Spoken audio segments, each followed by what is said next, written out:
In Hartford, hold on to your wallets. Connecticut Today with Paul Piselli. Every weekday starting at 2 on WICC 600 and 95.9. The voice of Connecticut. Did you know tens of thousands of mothers, fathers, children, and seniors right here in Southern Connecticut face food insecurity? Moms going without so they can feed their children? That's why the Bridgeport Rescue Mission is relaunching their mobile kitchen, so they can deliver fresh hot meals directly into our streets and communities that need it most. Please help the relaunch of the Bridgeport Rescue Mission's mobile kitchens. Give today to bridgeportrescuemission.org, because no child, no senior, no human should ever go hungry.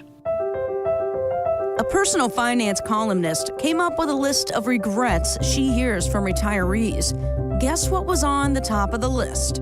Wishing they'd had a plan for their retirement. And that's the kind of thing that David Gagnon talks about every week on his show, Mastering Your Wealth. Join him Saturday mornings at 8, right here on WICC 600. And be sure to check him out online at masteringyourwealthradio.com.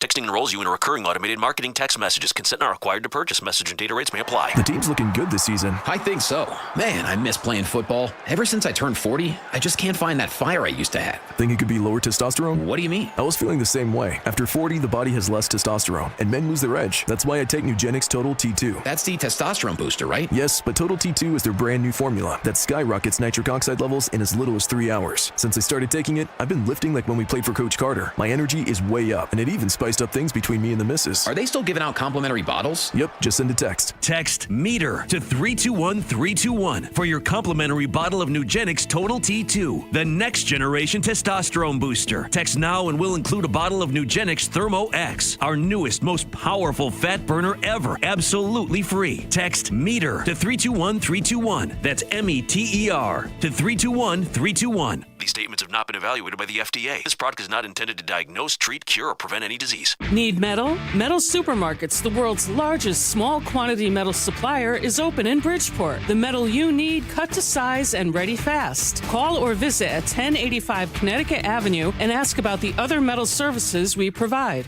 You're listening to WICC. This is WICC 695.9, the voice of Connecticut.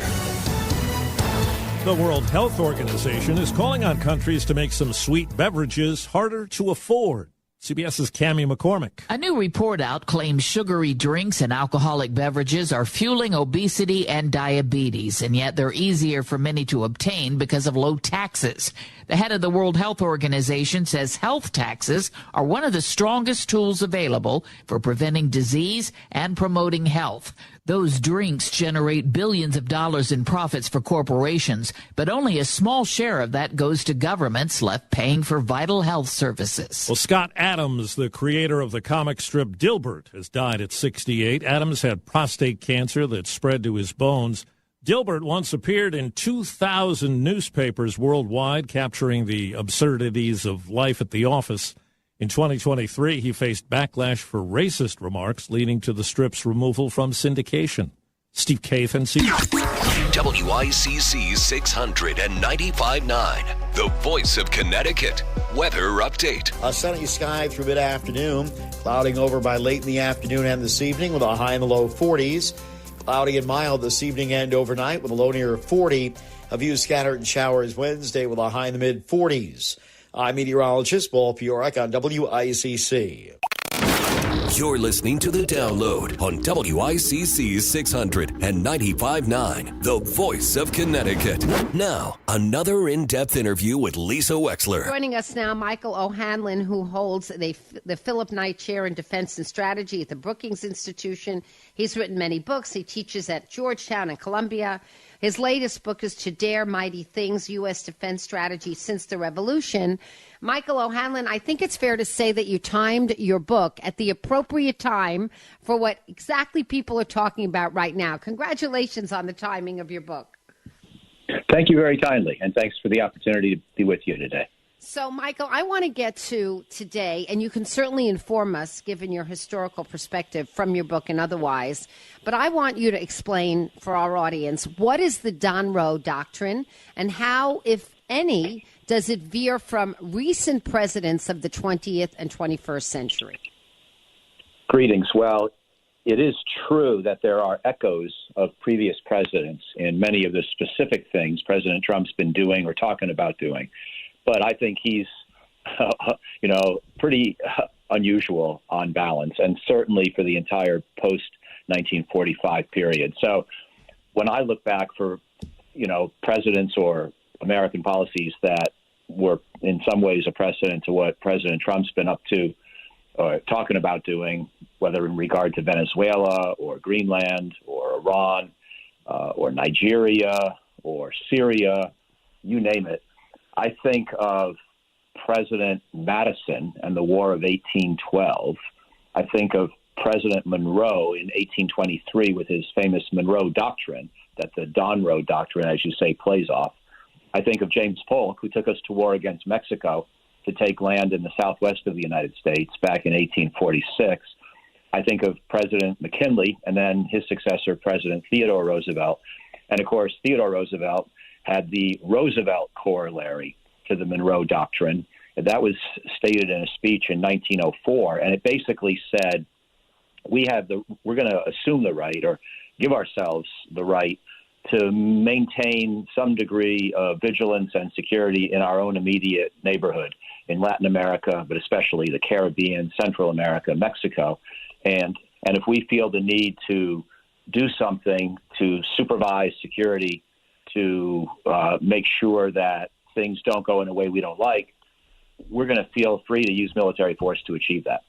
And that, I think, is the single best analogy to what Trump's been up to, either in terms of what he's actually done with Venezuela or what he's threatened to do in regard to Greenland. Although Greenland would be such an outlier, it actually is more like President Polk with the war against Mexico. And so I hope very much we don't go in that direction.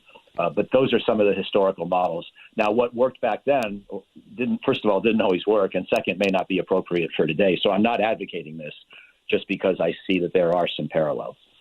So let's talk about this. So let's just talk about Greenland for a moment, because Europe is all hyped up and the commentators are all hyped up that if we go ahead with any aggression toward Greenland, we're basically exploding NATO. I saw this morning that the European theater believes that the way they read NATO, they would have to come to the defense of Denmark, putting us, at war with Europe? So we can't do that, right? We have to step back from that kind of rhetoric, right?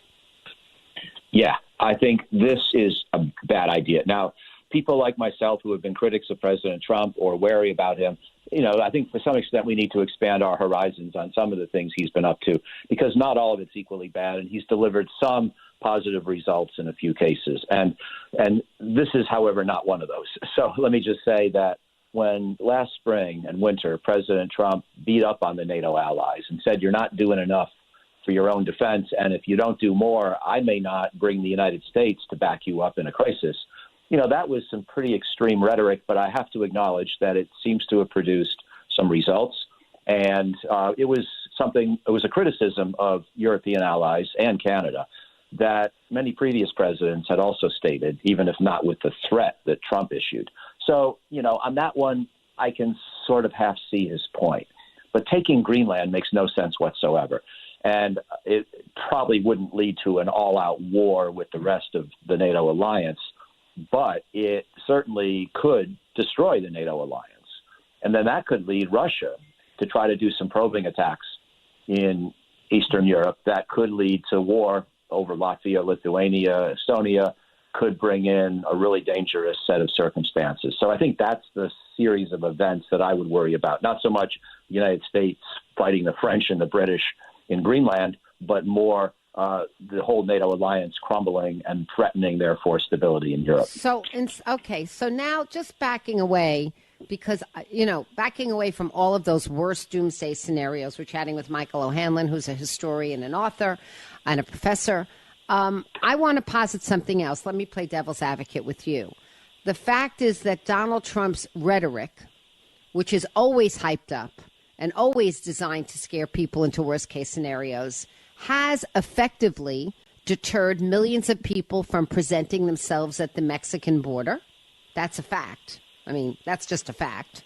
So fewer people are now coming because they're afraid of the presumed threat that they're not going to get in, that they're not bothering to come. That's been an extremely effective use of heightened and hyper rhetoric, because the majority of the American public, Republican, Democrat, and unaffiliated, did not want to see so many people amassed at the border trying to get in illegally.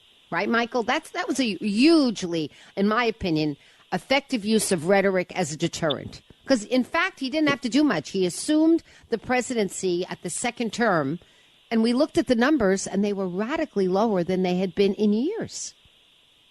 Well, there's a lot to unpack in what you just said, and I agree with much of it.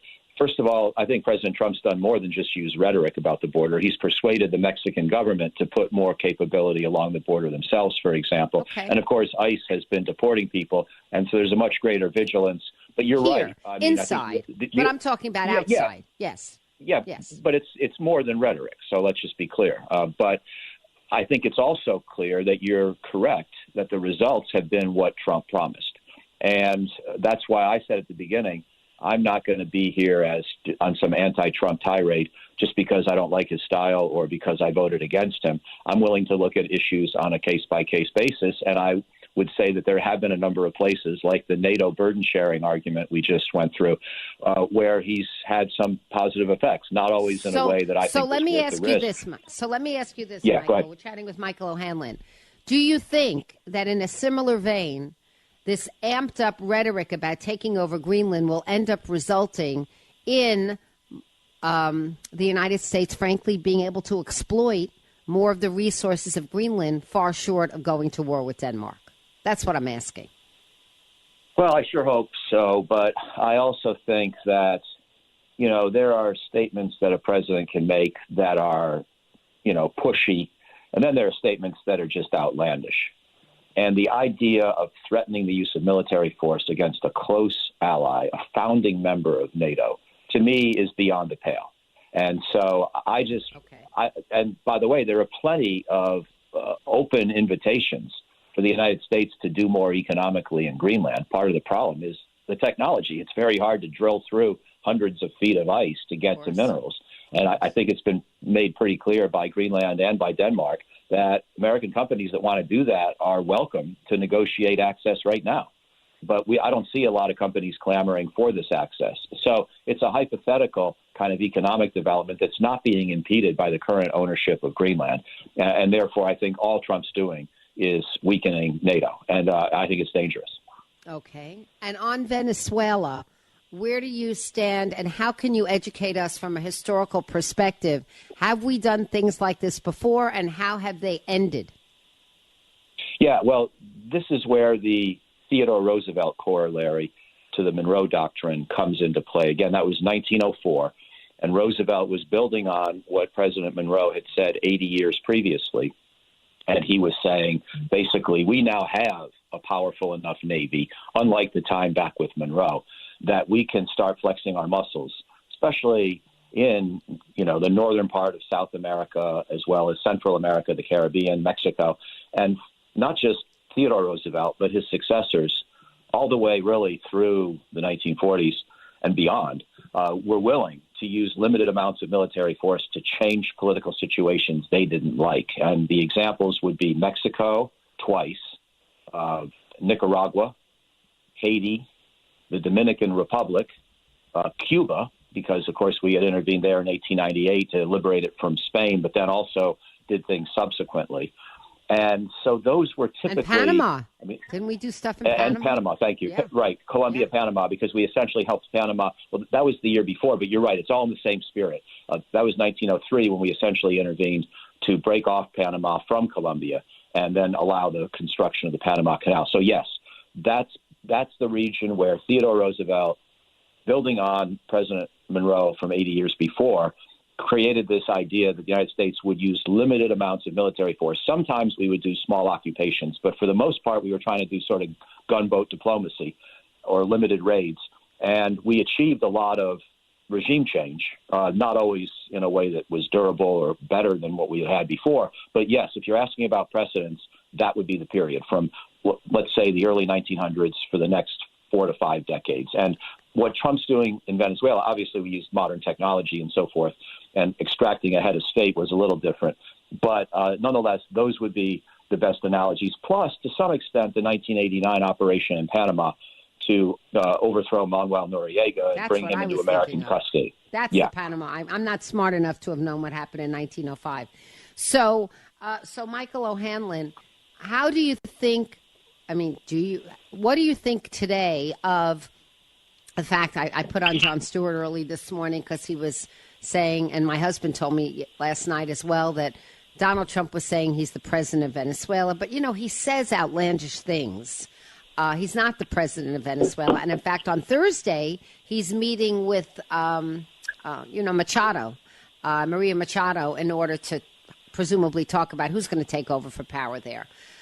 What do you think about this as a historian, as a professor? If you're in front of a class today, do you think that it was an exercise legitimately of our power, and not just of our power, but of our willingness to overthrow a horrendous dictator who was illegitimately, sitting on the throne by terror and tyranny in Venezuela? What do you think of it substantively?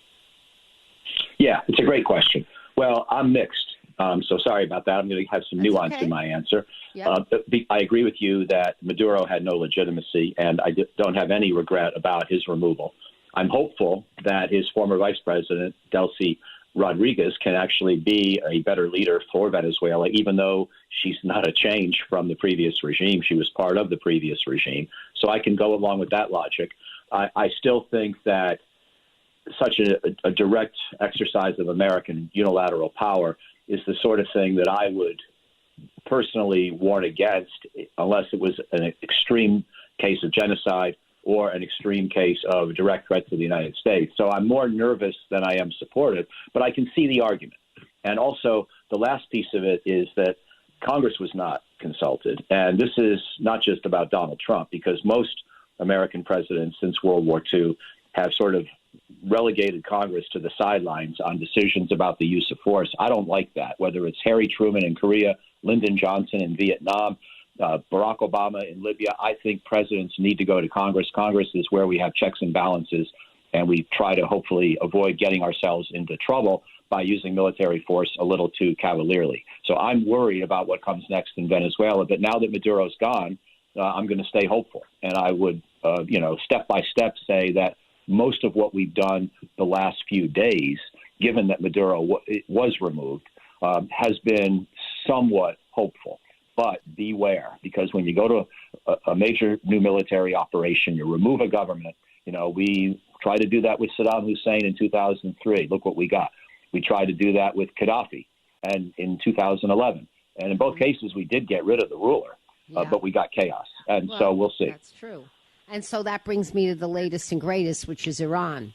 I had a guest on yesterday. Now, her father was assassinated back in 2011. She's an activist from L.A., and I asked her about Reza Pahlavi, who she claims wants to be an interim leader only, and has a litany of experts and leaders ready to come in at any moment. And when I compared that to the people that were dispossessed after Iraq, I can't remember the name of that leader, but Dick Cheney went on and on about how this particular leader of Iraq was going to be welcomed back. Do you remember Halabi? I forgot his name. But anyway, it turned out, you're right. Right? It turned out to be completely bogus, that all the external forces completely misread the country. So I'm wondering if the Iranian regime goes away, number one, does President Trump get any credit for that? Do you think that orchestrating with Israel the recent attacks on Iranian nuclear facilities helped usher in more power to this revolutionary force? And do we have a part to play? Is the United States, in your view, legitimately there altogether? What do you think? I think that, as my colleague Suzanne Maloney argued in today's New York Times, it's going to be really hard for us to use a limited amount of military force to cause regime change in Iran. And she had a whole slew of additional recommended policies, including using cyber attacks against the regime and trying to convince other countries to kick out their diplomats and seizing their shadow fleet of oil tankers that she thought would be more effective in weakening the regime. And what she sees, and I agree with her, as the beginning of a slow motion process that could lead to revolution and regime change in Iran. And yes, we should support that, but we shouldn't have any illusions about the ability of a little bit of air power to produce that outcome. In fact, some of the cases I just mentioned and some of the others in my book that you're kindly highlighting today, that just launched today, when we tried this in the past, it usually has not worked. When we tried to either remove a dictator, Maduro case notwithstanding, or protect people. That's the key thing. When we tried to protect people through limited amounts of military force or standoff air power, we've usually gotten into big trouble. For example, Kosovo, 1999, we thought a few days of airstrikes would work. We needed 3 months, and we needed to multiply the number of airplanes by a factor of 10 to finally push Milosevic out of Kosovo. But like I say, with Muammar Gaddafi in 2011, we tried to use a little bit of air power.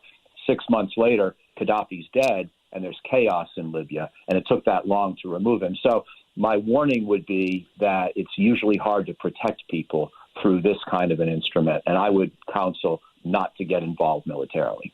You would. We're chatting with Michael O'Hanlon. The book is To Dare Mighty Things. So I just want to ask you big picture before I let you go, because I'm really interested in this. You know, America has always considered itself post-World War II the policeman for good. And there's been an isolationist grouping within America that's always said, no, we haven't solved our own problems in this country first. What are we carrying on with the rest of the world? There's always that, right? There's always that tension between if money is a finite commodity, how much are we going to spend on our own people versus foreign aid, right? It goes back and forth and back and forth. But from your point of view, as somebody who teaches and is in the classroom and with your knowledge of history, do you think that America should be a policeman for good? You think that we should do that? What do you think? Usually not when it means some kind of a huge protracted operation on the ground in a place like Vietnam, Iraq, Afghanistan, or heaven forbid, Venezuela or Iran. And so I think we need to be, judicious about the way we use military force. I think actually President Trump agrees with me. If we watch what he's been doing in the last year, he's been trying to use limited amounts of military power to achieve maybe not perfect change or perfect outcomes, but improvements. And in some cases, I would acknowledge, as I said before, that he's had some limited success. And so I hope he will continue to use his good judgment to keep us out of these big, protracted, messy, boots-on-the-ground operations, which generally are not worth the cost and usually don't end that well for us. So that would be my overall answer. But I would also say, we're spending a little more than 3% of our economy, of our GDP, on our military. And that's a pretty good bargain for preventing world war compared to what we did earlier in the 20th century when we tried to sit out of both world wars and we weren't prepared for either one. And then in World War I, we wind up spending 14% of GDP and losing 100,000 American lives to help win that war. And in World War II, we spent 35% of GDP for several years and lost 400,000. So compared to that, having a strong, resolute military that we don't use very much and try to be very careful, but still stay engaged around the world, I think that's the right balance. Thank you so much, Michael O'Hanlon. The book is To Dare Mighty Things, U.S. Defense Strategy Since the Revolution, and it's published by Yale Press right here in Connecticut. Thank you very much for coming on the show. It's my pleasure. Thank you very much. Have a great day. Thank you. WICC 695.9, the voice of Connecticut. Weather update. A sunny sky through mid-afternoon, clouding over by late in the afternoon and this evening with a high in the low 40s. Cloudy and mild this evening and overnight with a low near 40. A few scattered showers Wednesday with a high in the mid-40s. I'm meteorologist Paul Piorek on WICC. Now, let's take a look back with Norman. Let's hear what happened today in WICC history.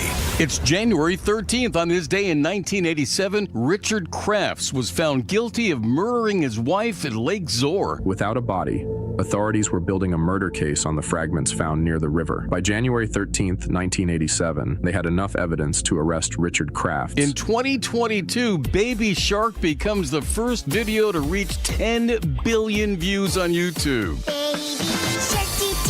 And at the fictional 1164 Morning Glory Circle in Westport, Samantha and Darren brought home a new baby girl. We have a girl. A daughter. Don't you think we ought to do something about her name? What do you think of Tabitha? January 13th. That was Today in WICC history. Every day just before 2 on the Voice of Connecticut, WICC 600 and 95.9.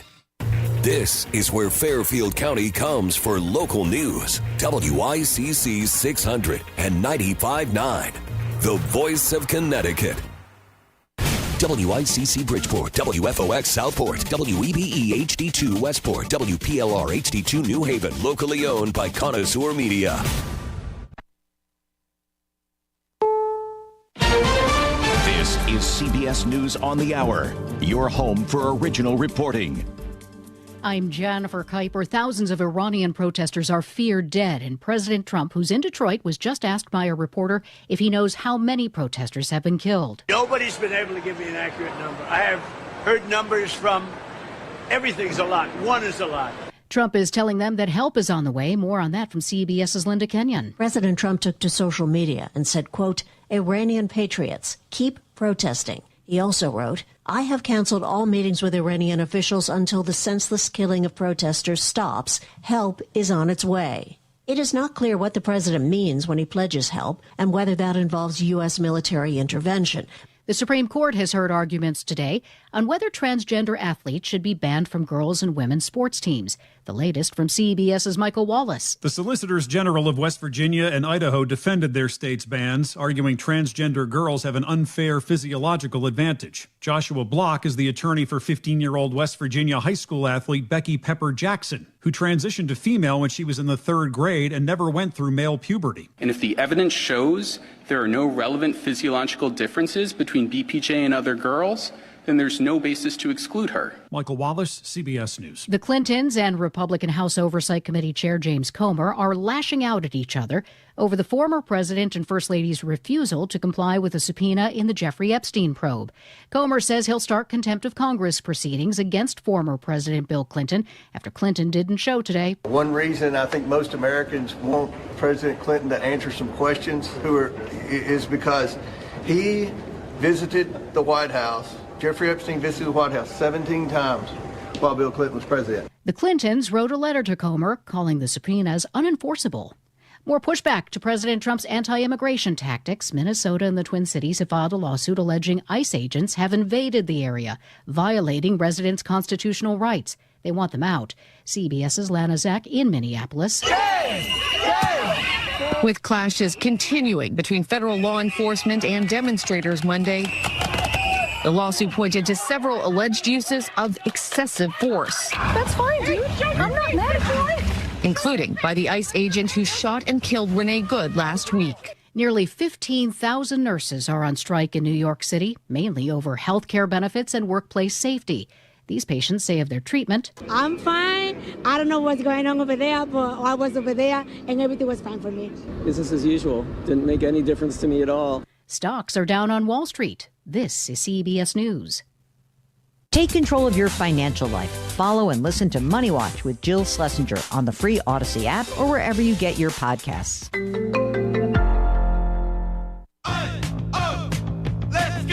You're still grooving, still connecting, still loving, still turning up, still thriving. You still got it, but your immune system, it weakens as you age. That's where vaccines come in. They help train and strengthen your immune response to fight off respiratory illnesses like flu, pneumococcal pneumonia, RSV, or COVID-19. Ask your doctor or pharmacist which vaccines you need. Book in minutes at vaxassist.com. Sponsored by Pfizer. Okay, I have to tell you, I was just looking on eBay where I go for all kinds of things I love, and there it was. That hologram trading card.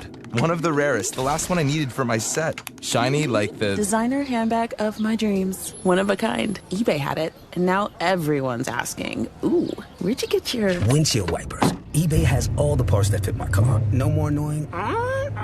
Just beautiful. Millions of finds, each with a story. eBay. Things people love.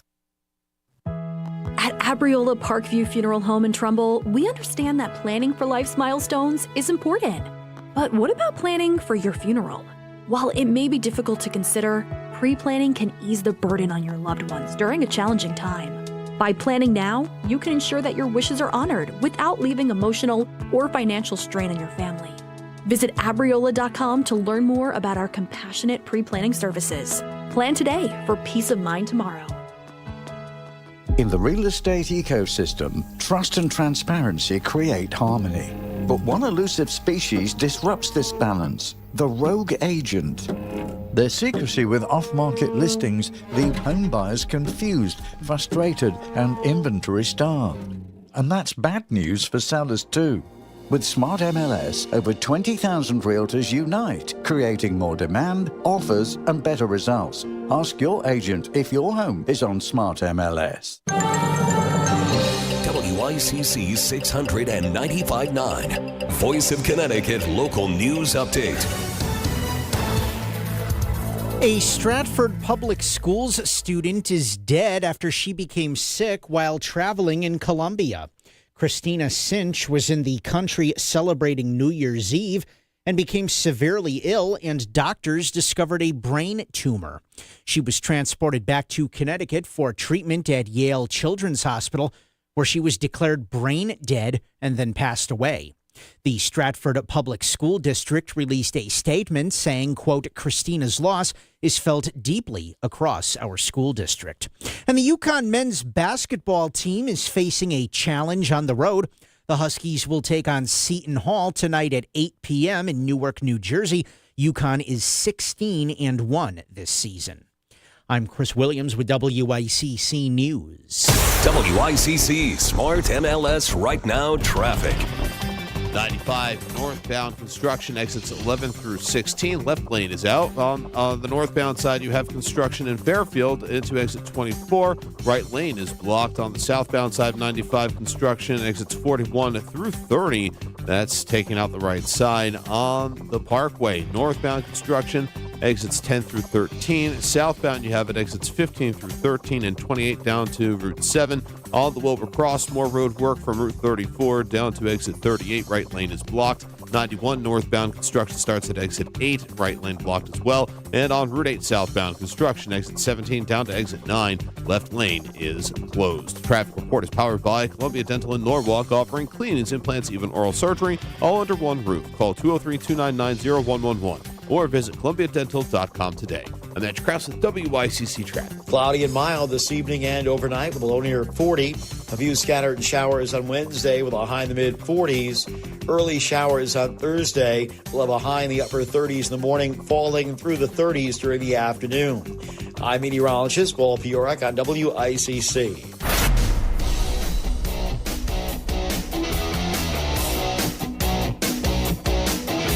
You're listening to Connecticut Today with Paul Piselli on WICC 695.9, the voice of Connecticut.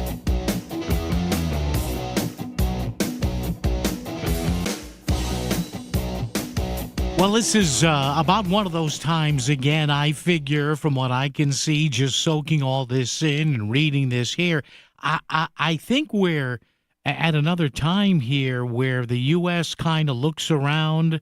People here in local cities and towns look around here in Connecticut. We look around as a state, right? The nation does, and they say, do we or don't we here? Do we take a step into this or not? And what this is this ongoing unrest you see and hear about in Iran. And again, this has happened 3 or 4 times over the past maybe 5, 10, a dozen years or so, when you have a relatively young population. I don't know whether it's still the youngest, but for a time, Iran had the youngest population in the world, particularly male population, because of what happened during that Iran-Iraq war. But even if that's the case or not, you have a populace of a country that is trying to break free from a repressionist regime. Now, there are some moron politicians in this country, like Ken Martin, the head of the DNC, the other day, who tries to compare the U.S. and Iran. That means Ken fell out of the high chair once or twice when he was growing up. I hope he didn't hit his head too bad. But right now we have President Trump, and up to a couple of hours ago, saying to the Iranian people and the protesters here. In fact, I'm looking at it right on the TV screen here. Here's the quote, "Help is on the way," unquote. Now, what does he mean by that? Does he mean launching cyber attacks? Does he mean cutting off the power there? Or does he mean U.S. military involvement? See, Iran is weird. Not that it's a weird country or weird people, but the situation we've been dealing with since the late 70s. And, you know, you had the Islamic Revolution because as modern and as Western-friendly as the Shah of Iran was, a lot of people didn't like him. A lot of people said he was evil in his own ways as well. So if you're about my age, you remember the Iranian hostage thing? Remember that? Late 70s, 78, 79, 80? That gave us, remember that Nightline, Ted Koppel. Yes, that started, if you remember, with the Iranian hostage crisis, which lasted about a year and a half, I think. Finally, they all got freed as Ronald Reagan was either in the middle of taking the oath of office or right beforehand. Maybe some back channel things were said back then. Who knows? You know, but the bottom line is we might be getting involved, maybe, might be, could be getting involved militarily in Iran. How do you feel about that? I'm trying to make my mind up on how I feel about that. Now, the Iranians are no little jerkwater military here. They've got airplanes, they've got jets, they've got a large, relatively large for a country of its size, military force.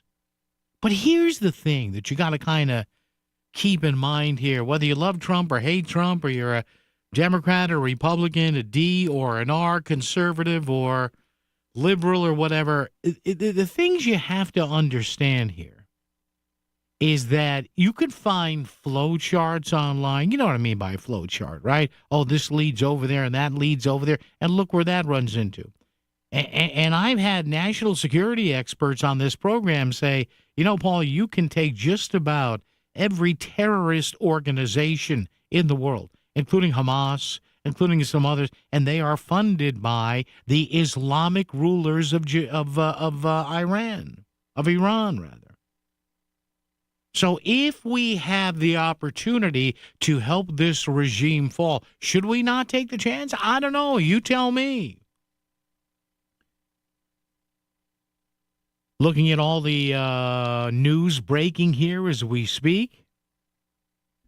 White House Press Secretary Caroline Leavitt, speaking to Fox News, said that although diplomacy remains the top choice, the president, quote, is unafraid to use the lethal force and might of the U.S. military if and when he determines it's necessary. So maybe your initial thought is, oh, my God, we can't get involved here. Maybe we can't. What if we did, though? What if we were able to wrestle Iran away? And listen, that's a lot easier said than done. You've got hundreds, thousands of years of tribalism there. Yes, we found that out in Iraq. Yes, we found it out in Afghanistan or whatever. But is it worth a shot? No pun intended here. Seriously.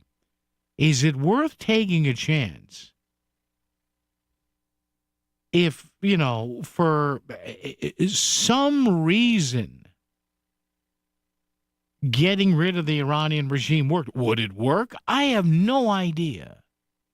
And remember, Iran's got proxies all over the world, too.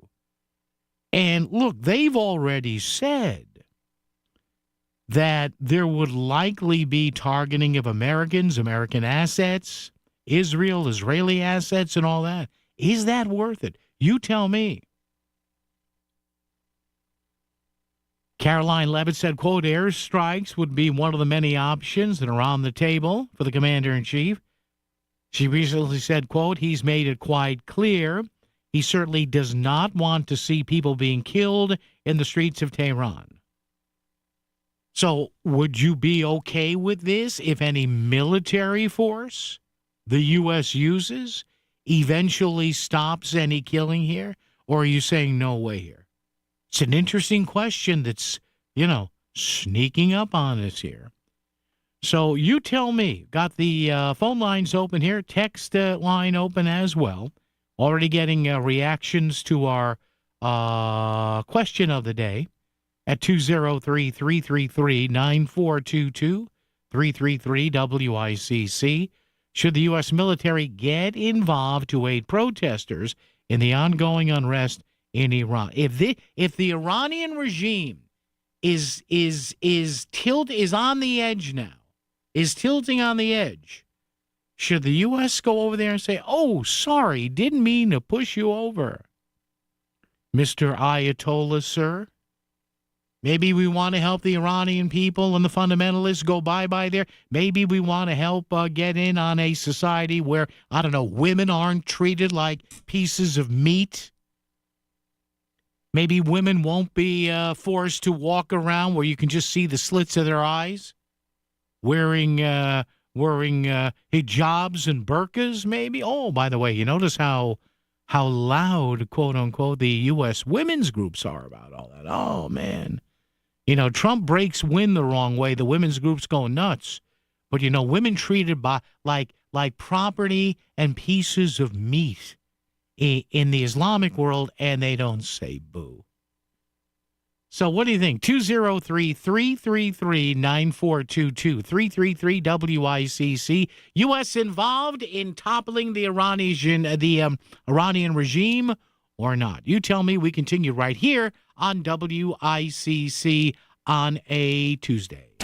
You're not always near your radio, but you still want to stay informed on Fairfield County matters. There are lots of ways to enjoy WICC beyond your radio at 695.9. Stream us free at work on voiceofct.com or on your smartphone by downloading our app. And now it's easier than ever to listen on your smart speaker when you say, play WICC. The voice of Connecticut is always live, local, and free, wherever you are. Hi, I'm Peter from Donut Delight. Donut Delight has used Steve Basso Plumbing, Heating, and Air Conditioning since 1994. From installing plumbing in our new stores to maintaining our existing stores and our personal homes. Their guys have always been very professional and great to work with. Donut Delight has been very happy with Steve Basso Plumbing, Heating, and Air Conditioning. Looking for a reliable plumbing or HVAC company? Steve Basso Plumbing, Heating, and AC has proven customer satisfaction since 1974. Go to BassoPHAC.com. That's BassoPHAC.com. All January long, kids eat free at family-owned AB's Falafel in Trumbull. Come enjoy and save on a great meal everyone will love. From fresh and delicious shawarma, falafel, kebabs, and hummus, AB's Falafel is consistently voted best Middle Eastern food in Connecticut. And for January, with every adult meal, one child 10 and under eats free. It's a meal deal parents will love and kids will cheer for. AB's Falafel, 10 Broadway Road, Trumbull. Free child meal for dine-in only. Safety, security, control, just some of the reasons to call Nick and his team at Property Protection Consulting. Hey, it's Melissa, and I use PPC for our doorbell cameras, smart thermostats, and surveillance cameras because they make my home and family feel safe and secure. Plus, everything is easy to operate. It's all on one app, and if something goes wrong, somebody from the team comes out right away. For security systems for your home or business, book a complimentary consultation with locally owned Property Protection Consulting at ppcalarms.com. Tell them Melissa sent you. The Connecticut Lottery reminds you that gambling can be a fun form of entertainment, but it's not risk-free, so it's important to play responsibly. Make sure you understand how the games work. Know the odds, set time limits, and take breaks. To find out more, visit ctlottery.org or responsibleplayct.org. Must be 18 or older to purchase lottery and 21 or older to place sports wagers. Help is available for problem gambling. Call 888-789-7777 or visit ccpg.org. Dude, I just got this car. Yeah, sorry, man. Take it to my friend. He can do it for cheap. Hi, this is Chris from Sono Collision. Don't just go to anybody for your repairs. Choose the best. Remember, you're the one that has to live with the repairs. It's your choice, so pick quality at Sono Collision. Go to sonocollision.com or call 203-939-9955. Your car will thank you. Go to voiceofct.com and click on contests. Enter to win tickets to see Super Diamond, the Neil Diamond tribute at the Palace in Stamford Friday, January 30th. Tickets on sale now. WICC Smart MLS Right Now Traffic. 95 northbound construction exits 11 through 16. Left lane is out. On the northbound side, you have construction in Fairfield into exit 24. Right lane is blocked. On the southbound side of 95, construction exits 41 through 30. That's taking out the right side. On the Parkway, northbound construction exits 10 through 13. Southbound, you have it exits 15 through 13 and 28 down to Route 7. On the Wilbur Crossmore road work from Route 34 down to exit 38. Right lane is blocked. 91 northbound construction starts at exit 8. Right lane blocked as well. And on Route 8 southbound construction, exit 17 down to exit 9. Left lane is closed. Traffic report is powered by Columbia Dental in Norwalk, offering cleanings, implants, even oral surgery, all under one roof. Call 203-299-0111 or visit columbiadental.com today. I'm Matt Krause with WICC Traffic. For this evening and tonight, cloudy and mild, below near 40. A few scattered showers tomorrow with a high in the mid-40s. Early showers on Thursday with a high falling through the 30s by late afternoon. I'm meteorologist Paul Fiorek on WICC. On your laptop, on your smart speaker, and even on your radio.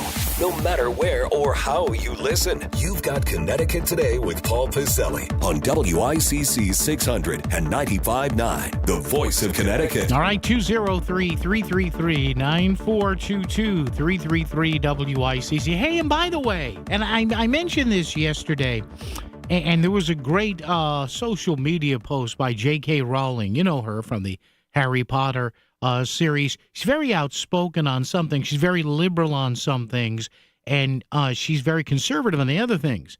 And one thing J.K. Rowling can't stand is the far progressive left picking and choosing their battles and not being consistent. And she's been pointing out here, and she's right. Think about this. We're not getting the usual howls and sobs of indignation from the women's groups and the people that are the people that worried about what was going on in Palestine. Well, where are you with Iran? I'll read the exact quote. I don't have it pulled up yet, but she has a point. The usual Hollywood phonies who all wore their anti-ICE buttons on Sunday. Oh, look at this. And they went to show their, they went to show their anti-ICE pins on Sunday. It's like Ricky Gervais said a couple years ago. Remember what Ricky Gervais said? Was he the Golden Globes or the Academy Awards? When he looked out at all the A-listers and said that if Al-Qaeda had a streaming service, you'd be yelling at your agent to get you on there. No wonder Ricky Gervais doesn't. Yeah, he actually said that. Something to the effect of, oh, come on, shut up. For God's sake, that if Al-Qaeda had a streaming service, you'd want to be on it. Oh, my God, that was beautiful. But I wonder where all the uber leftists are and the uber progressives are with all this going on. Because if you notice, they haven't said a word. They haven't said a word. And Donald Trump, whether you like him or not, love him or hate him, that's not the issue here. At least he's coming out and telling Iran, hey, stop killing people. Have we heard that from the usual suspects in Hollywood? Or even people, I don't know, has Dick Blumenthal said anything about the Iranian butchery that's going on? What about Chris Murphy? Have they said anything? Maybe they have. Oh, they're all out there about ICE, though. ICE, ICE, ICE, ICE, ICE, baby. Right? They're all out there like crazy. Have they said anything about what's going on in Iran? And I'm not saying they have to agree with me, but have they said anything? Rosa DeLauro, Jim Himes, Johanna Hayes, Joe Courtney, John Larson, who's running for his 433rd term. But here they are and I'm not saying they can't say anything about ICE, but you talk about the two-faced hypocrisy by some of our lawmakers about how they pick and choose their battles. Oh my God. You know why Democrats don't say anything about Iran? Because they're too afraid of the left side of their party, the anti-Israel jerks out there. Don't criticize Iran because Iran hates the Jews and Iran hates Israel. Therefore, we love Iran. Oh, you shouldn't say that, Paul. I shouldn't? Why shouldn't I? You tell me, 203-333-9422, 333-WICC. And again, I'm not saying we should or should not get militarily involved in Iran. That's not the issue here. Where's the consistency? All we heard from the left when it was things were really bad in Gaza with Hamas and Israel. Oh, the genocide, the butchery. All right, yeah, it was pretty bad. Notice how the phonies are awfully quiet now, what's going on in Iran. And maybe they don't want to get involved. I get it. I understand it. But as J.K. Rowling pointed out the other day, is this a case of, the enemy of my enemy is my friend? Is that what we're looking at here? On Monday, tens of thousands of pro-government demonstrators took to the streets of Tehran at a state-organized rally intended to show support for the regime. Meantime, footage circulating online in recent days showed dozens of bodies lined up outside Tehran's morgue as the Norway-based NGO Iran Human Rights confirmed that at least 700 people were killed in the protests. More than 10,600 arrests. Now, I get that. I understand that. This stuff has happened down through history. But keep an eye on who talks about this and who talks about the killing and the butchery going on from a regime that's been a pain in our ass since 1980. Wouldn't it be really good to get rid of them and allow people who live in Iran to move back, get out of the Stone Age and live in the present century, and let a woman be a woman and not have to walk around in a sack all day? And maybe you disagree, that's fine, but notice the people who are being quiet about this. The same people who were screaming and yelling, Palestine this, Palestine that, Gaza this, Gaza that. Where are they now?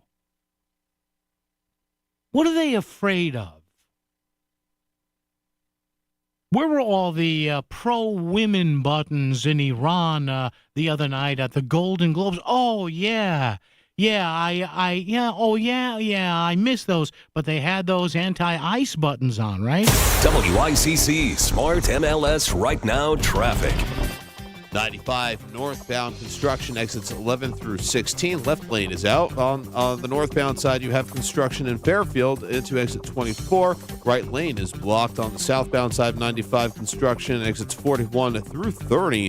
That's taking out the right side. On the Parkway, northbound construction exits 10 through 13. Southbound, you have it exits 15 through 13 and 28 down to Route 7. On the Wilbur Crossmore road work from Route 34 down to exit 38. Right lane is blocked. 91 northbound construction starts at exit 8. Right lane blocked as well. And on Route 8 southbound construction, exit 17 down to exit 9. Left lane is closed. The traffic report is powered by Columbia Dental in Norwalk, offering cleanings, implants, even oral surgery, all under one roof. Call 203-299-0111 or visit columbiadental.com today. I'm Edge Krause with WICC Traffic. Cloudy and mild this evening and overnight with a low near 40.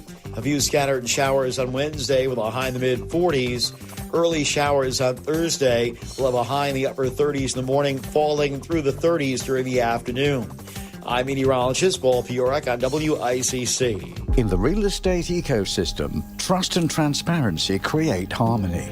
But one elusive species disrupts this balance: the rogue agent.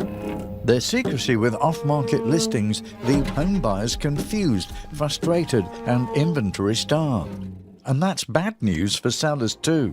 With Smart MLS, over 20,000 realtors unite, creating more demand, offers, and better results. Ask your agent if your home is on Smart MLS. Discover the thrill of archery at On Point Archery, Fairfield County's sole archery shop. Located off Exit 2 on Main Street in Norwalk, On Point Archery offers equipment and training for everyone, from beginners to beast. Enjoy unlimited memberships, perfect for honing your skills indoors and outdoors this winter. So whether you're lining up your first shot or going for the tournament win, visit On Point Archery in Norwalk or online at onpointarcheryct.com to learn more and make this winter like no other.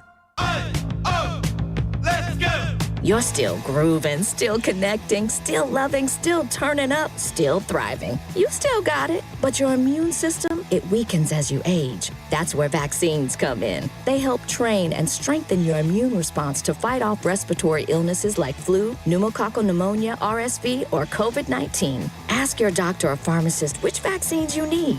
Book in minutes at vaxassist.com. Sponsored by Pfizer. You still thinking job change in the new year? Yeah, I need something that's in high demand and more stable in this economy. IT? Yeah, cybersecurity, maybe even AI. That's what I did. Really? How? Went to My Computer Career. You don't need any prior experience, and you could start your new career in a matter of months. A lot of IT pros go to school there, too, to level up. Sweet. Are classes online or on campus? Both. Wow, I'll check it out. Thanks. Make this your year. Take the free career evaluation now at mycomputercareer.edu, an Elite CompTIA certification partner. Financial aid is available to those who qualify, including VA benefits. Hi, I'm Peter from Donut Delight. Donut Delight has used Steve Bassel Plumbing, Heating, and Air Conditioning since 1994. From installing plumbing in our new stores to maintaining our existing stores and our personal homes. Their guys have always been very professional and great to work with. Donut Delight has been very happy with Steve Bassel Plumbing, Heating, and Air Conditioning. Looking for a reliable plumbing or HVAC company? Steve Basso Plumbing, Heating, and AC has proven customer satisfaction since 1974. Go to BassoPHAC.com. That's BassoPHAC.com. Want to know how business gets made in Connecticut? Check out the Made podcast at voiceofct.com. It's the official companion to the Made Leadership Series. Want to stay ahead of the curve and learn from top minds? Check out Connecticut-made.com and get made. This is WICC 695.9, the voice of Connecticut. CBS News brief. Republican James Comer warns of possible contempt of Congress action against former President Clinton and wife Hillary for refusing to answer questions about Jeffrey Epstein. Bill Clinton did not show up, and I think it's important to note that this subpoena was voted on in a bipartisan manner by this committee. The Supreme Court arguments today on laws in 27 states banning transgender participation in school sports for girls and women, arguing they have a physical advantage. The government is arguing that that should suffice to support these laws, which continue to create that distinction based on sex. CBS News legal contributor Rebecca Royfee.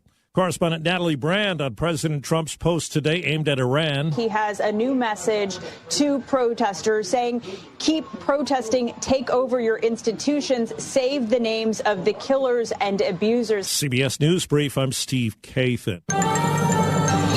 WICC 695.9, Voice of Connecticut Local News Update. Connecticut is releasing millions in state funding to improve 211 services and support homelessness prevention efforts.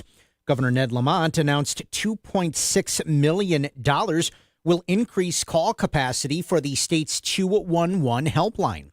Additionally, the governor said $6.8 million will go to support homeless services, including responding to homelessness. You know, the idea that some of these folks thought they might not have a roof over their head on the coldest day of the year, and that was a worry they had just 2 or 3 weeks ago. And do what we can to give people a little bit of confidence. Residents of Laurelwood Senior Apartments on the west end of Bridgeport are fed up with the chronic elevator issues. Complaints go back years, according to officials.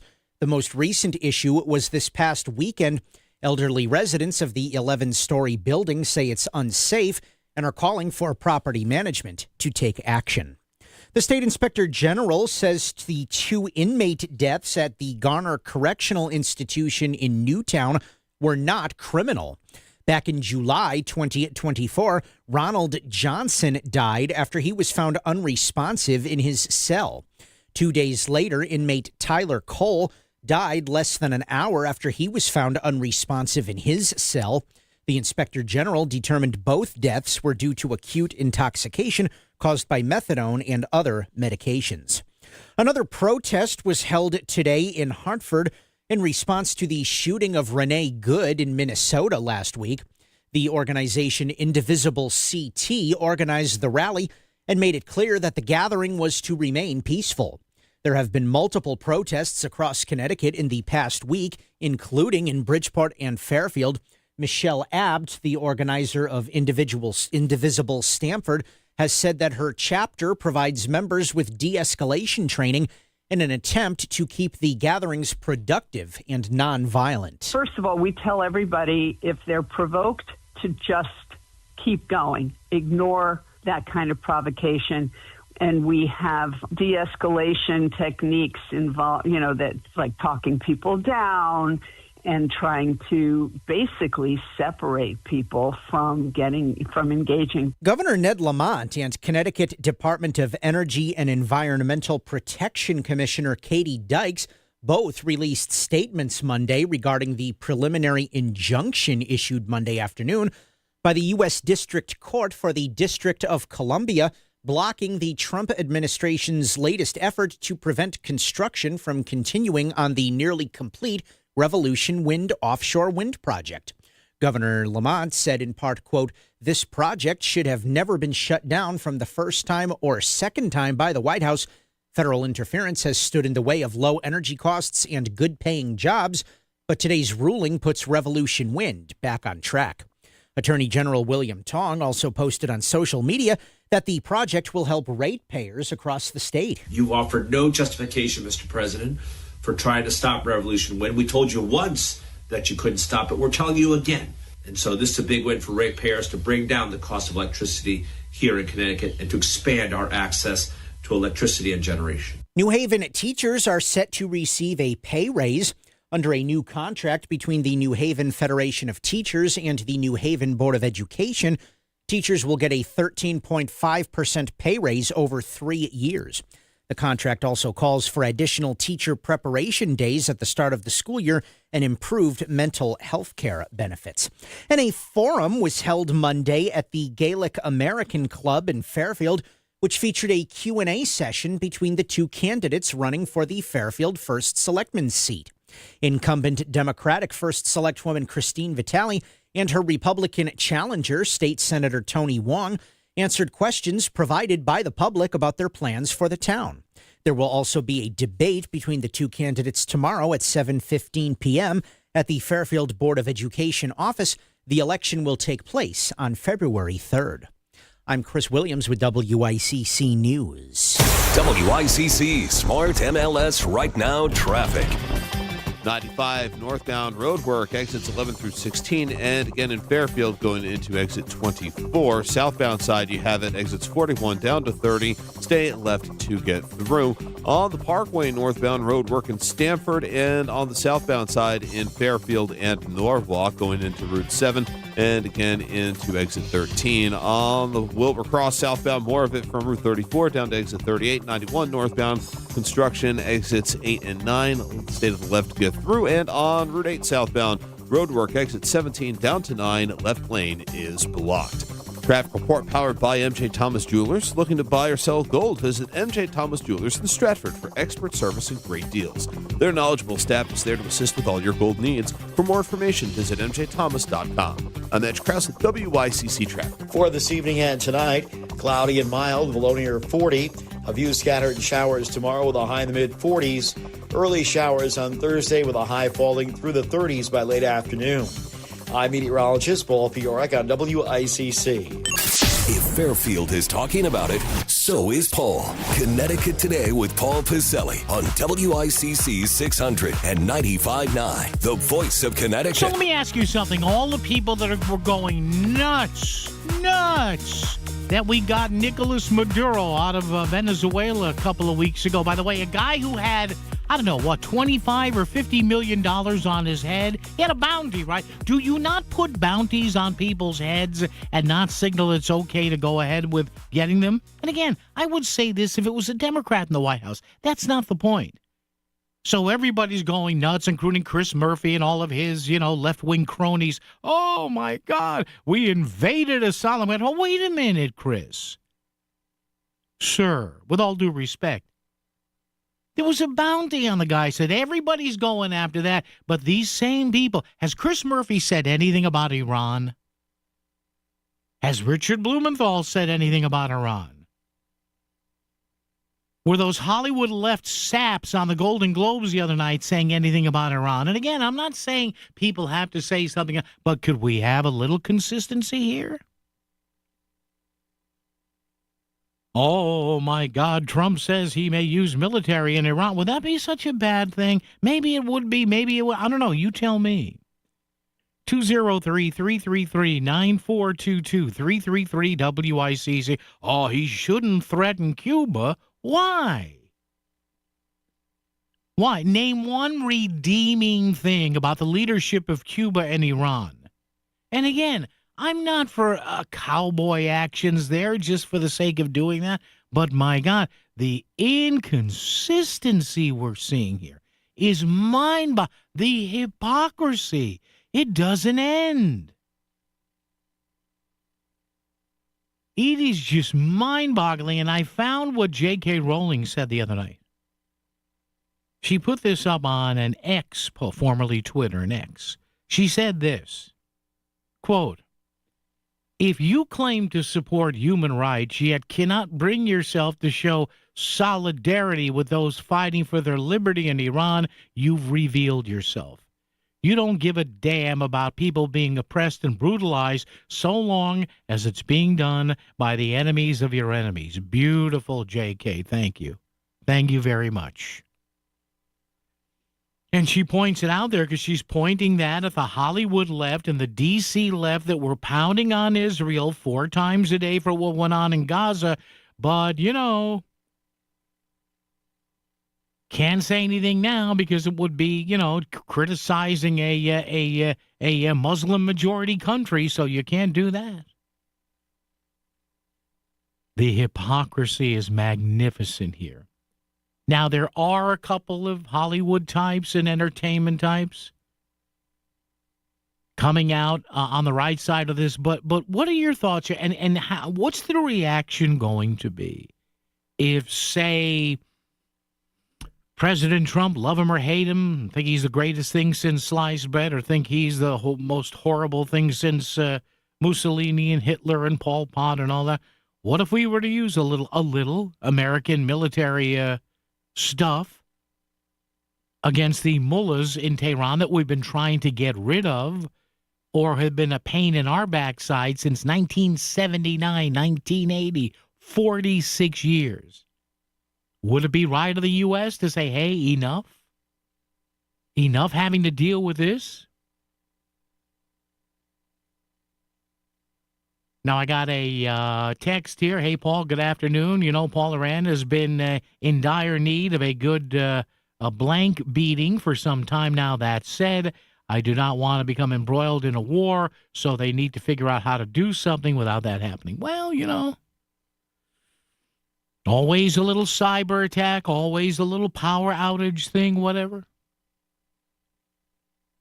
But what do you think? What are your thoughts on this? 203-333-9422, 333-WICC. Should there be direct U.S. military involvement to help aid the protesters in the ongoing unrest in Iran? Now, you may say, well, no way we should do that.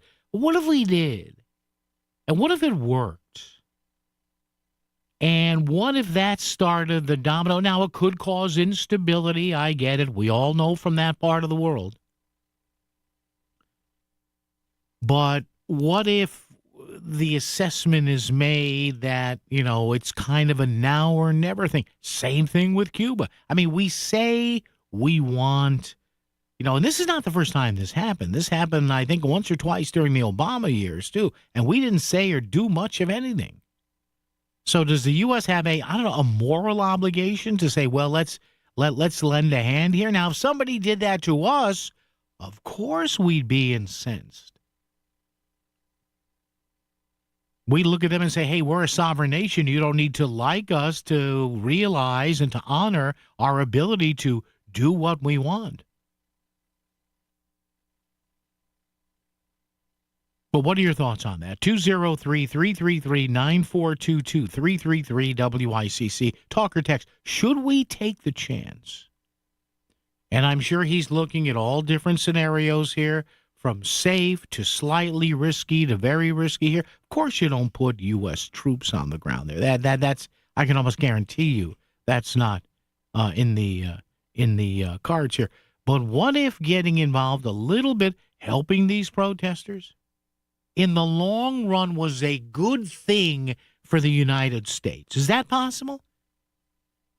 Can you get rid of your cloud around you and fog and look at that and say, well, we always talk about, well, if only this regime was on, maybe we could, I don't know, give that current regime that we want to get rid of maybe just a little shove across the edge? Nonprofits and service organizations, how are you planning on engaging donors in 2026? Well, I've got a great new way. Hi, I'm Christina Preet, lifelong Connecticut resident and founder of the free mobile app Shopping Anyway. Shopping Anyway is a one-stop shop platform to engage with existing donors and attract new donors to communicate your needs for items such as food and basic necessities, volunteers, and fundraising events you're looking to promote. Visit shoppinganyway.com. And for those looking to get more involved in giving back to their community, go to shoppinganyway.com to download the free app. Sometimes the most important personal breakthroughs are made possible by medical ones. And that's why Yale New Haven Health's Heart and Vascular Center delivers the pioneering science of Yale School of Medicine, like groundbreaking research that helped redefine the international guidelines for treating heart failure, and a new procedure to detect coronary microvascular disease, often misdiagnosed in women. Yale New Haven Health and Yale School of Medicine. Together, we're powering breakthroughs with the greatest of care. WICC Smart MLS Right Now Traffic. 95 northbound roadwork, exits 11 through 16, and again in Fairfield going into exit 24. Southbound side, you have it, exits 41 down to 30. Stay left to get through. On the Parkway, northbound roadwork in Stamford, and on the southbound side in Fairfield and Norwalk going into Route 7, and again into exit 13. On the Wilbur Cross southbound, more of it from Route 34 down to exit 38. 91 northbound, construction, exits 8 and 9. Stay to the left to get through. And on Route 8 southbound, roadwork, exit 17 down to 9. Left lane is blocked. Traffic report powered by MJ Thomas Jewelers. Looking to buy or sell gold? Visit MJ Thomas Jewelers in Stratford for expert service and great deals. Their knowledgeable staff is there to assist with all your gold needs. For more information, visit mjthomas.com. I'm Edge Krause with WICC Traffic. Cloudy and mild this evening and overnight with a low near 40. A few scattered showers on Wednesday with a high in the mid-40s. Early showers on Thursday. We'll have a high in the upper 30s in the morning, falling through the 30s during the afternoon. I'm meteorologist Paul Piorek on WICC. Phone lines are always open to say what you want and need to say. 203-333-9422. It's Connecticut Today with Paul Pacelli. WICC 600 and 95.9, the voice of Connecticut. So is the U.S., as we speak here at about 3:15 on this Tuesday, the 13th of January, 2026, is the U.S. now on the verge of getting involved in Iran to the point where, well, we haven't been involved in Iran when you think about it, with any American, forces, diplomatic or other, on the ground since the mid or late 70s. And if you're about my age, a little younger, a little older, you remember that. I remember the news bulletins blasting across the screen. Now we're talking about 79, 80, where there wasn't cable news. There were enough all news radio stations, but nothing like cable news. There was no 24-hour TV news cycle. And then all of a sudden, remember, we found out that there was the Iranian Revolution, the religious forces, the Islamic forces in Iran took over. Now, granted, the Shah of Iran was not a nice guy either. And we only bellied up to him or cozied up to him because of the Iranian positioning in the world and the oil fields and all that. But ever since then, and I've talked to probably a dozen international relations experts over the years, and they've all say the same thing. You can do a flow chart, And whatever dastardly stuff is going on in the world, be it in the Middle East, be it in Africa, be it in South America, be it in some parts of Europe, it all tracks back, or you can track it all back to Iran. So the president's there saying, telling the protesters, hang on, help is coming. Now, we've done that before, and it never worked out. So at first blush, what do you think about this? 203-333-9422, 333-WICC. We'll read some of these comments for you. Coming up after the news at 4, should the U.S. military get involved to aid protests going on in the ongoing unrest in Iran? Now, remember, you take a chance here because Iran's got some really pretty good cyber warriors there. They can cause power blackouts. They've hacked into critical infrastructure before. So, and a lot of these guys will do that because they don't want to face some sort of, firing squad and all this.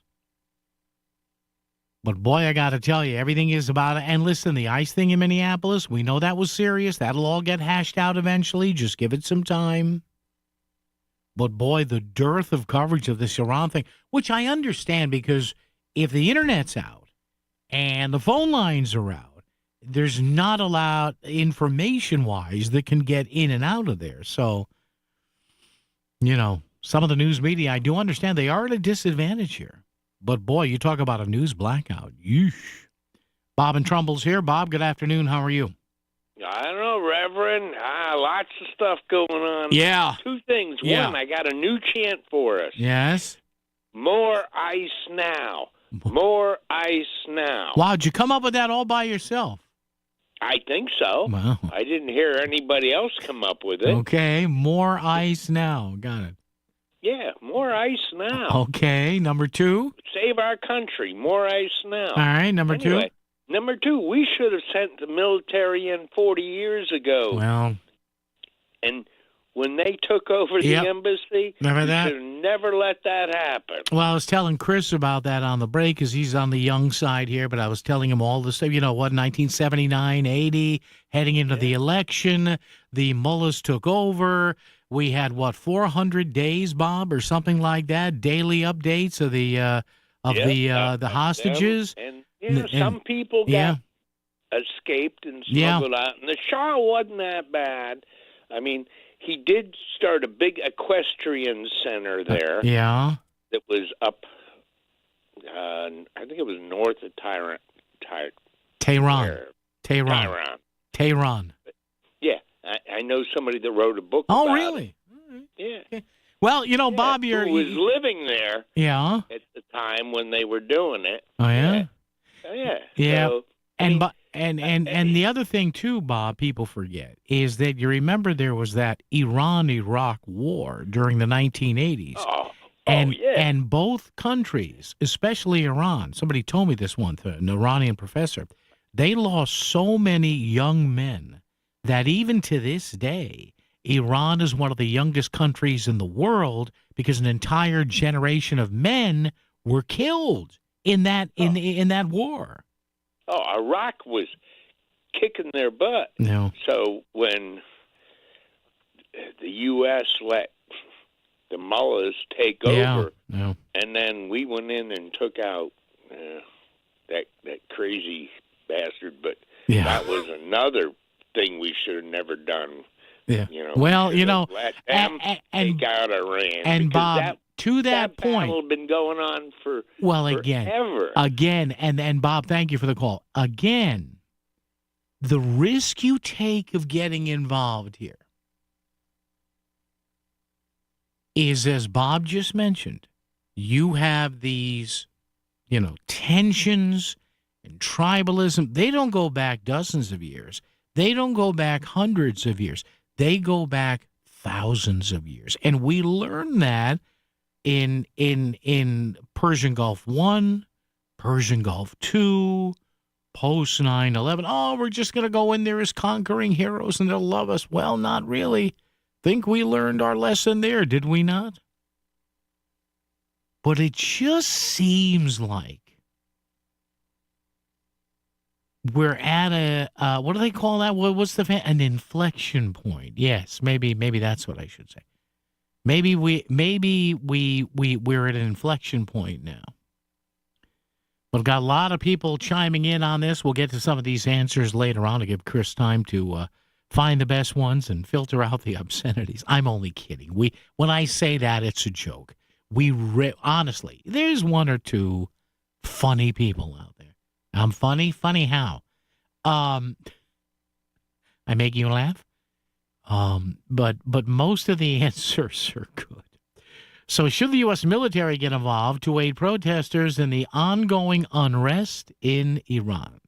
By the way, did you hear or read the story about what weapon we may have used in the attack that snagged Nicolas Maduro and his wife? Did you read about that? And they're saying that, remember 3 years ago, there was a story, what they call the Havana syndrome. You remember that in the news? Where there were people, I guess, in a couple of U.S. embassies. One, I guess, was in Havana, Cuba, where vertigo and nausea and the inability to control one's extremities here and there. And they said, no, there's no such weapon that can do that. Well, apparently there is. We'll tell you about that coming back right here on WICC. WICC Smart MLS Right Now Traffic. 95 northbound roadwork, exits 11 through 16, and again in Fairfield going into exit 24. Southbound side, you have it, exits 41 down to 30. Stay left to get through. On the Parkway, northbound roadwork in Stamford, and on the southbound side in Fairfield and Norwalk going into Route 7, and again into exit 13. On the Wilbur Cross southbound, more of it from Route 34 down to exit 38. 91 northbound, construction, exits 8 and 9. Stay to the left to get through. And on Route 8 southbound, roadwork, exit 17 down to 9. Left lane is blocked. Traffic report powered by MJ Thomas Jewelers. Looking to buy or sell gold? Visit MJ Thomas Jewelers in Stratford for expert service and great deals. Their knowledgeable staff is there to assist with all your gold needs. For more information, visit mjthomas.com. I'm Edge Krause with WICC Traffic. For this evening and tonight, cloudy and mild, below near 40. A few scattered showers tomorrow with a high in the mid-40s. Early showers on Thursday with a high falling through the 30s by late afternoon. I'm meteorologist Paul Fiorek on WICC. Finding great candidates to hire can be like, well, trying to find a needle in a haystack. Sure, you can post your job to some job board, but then all you can do is hope the right person comes along. Which is why you should try ZipRecruiter for free at ZipRecruiter.com/free. ZipRecruiter doesn't depend on candidates finding you. It finds them for you. Its powerful technology identifies people with the right experience and actively invites them to apply to your job. You get qualified candidates fast. So while other companies might deliver a lot of hay, ZipRecruiter finds you what you're looking for. The needle in the haystack. See why 4 out of 5 employers who post a job on ZipRecruiter get a quality candidate within the first day. ZipRecruiter, the smartest way to hire. And right now, you can try ZipRecruiter for free. That's right, free at ZipRecruiter.com/free. That's ZipRecruiter.com/free. ZipRecruiter.com/free. ZipRecruiter. Back to the news and talk. Thanks to Smart MLS. Smart sellers ask, is my home on Smart MLS? The voice of Connecticut. WICC 695.9. It's Connecticut Today with Paul Piselli. All right, you see this story now. There are people saying, and I guess somebody interviewed some people connected to the Venezuelan government a couple of weeks ago with the snatching of Maduro, saying, hey, we felt some stuff that we never felt before. And they're saying, hey, this sounds an awful lot like this Havana syndrome that, remember, they said didn't really happen. Did you read this? The Pentagon has spent more than a year testing a device bought in an undercover operation that some investigators think could be the cause of mysterious ailments impacting U.S. spies, diplomats, and troops, known as Havana syndrome. Now, remember, folks, we were told for like 2 years, no, there's nothing out there. Well, guess what? Source says Homeland Security bought the device for millions of dollars in the waning days of the Biden White House, using provided by the Pentagon. Said it cost them 8 figures for the device, which would mean what? At least $10 million. The device is still being studied, and there's an ongoing debate over its link to roughly dozens of anomalous health incidents that remain officially unexplained. The device acquired by the Pentagon produces pulsed radio waves. One of the sources said some officials and academics speculating for years that could be the cause of the incidents.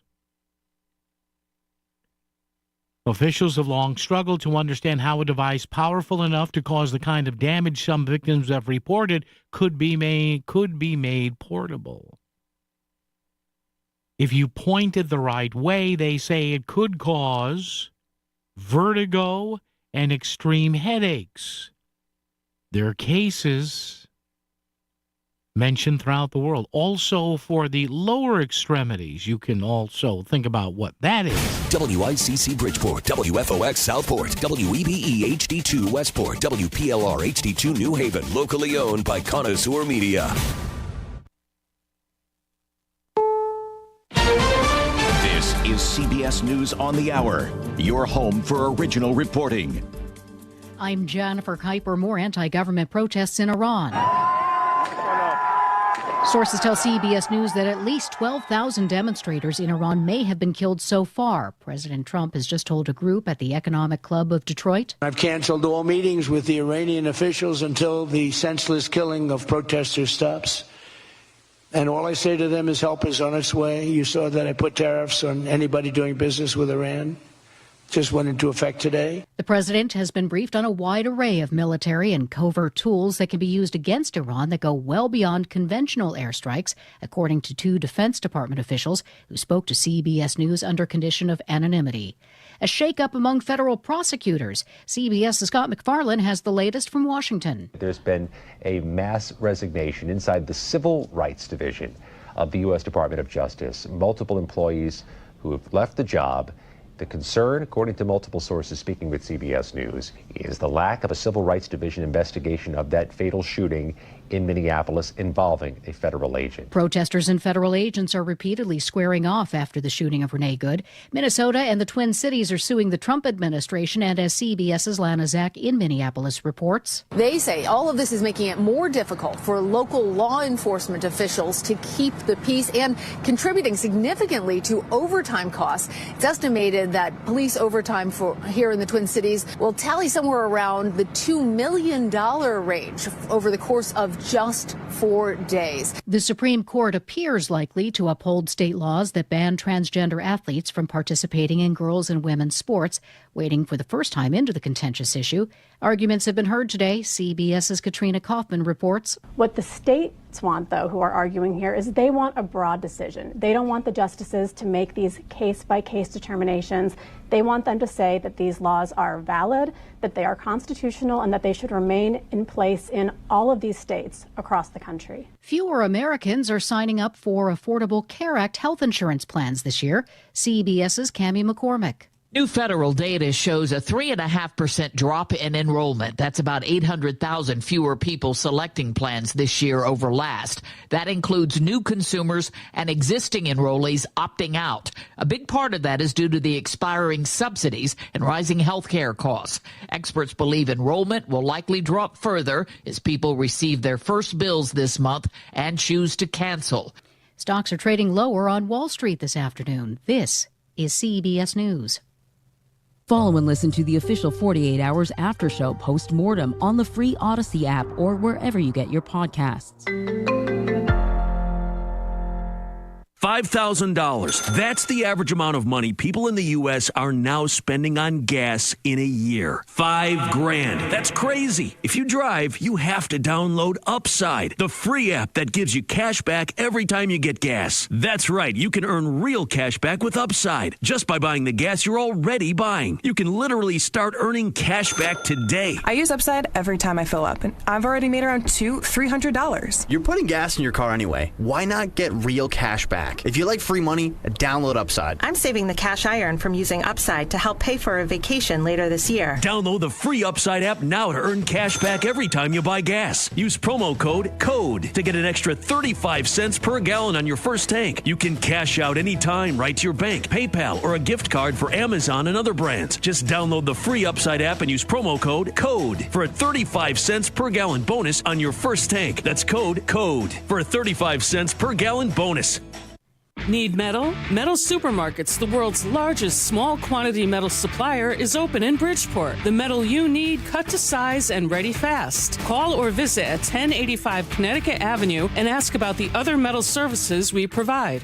It's time to protect your business with PPC Alarms Commercial Security Systems. PPC Alarms designs and installs customized security systems, including surveillance cameras, motion detectors, fire and water detection systems, license plate recognition cameras, and fleet management systems. PPC's customizable systems provide unmatched protection tailored to your company's needs, ensuring your business is always secure. Protect your business. Go to ppcalarms.com and get a complimentary evaluation. WICC 695.9, Voice of Connecticut Local News Update. Another protest was held today in Hartford in response to the shooting of Renee Good in Minnesota last week. The organization Indivisible CT organized the rally and made it clear that the gathering was to remain peaceful. There have been multiple protests across Connecticut in the past week, including in Bridgeport and Fairfield. Michelle Abt, the organizer of Indivisible Stamford, has said that her chapter provides members with de-escalation training in an attempt to keep the gatherings productive and nonviolent. First of all, we tell everybody if they're provoked to just keep going, ignore that kind of provocation. And we have de-escalation techniques involved, that's like talking people down and trying to basically separate people from engaging. And New Haven teachers are set to receive a pay raise. Under a new contract between the New Haven Federation of Teachers and the New Haven Board of Education, teachers will get a 13.5% pay raise over 3 years. The contract also calls for additional teacher preparation days at the start of the school year and improved mental health care benefits. I'm Chris Williams with WICC News. WICC Smart MLS Right Now Traffic. 95 northbound an hour from Greenwich to Bridgeport. Some breaks along the way through. The Parkway is the easier ride. No accidents reported in southern Connecticut for the moment. Traffic report powered by Columbia Dental in Norwalk. Conveniently open to fit your schedule. Cleanings, implants, even oral surgery all in one place. Call 203-299-0111 or visit columbiadental.com. I'm Andrew Krause with WICC Traffic. Cloudy and mild this evening and overnight with a low near 40. A few scattered showers on Wednesday with a high in the mid-40s. Early showers on Thursday. We'll have a high in the upper 30s in the morning, falling through the 30s during the afternoon. I'm meteorologist Paul Piorek on WICC.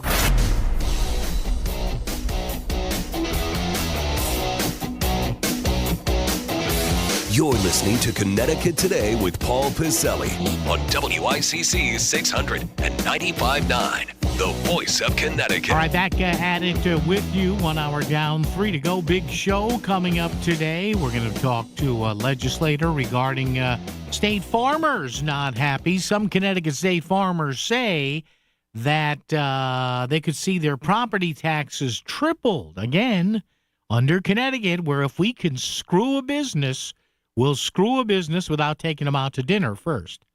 So we'll talk about that. You shouldn't say that. Why shouldn't I when it's the truth? When do you ever see the Democratic majority in Hartford coming out and saying, hey, we've got to lower costs for businesses? They don't. They don't. Prove me wrong. So we'll talk about that coming up. New Quinnipiac survey up. Also, the short session of the General Assembly is coming up. Our wonderful friend Megan Portfolio from the Yankee Institute joins us. And coming up, I have just a little mention in just a moment or two about somebody who, listen, and I haven't talked to this person probably in 20 or 30 years, but there is a state legislator currently running. And again, I don't besmirch anybody or look down on anybody who takes advantage of a rule. But I have another example of why this state is sorely in need of term limits. I don't care if it affects Democrats, Republicans, independents, socialists, men, women. I don't care. We need term limits, which we will never have in this state. That's why every time I have a guest on here or you hear about Governor Lamont or anybody saying, yeah, ranked choice voting, it's great. That may be great, but it'll never happen in Hartford because you have too many power-hungry slugs in the General Assembly who don't even want to put their records against anybody who might beat them. So we'll tell you about that coming up and more at 203-333 9422 333 WICC. I'm sorry. And I don't care what side of the aisle it's on. When you see these, now I know there have been legislators in Hartford that have done 5, 6 years, 10, 15, 20 years. Do you have to do 40 years? Really? Is your life that empty that you can't after 10 or 15 or 20 years say, you know what, it's a generation. Enough. We'll talk about that coming up. It's mind-boggling.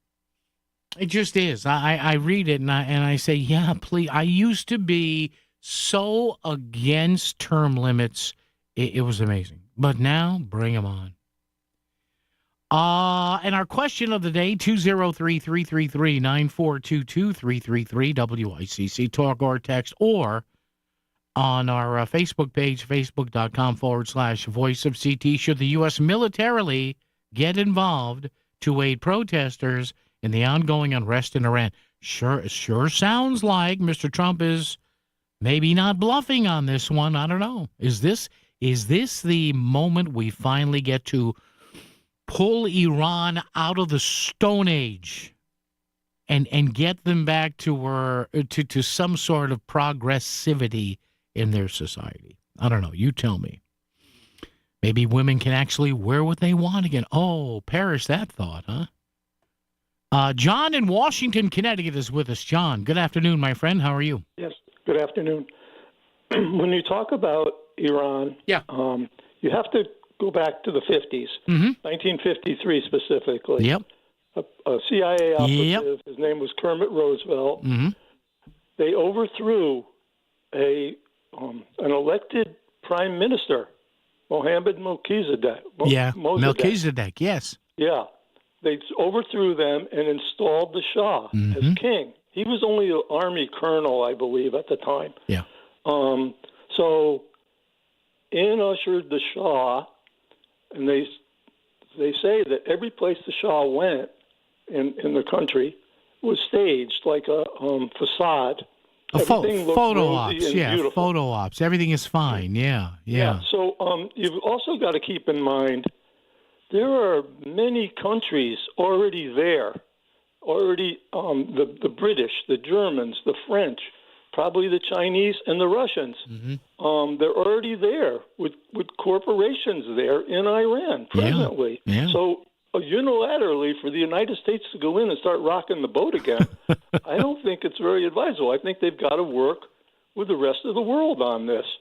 In the 70s, I was in Tehran 3 times. And I hear from very progressive, westernized exactly, city. John. I see these pictures, right, of Iran in the 70s. And John, I can remember as a small child growing up, I would watch New York television, right? Some of it leaked into New Haven, and I distinctly remember there were 2 or 3 big travel agencies at the time, where you couldn't, back when people needed a travel agent. And I remember there was one agency, and they used to be on Channel 5 or Channel 9 all the time out of New York, and their specialty was junkets and trips to Iran. And I remember watching this, and they talked about Tehran as the Paris of the Middle East. It must have been fascinating when you were there. They had resorts on the coast. Yeah. When you talk about television and TV, so we had military installations there, mostly training, U.S. Air Force training missions, training the then Iranian pilots. There was an Armed Forces, this is a little side scenario, there was an Armed Forces TV station. Yeah. And this is 1970. I was on an antenna team based in Ramstein, Germany, that went TDY, and we did a number of things, including working on seismographic equipment, which was monitoring nuclear blast, underground blasts in the Soviet Union. But we're installing a TV antenna at the Armed Forces radio and TV station in Tehran. Yeah. It was basically on a Iranian army base. So we put up the new TV antenna. It was up for about 3 days. No good. Take it down. No good. What's the matter? Yeah. Oh, long story short, Shah's son, who is now like in his 60s. Yeah, I heard him the other day. Wanted to watch American cartoons, and at one of the palaces couldn't get the signal for the cartoon. Oh my God! So they flew in a special antenna, an omnidirectional antenna. Omnidirectional, sure, yeah. So the American TV could go throughout Tehran, but everybody in that city, all they wanted to do was speak English. Yeah. And it was really an amazing city. And I wish that the people could overthrow, Well, John, and you hear that one of the reasons, and exactly what you said, I heard an expert the other day, it was on one of the cable channels, he said, a lot of these young people, as you just said, they may look back at history books or get photos. That's what they want their country to be again, and they want their country to be a magnet for tourism and keeping their traditions, but having the freedom to do what they want. So, I don't know, John. I don't know. They were highly educated. Yes. And a lot of our corporations, Grumman was there, manufacturing things. It could be that way again. Yeah. That's for sure. And that would change the whole outlook in the Middle East, I believe. Absolutely. John, thank you. Good to hear from you. John there in Washington, Connecticut. Yes. Yeah, folks. I remember. I distinctly remember I was about, it's probably about, like John said, early mid-'70s. He said 1970. Yeah, I was about 10 years old, 9 or 10 years old. And I would see these, I think they were on Channel 5 out of New York. WNEW and Channel 11, PIX 11, and they would say, come see the treasures of the Middle East, Rabat, Tehran, and you see these beautiful resorts and everybody lounging by the pool and, these buses taking you out. So, I don't know. But again, that was 1970, not, 56 years later with different kinds of, now you have, I'm sure, state-sponsored hackers or what they call cyber terrorists who maybe we went in and did that and everybody in the streets in Iran is happy. And then 2 days later, 5 of our major hospitals in the U.S. have a power outage. Everything's run by computer now. Now, John, great stuff. Thank you. Right here on WICC. For the latest news in Southern Connecticut, WICC is where you turn first on 600 AM and now 95.9 on FM. Hear your favorite live and local shows during the week. Melissa in the Morning, The Lisa Wexler Show, Connecticut Today with Paul Piselli on both 600 and 95.9. Plus more live and local news updates on weekends to keep you informed. You found the voice of Connecticut. WICC 600 and 95.9. Most people want to spend their retirement years at home, but most seniors are not equipped to do it. In fact, according to AARP, 82% of adults ages 50 and up want to remain in their current homes as they age, but only about 10% of U.S. homes are considered aging ready. Hey, Melissa Sheketoff here, and I'm so grateful my grandmother lived with us for more than 20 years. And as she got older, my parents equipped their home in Fairfield to accommodate her needs, and they got in-home care, like Connecticut In-Home Assistance. I believe in-home care made my grandmother's final years comfortable, joyful, and actually made her feel more independent. It also helped my parents to have peace of mind that someone could get her to her appointments, make sure she didn't fall, and allow them to have a loving relationship with her instead of one filled with tension and resentment. Don't wait until it's too late to make your home ready for an aging parent. Get the help you need to keep your loved one at home safe and sound. Check out Connecticut In-Home Assistance at cthomecare.com. And right now, you can even download their free ebook online. Again, cthomecare.com. Winter's here, Connecticut. Tackle any terrain in a new Land Rover Defender from Land Rover Fairfield. Gear up with the latest skis and apparel for the slopes at CB Sportif in Westport. Rugged elegance meets peak performance with enough space for your CB Sportif gear and family in your new Land Rover Defender. Hey, it's Melissa Sheketoff, host of Melissa in the Morning here on the Voice of Connecticut, inviting you to join me today from 1 to 3:30 for an exciting event called Content Made. It's hosted by the Office of Statewide Marketing and Tourism at the New Britain Museum of American Art. Whether you create content or want to work with those who do, Content Made brings everyone together to share ideas, make connections, and create partnerships. Details at voiceofct.com, and come connect, collaborate, and discover at Content Made. Sono Collision, Fairfield County's best for top quality collision repairs. We deliver unmatched precision and care to restore your vehicle. Trust us for excellence. Visit sonocollision.com or call 203-939-9955. Walk when they say you can't stand. Laugh when they say you won't speak. When you're recovering from a severe illness or injury, even the smallest tasks can be the greatest mountains to climb. But at Gaylord Specialty Healthcare, we're not just doctors and nurses and therapists. We're experts and specialists and leaders. And we do whatever it takes to make your recovery possible. Gaylord Specialty Healthcare. Think possible. Outpatient therapy services now available in Fairfield and Guilford. Gaylord.org. Recently, 1 in 4 people surveyed by Bankrate.com say they're literally losing sleep because of worries that they might not have saved enough to retire. Pretty much adds up because the number one fear of planning for retirement is running out of money. So if you're ready to get serious about planning for your future, you could start by listening to Mastering Your Wealth with host David Gagnon of First Financial Planners. Tune in Saturday mornings at 8 right here on WICC 600. Also get more details online at masteringyourwealthradio.com. WICC Smart MLS Right Now Traffic. 95 northbound an hour from Greenwich to Bridgeport. Some breaks along the way through. The Parkway is the easier ride. No accidents reported in southern Connecticut for the moment. Traffic report powered by Columbia Dental in Norwalk. Conveniently open to fit your schedule. Cleanings, implants, even oral surgery all in one place. Call 203-299-0111 or visit columbiadental.com. I'm Andrew Krause with WICC Traffic. For this evening and tonight, cloudy and mild with a low near 40. A few scattered showers tomorrow with a high in the mid-40s. Early showers on Thursday with a high falling through the 30s by late afternoon. I'm meteorologist Paul Fiorek on WICC. VoiceOfCT.com. Add us to your bookmarks and listen to Connecticut Today with Paul Pacelli while you work. WICC 695.9, the voice of Connecticut. Hey, great to have you with us here, whenever and however and wherever you want to join us. Talk or text, it's the same number, 203-333-9422, 333-WICC. Talk or text, you want to email me too, Paul, P-A-U-L, Paul, at voiceofct.com. I never look down on anyone who wants to be a public servant, especially in times like this, right?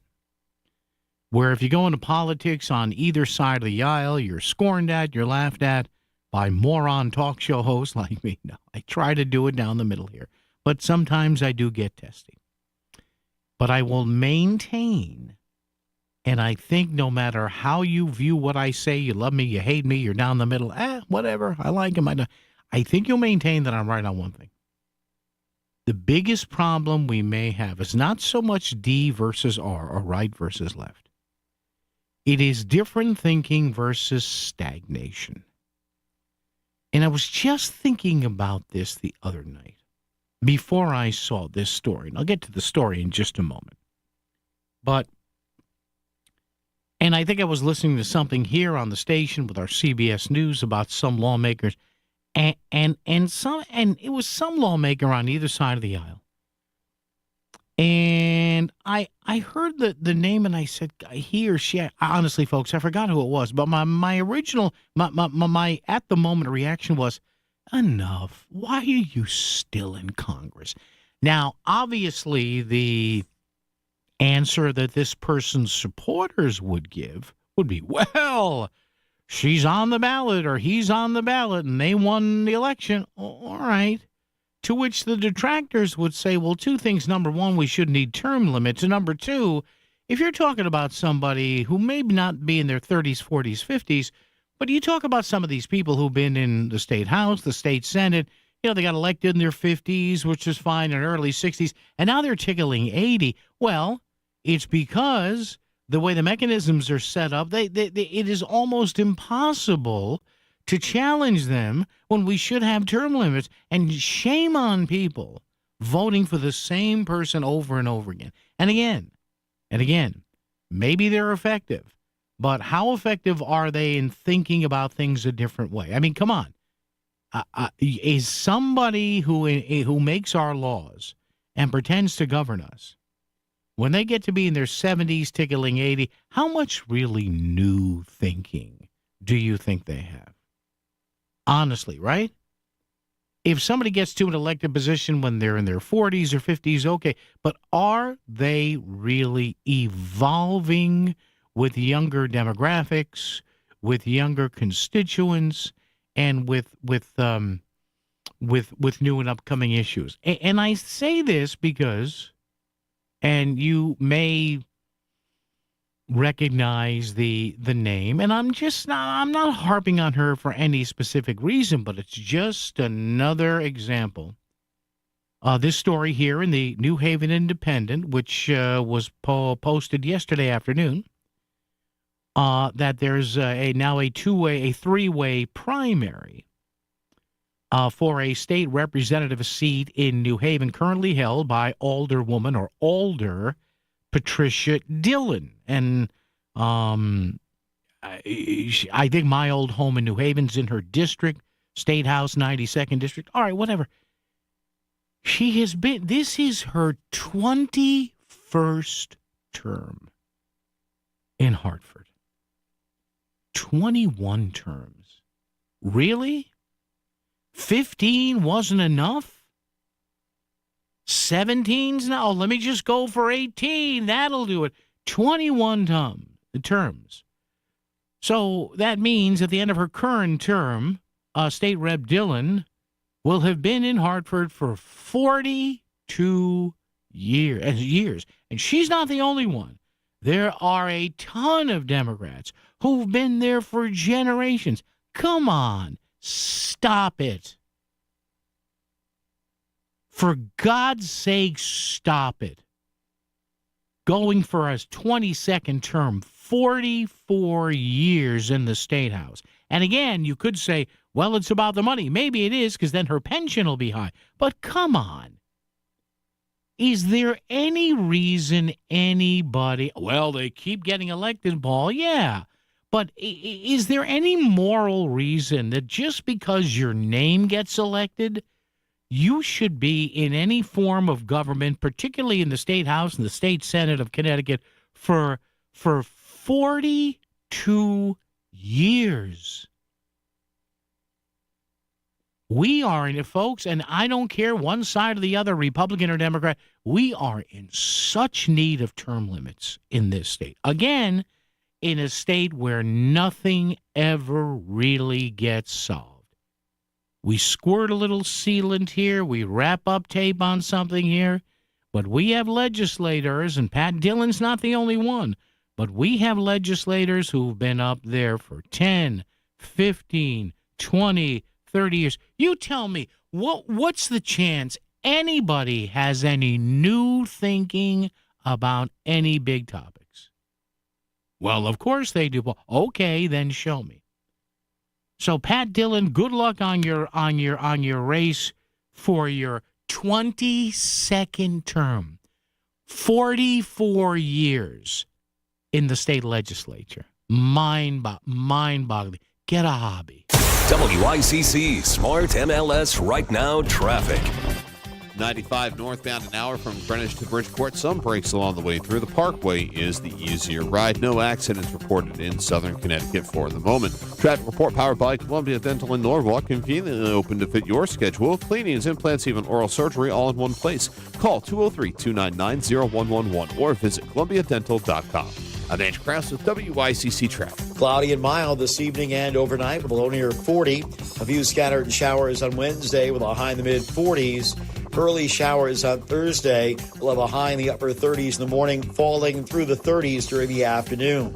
I'm meteorologist Paul Piorek on WICC. Some companies will play games regarding discounts and jack up the price before applying a discount. Not my friends at K&J Tree Service. K&J Tree Service has aggressive discounts on tree trimming, removal, or stump grinding. Their certified arborists are ready to handle winter's toughest challenges with unmatched safety and efficiency. They're offering financing for up to 60 months. No scams, no hidden fees, and rates as low as 0% for qualified buyers. Go to kjtreeservice.com to book an appointment. Hi, I'm Melanie Miranda, owner of Apex Radon Solutions, your local certified radon mitigation company. January is National Radon Action Month, and radon is something every homeowner should take seriously. Radon is an invisible, odorless gas, and it's the second leading cause of lung cancer in the U.S. The good news, testing is simple. This January, Apex Radon Solutions is offering free radon test kits to help protect your home and your family. Let's see how low your radon can go. Learn more and request your free radon test kit at apexradonsolutions.com. Billy, your gas light's on. We need to stop and fill up. No way, Jen. Gas around here is too expensive. We can make it a little further. Billy, listen to your big sister. You don't need to drive all over searching for the lowest gas prices. Do what I do and use Upside. Upside? Do you live under a rock, Billy? Upside is the hottest cash back app out there. It's free to download, and you get real cash back for every gallon of gas you buy. I use it all the time, and I've already made around $200. You can make that kind of cash back just for buying the gas you have to buy anyway? Yes, I'm looking at the Upside app now, and you can get up to a $5 cashback bonus on your first tank. Okay, I'm stopping to download Upside and fill up my tank. Download the free Upside app now to earn cash back every time you buy gas. Use promo code SUPPLY to get up to a $5 cashback bonus on your first tank. You can cash out anytime right to your bank, to PayPal, or a gift card for Amazon and other brands. Just download the free Upside app and use promo code SUPPLY to get up to a $5 cashback bonus on your first tank. That's code SUPPLY for up to a $5 cashback bonus. This is WICC 695.9, the voice of Connecticut. CBS News Brief. The crackdown in Iran to end anti-government protests could be more deadly than it reported. Asked about it today, President Trump says, I've heard numbers much lower and I've heard numbers much higher. We'll be knowing. We're probably going to find out over the next 24 hours. I think it's a lot.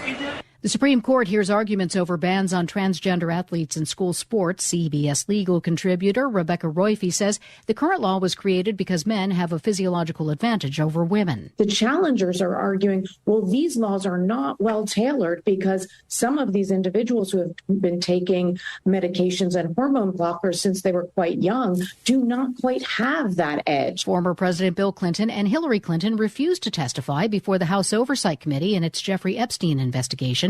GOP Committee Chair James Comer. No one's accusing Bill Clinton of any wrongdoing. We just have questions, and that's why the Democrats voted along with Republicans. News update. A Stratford Public Schools student is dead after she became sick while traveling in Colombia. Christina Cinch was in the country celebrating New Year's Eve and became severely ill, and doctors discovered a brain tumor. She was transported back to Connecticut for treatment at Yale Children's Hospital, where she was declared brain dead and then passed away. The Stratford Public School District released a statement saying, quote, Christina's loss is felt deeply across our school district. Residents of Laurelwood Senior Apartments on the west end of Bridgeport are fed up with the chronic elevator issues. Complaints go back years, according to officials. The most recent issue was this past weekend. Elderly residents of the 11-story building say it's unsafe and are calling for property management to take action. Governor Ned Lamont and the Connecticut Department of Energy and Environmental Protection Commissioner Katie Dykes both released statements Monday regarding the preliminary injunction issued Monday afternoon by the U.S. District Court for the District of Columbia, blocking the Trump administration's latest effort to prevent construction from continuing on the nearly complete Revolution Wind offshore wind project. Governor Lamont said in part, quote, "This project should have never been shut down the first time or the second time by the White House. Federal interference has stood in the way of low energy costs and good-paying jobs, but today's ruling puts Revolution Wind back on track." Attorney General William Tong also posted to social media that the project will help ratepayers across the state. You offered no justification, Mr. President, for trying to stop Revolution Wind. We told you once that you couldn't stop it. We're telling you again. And so this is a big win for ratepayers to bring down the cost of electricity here in Connecticut and to expand our access to electricity and generation. The state inspector general says the 2 inmate deaths at Garner Correctional Institution in Newtown were not criminal.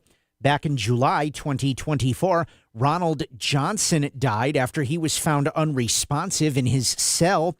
2 days later, inmate Tyler Cole died less than an hour after he was found unresponsive in his cell.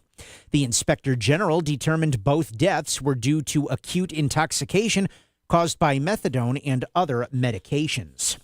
A forum was held Monday at the Gaelic American Club in Fairfield, which featured a Q&A session between the 2 candidates running for the Fairfield 1st Selectman's seat. Incumbent Democratic First Select Woman Christine Vitale and her Republican challenger, Senator Tony Wong, answered questions provided by the public about their plans for the town. There will also be a debate between the 2 candidates tomorrow at 7:15 p.m. at the Fairfield Board of Education office. The election will take place on February 3rd. Connecticut is releasing millions in state funding to improve 211 services and support homelessness prevention efforts. Governor Ned Lamont announced $2.6 million will increase call capacity for the state's 211 helpline. Additionally, the governor said $6.8 million will go to support homeless services, including responding to homelessness. You know, the idea that some of these folks thought they might not have a roof over their head on the coldest day of the year, and that was a worry they had just 2 or 3 weeks ago. And do what we can to give people a little bit of confidence. And the UConn men's basketball team is facing a challenge on the road. The Huskies will take on Seton Hall tonight at 8 p.m. in Newark, New Jersey. UConn is 16-1 this season. I'm Chris Williams with WICC News. WICC Smart MLS Right Now traffic. 95 northbound an hour, Greenwich to Bridgeport. Definitely some breaks along the way. The Lower Merritt is your best friend right now. Traffic report is powered by Courtesy Carpet Flooring Design Center. Now's the time for a fresh new look for your home. Save on top flooring brands at Courtesy Carpet. No big box gimmicks, just fair, honest prices. Courtesy Carpet, Route 111 in Monroe. I'm Edge Krause with WICC traffic. For this evening and tonight, cloudy and mild, below near 40. A few scattered showers tomorrow with a high in the mid-40s. Early showers on Thursday with a high falling through the 30s by late afternoon. I'm meteorologist Paul Fiorek on WICC. If Trumbull is talking about it, so is Paul. Connecticut Today with Paul Piselli on WICC 600 and 95.9, the voice of Connecticut.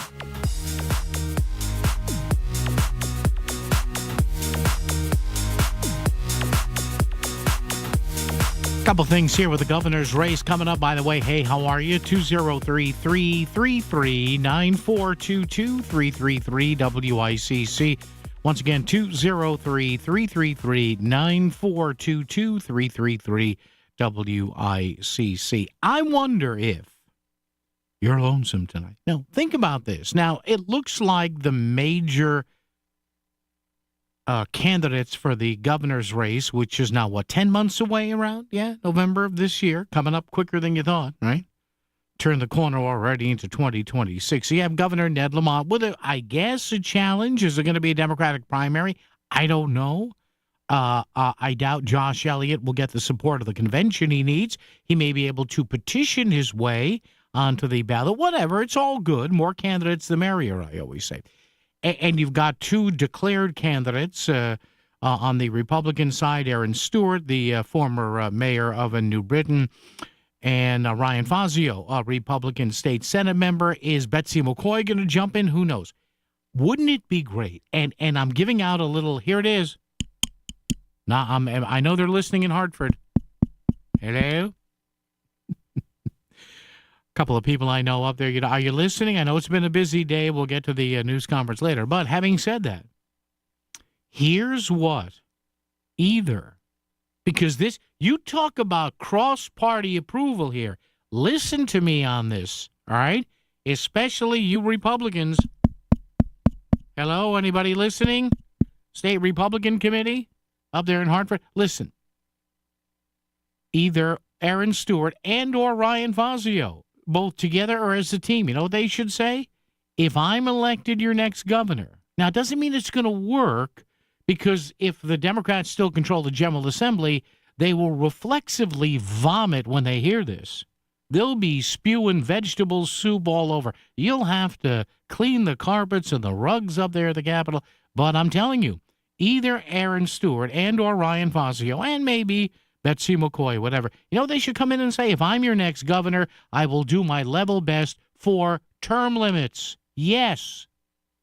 I'm telling you, do it. I know there may be some people on the Republican side that would get upset. You know what? So what? Because I'll tell you, somebody, and I know they tried to do this with ranked choice voting, and I give the governor credit. Well, he did that. Come on. The only reason the governor even gave lip service to ranked choice voting is because he wanted the independent party line on Connecticut, which he got.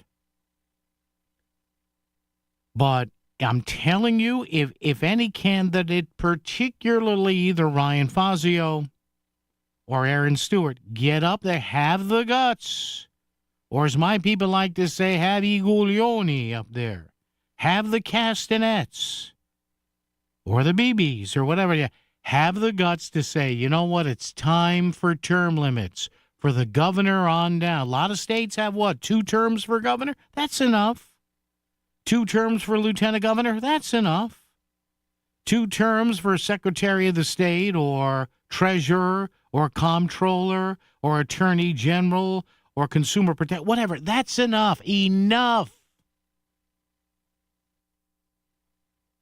So if my friend Ben Proto was listening, if any of the Republicans up in Hartford are listening now, maybe they've already planned it. I'm telling you, because the Republicans would say finally about that time, and I'm telling you, you would get some independence. You would.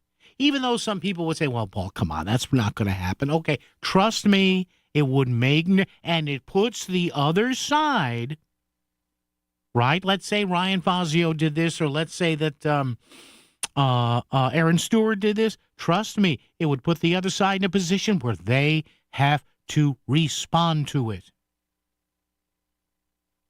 Well, your opponent is calling for term limits. State Representative so-and-so, who was first elected to the Connecticut General Assembly in 1794. What do you think? I'm telling you, it would drive them nuts. Do it.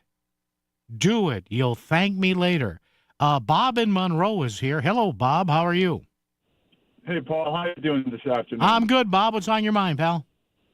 I just was thinking about the person who had served, you said 42? Yeah, years? she completed 21 years. Pat Dillon was first elected in 1984. So I'm thinking of this. So here I am. I'm 59 years old. Yeah. This woman was elected when I was a high school senior. There you go. It's just when you think of it in those terms, yeah, it's just way too much time for anyone. I don't care how great a legislator they are, how well-intentioned. Yeah. It's just, time has moved on, and I just don't think it's good for our republic having anyone in for that length of time. Bob, how often do you hear of a coach or a manager in pro sports, right, who has a winning record, right? Up and down your winning record, and they get fired, right? Or they don't get their contract renewed. And what does the team say? We just wanted a new voice. That's what we need, Bob. Sometimes you just got to move on, Bob. Yep. Agreed. Thank you, Bob. Appreciate it, my friend. Bob in Monroe. Yeah, I'm not trying to say anything bad about Representative Dillon. I used to see her on a regular basis when I was doing news in New Haven, but come on. 21 terms? So, well, Paul, she gets elected. Yeah, because the system is freaking rigged. So, in total, how much would you say you lost in this scam? I would say over $1 million. I worked really hard my whole life, and I wanted someone to share it with. I thought he really did love me, but he scammed me. It's not just the money. You almost lose a part of yourself.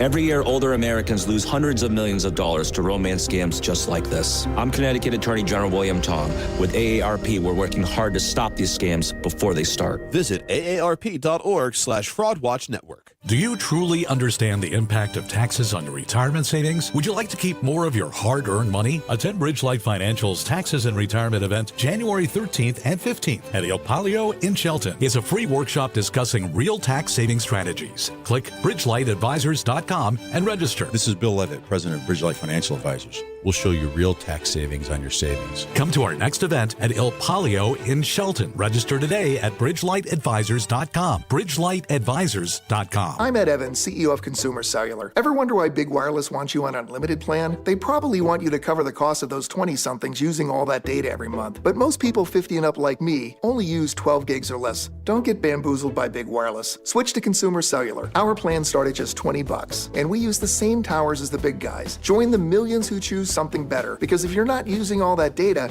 you're probably getting used. Call 1-888-FREEDOM or visit consumercellular.com/facts. Plans include $5 credit for auto pay and e-billing. See site for additional facts. Are you 50 or older? This news is for you. The CDC recommends you get vaccinated against pneumococcal pneumonia.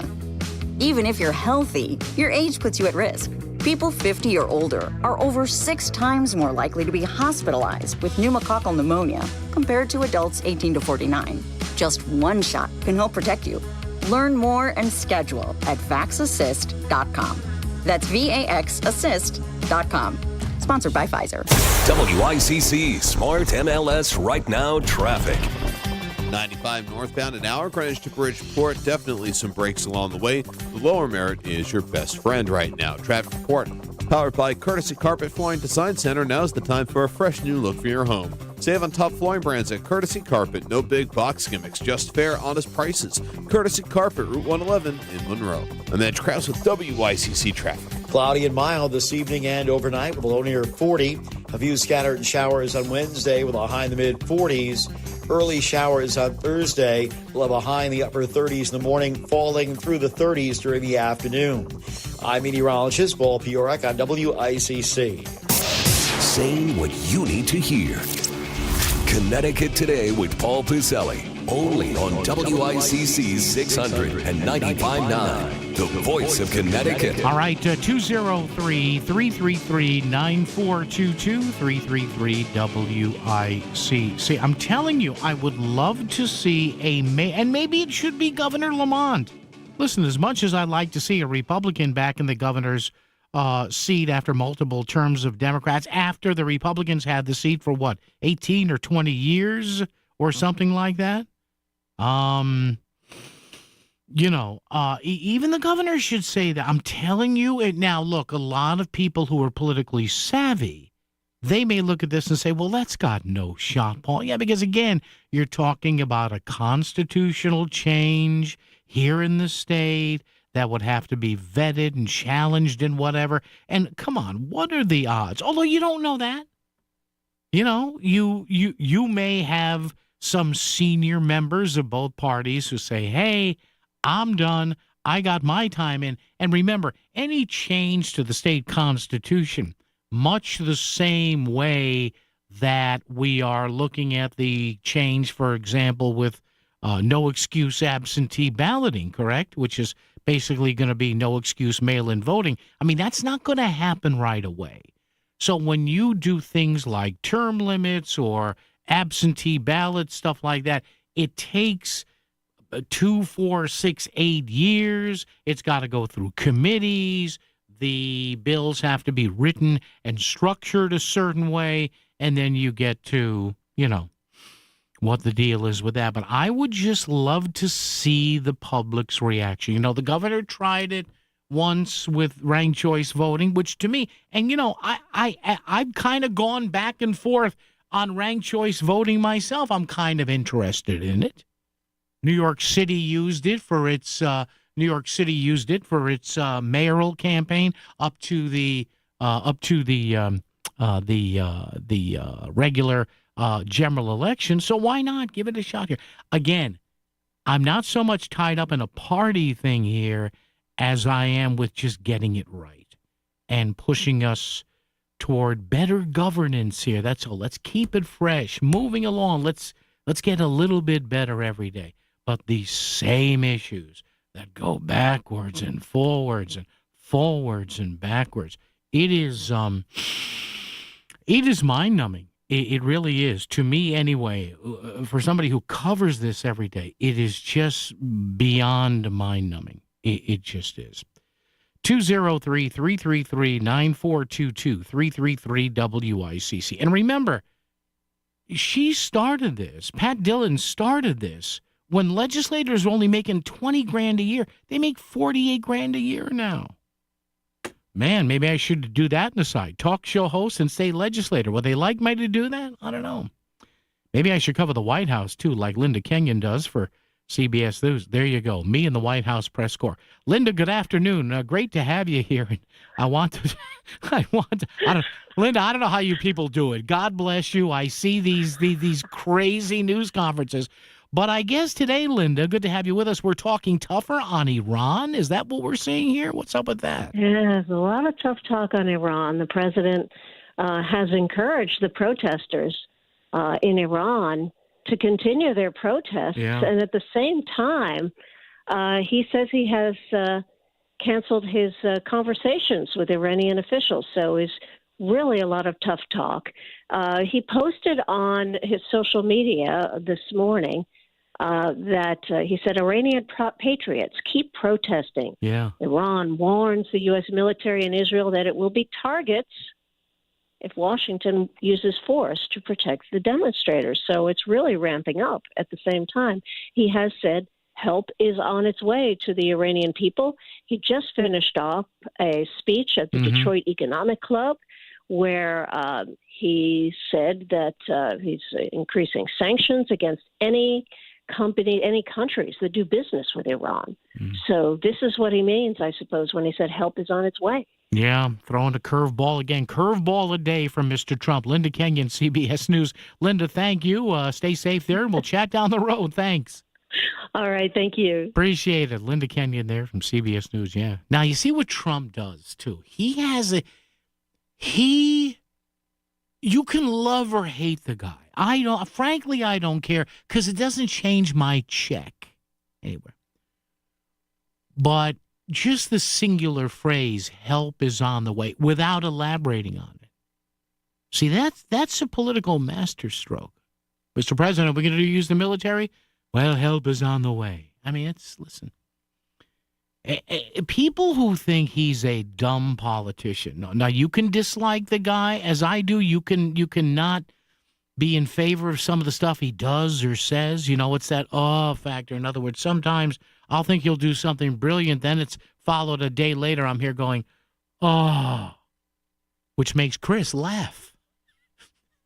Chris Williams loves when I just, on the commercial breaks, lean back in my chair and go,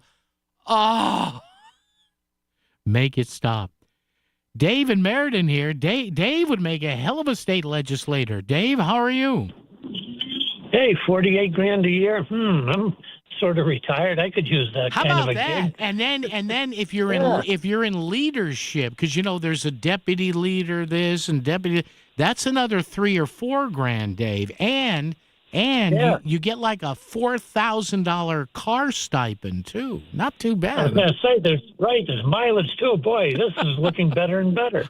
But you talk about longtime politicians. Yeah. The names like Martin Looney come up, and And then we had one from Meriden. Unfortunately, he passed away this past year. But Buddy Altabello, that's the only reason he's not there. He's been there forever, and just kept getting elected. People recognize the name, Well, that's it, Dave. Dave, that's the key point. It all comes down to name recognition. And, one time somebody said to me, we were talking, at an event, well, I understand his name. I know his name. And I said, well, okay.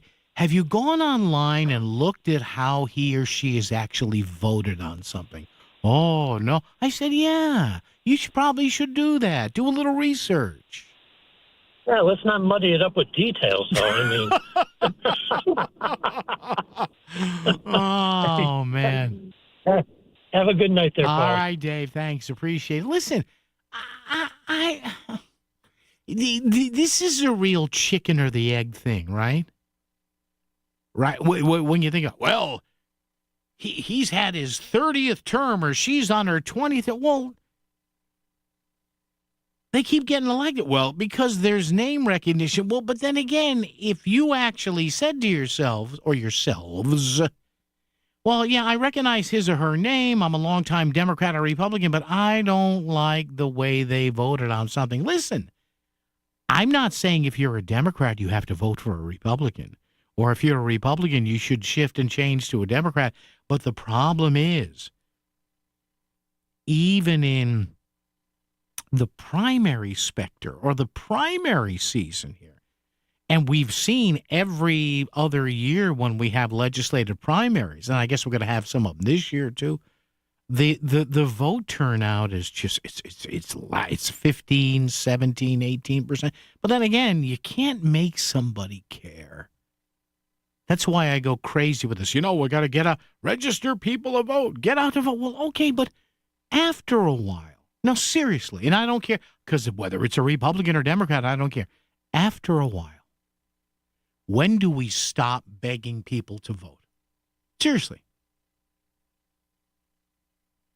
Now, look, I didn't go to high school quite in the Stone Age. It was a few years ago. But listen, we were told, I never forget Bob Morgan. I think he may have passed away now. I don't know. Mr. Morgan, God bless him. He said, gentlemen, when you turn 18, your senior year, at the tail end of your junior year, and if you want to register to vote, you got to be 18, and you go down to your city clerk or your town clerk or your registrar of voters.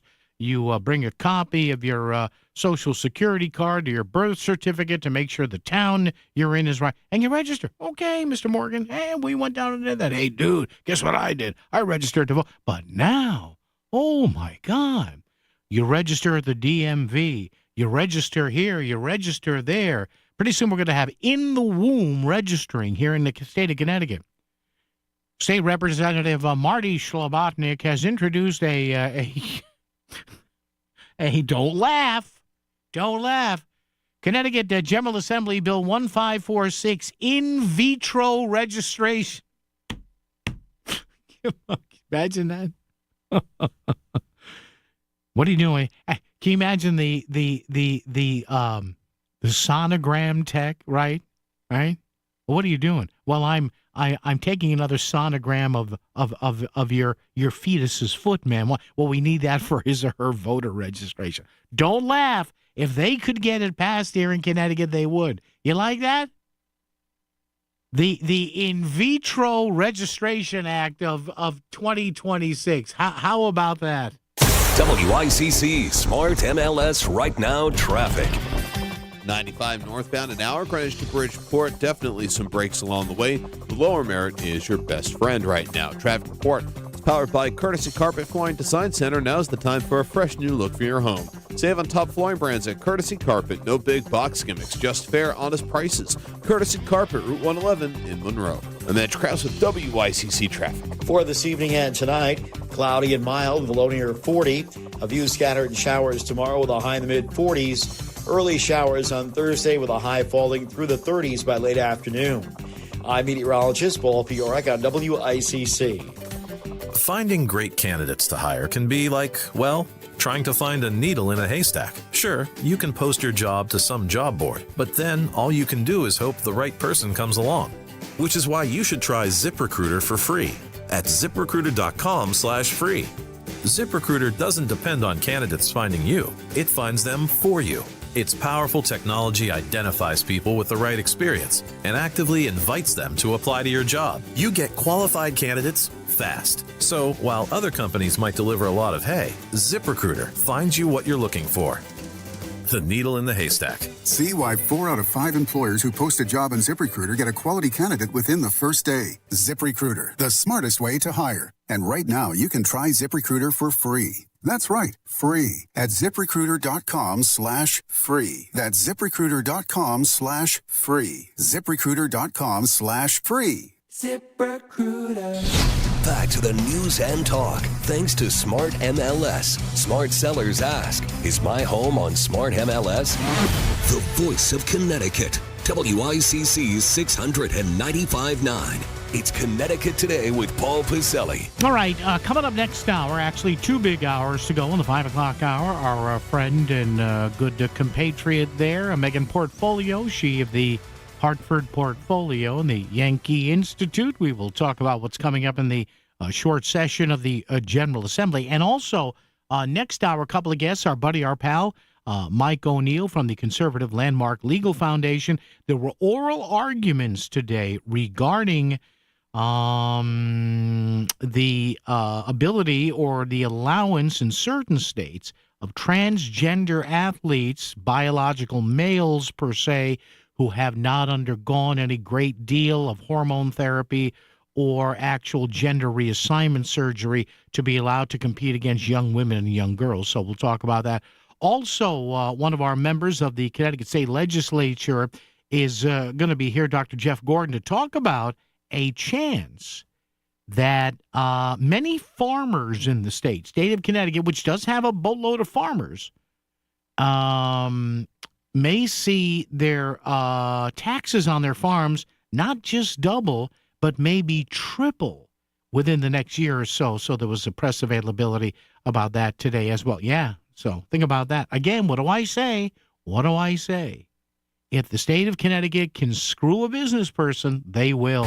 WICC Bridgeport, WFOX Southport, WEBE HD2 Westport, WPLR HD2 New Haven, locally owned by Connoisseur Media. This is CBS News on the Hour, your home for original reporting. I'm Jennifer Kuiper. A number of prosecutors in the Minneapolis U.S. Attorney's Office are resigning in protest of recent orders regarding the ICE-related shooting death of Renee Good. WCCO's Susie Jones has more. 6 federal prosecutors, including Assistant U.S. Attorney Joe Thompson, resigned after being pressured into investigating the widow of Renee Good, who was shot and killed by an ICE agent last week. University of Minnesota law professor David Schultz says he understands their position. They have a duty to uphold justice and not to engage in any type of frivolous or malicious action. Thompson was the top prosecutor of federal fraud cases in the state, the governor calling him a principled public servant. Susie Jones for CBS News, Minneapolis. The Trump administration has tried to freeze funds for programs including child care subsidies, cash assistance, and job training for poor families with children. The administration says it's rooting out fraud, but some state leaders say the motivation is political, with 5 Democratic-led states a special focus of attention. The president addressed this while in Detroit today. Starting February 1st, we're not making any payments to sanctuary cities or states having sanctuary cities because they do everything possible to protect criminals at the expense of American citizens. Money had been on hold for California, Colorado, Illinois, Minnesota, and New York. Anti-government protests in Iran roll into another day, with phone lines opening back up for calls from inside the Islamic Republic. 2 sources, including one inside Iran, have told CBS News that at least 12,000 and possibly as many as 20,000 people have been killed. President Trump has posted on social media that help is on the way. Sources say he has been briefed on military and covert options for Iran. The Environmental Protection Agency is weakening air pollution standards for power plants and says it will no longer consider the health impacts of some deadly pollutants. CBS's Allison Keyes. The EPA says it will increase the levels of nitrogen oxide allowed for newly constructed power plants. That will allow higher emissions of PM 2.5, which experts say is the nation's deadliest air pollutant, which can travel through the lungs and infiltrate the bloodstream. The change is part of the Trump administration's larger goal of slashing regulations, but some experts say the change would increase premature deaths by tens of thousands annually. Director Timothy Busfield turns himself in to New Mexico authorities after being sought on child sex abuse charges. December's Consumer Price Index shows no change from the month before at 2.7%. Stocks have closed down on Wall Street. The Dow today plunged 398 points. The Nasdaq fell 24, and the S&P 500 slipped 14. This is CBS News. Follow and listen to CBS News Roundup on the free Odyssey app or wherever you get your podcasts. $5,000. That's the average amount of money people in the U.S. are now spending on gas in a year. $5,000. That's crazy. If you drive, you have to download Upside, the free app that gives you cash back every time you get gas. That's right. You can earn real cash back with Upside just by buying the gas you're already buying. You can literally start earning cash back today. I use Upside every time I fill up, and I've already made around $200-$300. You're putting gas in your car anyway. Why not get real cash back? If you like free money, download Upside. I'm saving the cash I earn from using Upside to help pay for a vacation later this year. Download the free Upside app now to earn cash back every time you buy gas. Use promo code CODE to get an extra 35 cents per gallon on your first tank. You can cash out anytime right to your bank, PayPal, or a gift card for Amazon and other brands. Just download the free Upside app and use promo code CODE for a 35 cents per gallon bonus on your first tank. That's code CODE for a 35 cents per gallon bonus. Want to know how business gets made in Connecticut? Check out the Made podcast at voiceofct.com. It's the official companion to the Made Leadership Series. Want to stay ahead of the curve and learn from top minds? Check out Connecticut-made.com and get made. Ever notice that feeling your worst also seems to happen at the worst time in the worst places? Like sudden nausea at 9 p.m. when you're out of town. Really? Now? Fortunately, with Hartford Healthcare's HHC 24/7 app, you can get answers, diagnosis, prescriptions, even speak live with clinicians anytime, anywhere. So maybe there's never a good time to be sick, but at least the best care's always there. Download the app at your app store or hhc247.org. WICC 695.9, Voice of Connecticut Local News Update. Governor Ned Lamont and Connecticut Department of Energy and Environmental Protection Commissioner Katie Dykes both released statements Monday regarding the preliminary injunction issued Monday afternoon by the U.S. District Court for the District of Columbia, blocking the Trump administration's latest effort to prevent construction from continuing on the nearly complete Revolution Wind offshore wind project. Governor Lamont said, in part, quote, "This project should have never been shut down the first time or the second time by the White House. Federal interference has stood in the way of low energy costs and good-paying jobs, but today's ruling puts Revolution Wind back on track." Attorney General William Tong also posted to social media that the project will help ratepayers across the state. You offered no justification, Mr. President, for trying to stop Revolution Wind. We told you once that you couldn't stop it. We're telling you again. And so this is a big win for ratepayers to bring down the cost of electricity here in Connecticut and to expand our access to electricity and generation. I'm Chris Williams with WICC News. WICC Smart MLS Right Now Traffic. 95 northbound, about an hour from Greenwich through Fairfield. Some breaks along the way through. The lower Merritt will save you the most time. The congestion there starts in New Canaan. Traffic reporting is powered by Columbia Dental in Norwalk, offering complete dental care from A to Z. Call 203-299-0111 or visit columbiadental.com today. I'm Andrew Krause of WICC Traffic. Cloudy and mild this evening and overnight with a low near 40. A few scattered showers on Wednesday with a high in the mid-40s. Early showers on Thursday. We'll have a high in the upper 30s in the morning, falling through the 30s during the afternoon. I'm meteorologist Paul Piorek on WICC.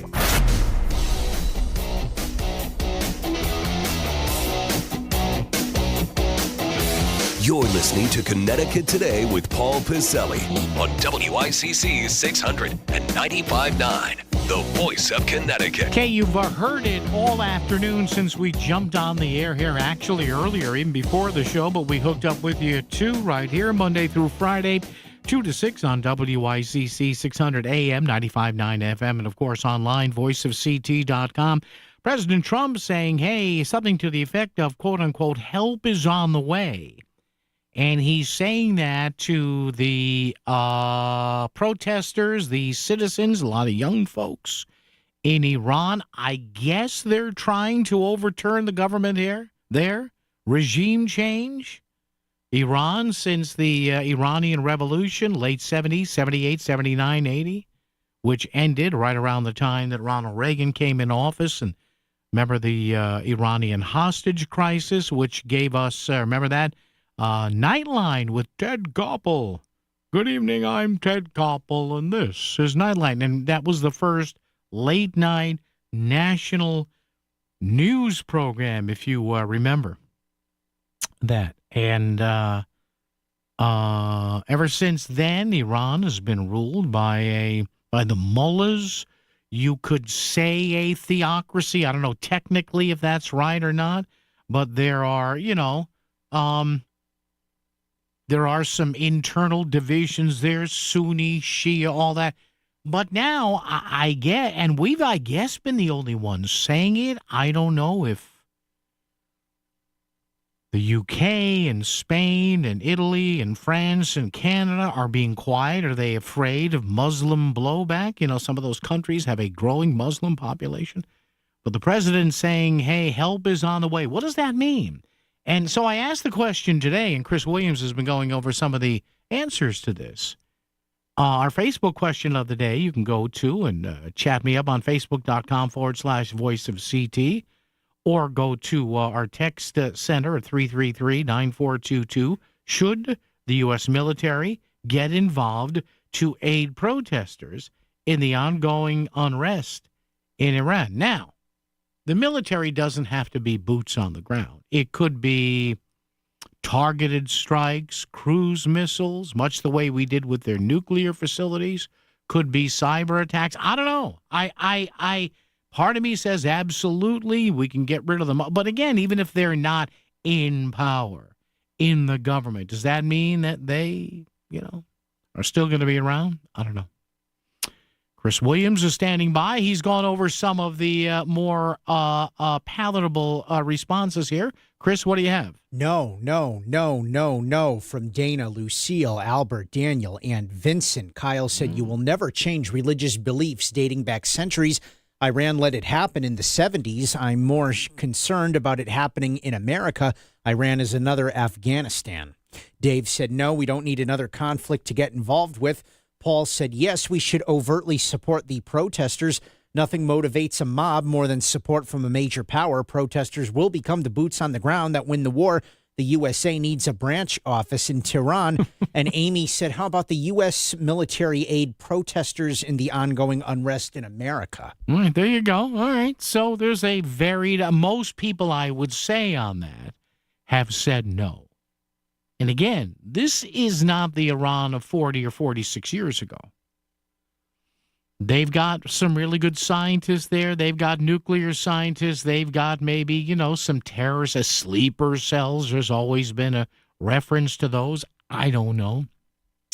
I'm not an expert there. But one thing that I have been told by experts on the left and the right is, and I've had people tell me this, say, hey, Paul, all you need to do is look at any flow chart that illustrates terror in the world, whether it's Central America, South America, Europe, Eastern Europe, anywhere in the Americas or the other or either hemisphere, and usually the lines all lead, the paths lead back to Iran. So and of course they're buddy, of course, with North Korea. So, but listen, this is what Trump does. He says just enough to get everybody nervous, and then he plays golf. That's what it is. Dave in Brantford's here at 10 past the hour. Dave, how are you, sir? What's up? Yeah, a quick hit on a subject. In the Sunday New Haven Register, there was a story about riparian rights. On the front page of Sunday's Register, it's titled "Riparian Buffer Fight is Brewing in the State." Yeah. And what they want is the state, with the DEEP, to start regulating upstream buffer and what's called the upland review areas, next to wetlands and watercourses. Yeah. And the point I want to make is that new 80002 here we go. Affordable Housing Bill specifically said that the town's regulations are bulldozed aside There you go. in the interest of providing affordable housing. And so the environmental activists are horrified at what they've wrought. Now, the article does not discuss that. This is my spin on what the state's trying to do. Okay. And it's funny, in this big article that finishes on page A7, the environmental activists are noting many all-volunteer local boards are risk-adverse and fear costly lawsuits from developers. Sure. Well, they just passed a law that said the developers can ignore the local law. know. And this is because the local regulations, in their minds, the affordable housing advocates feel that all local regulations are in the interest of keeping slaves from building and owning property in their town. And so I think the patch, and it's interesting that Katie Dykes, the head of the DEEP, doesn't want these laws passed because it would result in overlapping and conflicting jurisdiction with the local Inland Wetlands Commission. Well, they don't want to run afoul of the developers who might crowd the wetlands because they have judged affordable housing is more important than the local swamp or brook. And again, this is my spin on it. Yeah. But the state regulations, for instance, you know how the parking requirements have been brushed aside for the 8002? But you can't make a curb cut on a state highway. In other words, the state considers their regulations the only ones that count. And the local ones are for purposes of white supremacy. And so we can ignore them. Maybe I went too far on this. I wanted to cartoonishly overstate it. But it's funny, these environmental wetland regulations were one of the criticisms about the Affordable Housing Bill.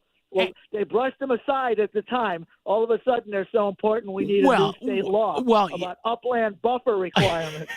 And Dave, you're 100% right. And you wait until, because I've been telling people, just wait until people, I don't know, read the whole 100 pages of the bill or see how this stuff is going to be implemented, be ineffective or effective in real time. And Dave, you watch. Now, we're only going to get the short session of the General Assembly, but as this evolves later into the election year, how many times, Dave, are we going to see in articles like that or people coming on this show or with Melissa or with Lisa saying, geez, I didn't know that. I didn't know the bill could do that. Well, there you go, Einstein.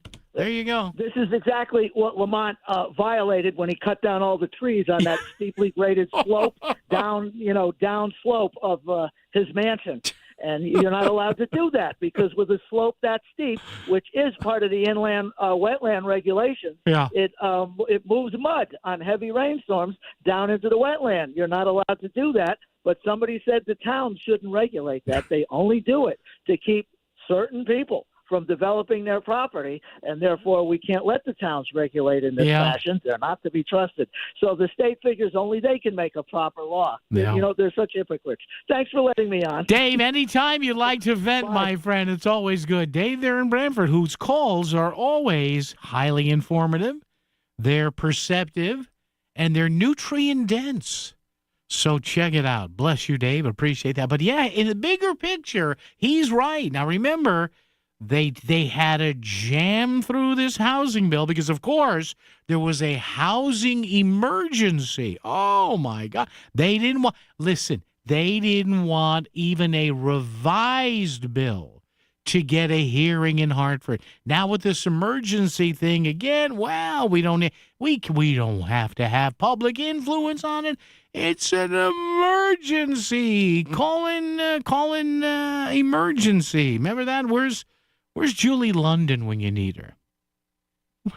KMG 365, whatever the hell that means. All right, we continue right here. Traffic and weather together and more wonderful stuff coming up. You wanted a new and improved way to experience voiceofct.com. And now you have it. We've totally revamped our website, and it looks better on your smartphone than ever before. Voiceofct.com. You can still stream all of your favorite WICC local talk shows, listen to podcasts, find out about local events, sign up for our email newsletter, and it's easier to use than ever. It's the best way to stay informed in Fairfield County. Just bookmark us. Voiceofct.com. Most people want to spend their retirement years at home, but most seniors are not equipped to do it. In fact, according to AARP, 82% of adults ages 50 and up want to remain in their current homes as they age, but only about 10% of U.S. homes are considered aging ready. Hey, Melissa Sheketoff here, and I'm so grateful. My grandmother lived with us for more than 20 years, and as she got older, my parents equipped their home in Fairfield to accommodate her needs, and they got in-home care, like Connecticut In-Home Assistance. I believe in-home care made my grandmother's final years comfortable, joyful, and actually made her feel more independent. It also helped my parents to have peace of mind that someone could get her to her appointments, make sure she didn't fall, and allow them to have a loving relationship with her instead of one filled with tension and resentment. Don't wait until it's too late to make your home ready for an aging parent. Get the help you need to keep your loved one at home safe and sound. Check out Connecticut In-Home Assistance at cthomecare.com. And right now, you can even download their free ebook online. Again, cthomecare.com. Did you know tens of thousands of mothers, fathers, children, and seniors right here in Southern Connecticut face food insecurity? Moms going without so they can feed their children? That's why the Bridgeport Rescue Mission is relaunching their mobile kitchen so they can deliver fresh hot meals directly into our streets and communities that need it most. Please help the relaunch of the Bridgeport Rescue Mission's mobile kitchens. Give today to bridgeportrescuemission.org because no child, no senior, no human should ever go hungry. Ever notice that feeling your worst also seems to happen at the worst time in the worst places? Like sudden nausea at 9 p.m. when you're out of town. Really? Now? Fortunately, with Hartford Healthcare's HHC 24/7 app, you can get answers, diagnosis, prescriptions, even speak live with clinicians anytime, anywhere. So maybe there's never a good time to be sick, but at least the best care's always there. Download the app at your app store or hhc247.org. Discover the thrill of archery at On Point Archery, Fairfield County's sole archery shop. Located off Exit 2 on Main Street in Norwalk, On Point Archery offers equipment and training for everyone, from beginners to beast. Enjoy unlimited memberships, perfect for honing your skills indoors and outdoors this winter. So whether you're lining up your first shot or going for the tournament win, visit On Point Archery in Norwalk or online at onpointarcheryct.com to learn more and make this winter like no other. When bad weather hits, go to voiceofct.com to get the latest school and business closings and delays. It's the Voice of Connecticut Storm Center, powered by Sono Collision. WICC Smart MLS Right Now Traffic. 95 northbound, about an hour from Greenwich through Fairfield. Some breaks along the way through. The lower Merritt will save you the most time. The congestion there starts in New Canaan. Traffic reporting is powered by Columbia Dental in Norwalk, offering complete dental care from A to Z. Call 203-299-0111 or visit columbiadental.com today. I'm Andrew Krause at WICC Traffic. For this evening and tonight, cloudy and mild with a low near 40. A few scattered showers tomorrow with a high in the mid-40s. Early showers on Thursday with a high falling through the 30s by late afternoon. I'm meteorologist Paul Fiorek on WICC. Grab your smartphone and get our app so you don't miss any of the conversation. Connecticut Today with Paul Pacelli continues on WICC 600 and 95.9. The Voice of Connecticut. Hey, they're coming up. We will soon talk about some of these taxes that might be tripled on Connecticut farmers. We will talk about that. And also, our good buddy, our pal, Mike O'Neill, will be checking in from the Landmark Legal Foundation with a conservative angled look at some of the oral arguments earlier today in the U.S. Supreme Court. Apparently, there's a Virginia law that the High Court has offered to make a final ruling on whether or not transgender athletes, mainly biological girls or young women, boys, or young women, should be forced to be allowed to compete against female athletes, something that I've been very passionate about. To me, it has nothing to do with whether or not somebody is cisgender, transgender, whatever. to me, and I say this, people say, well, what do you care so much about? Well, I covered high school and college athletics for years. I was a sports writer at the New Haven Register for a few years, took a few years off, and then went ahead and did it again at the Danbury News-Times, covered some college stuff, but mostly high school stuff. And back then, I covered high school boys events, everything from hockey and soccer and field hockey and lacrosse to wrestling, basketball to girls basketball and ice hockey and field hockey and soccer. And track and field, too. I was the one guy who I shouldn't say that in case any of my old compadres are listening there, but I was I enjoyed covering swimming and track and field and stuff like that. Everybody else, there was a time where I was like, let everybody else do the ball and stick stuff and puck and stick stuff. And I just feel, and this is my feeling, I know people who maybe have transgender youths or youths in their life, whatever, that they have their own feelings on it. To me, it's not so much, I'm not anti-transgender, I am pro-woman or pro-high school girl. To me, there are girls in women's sports.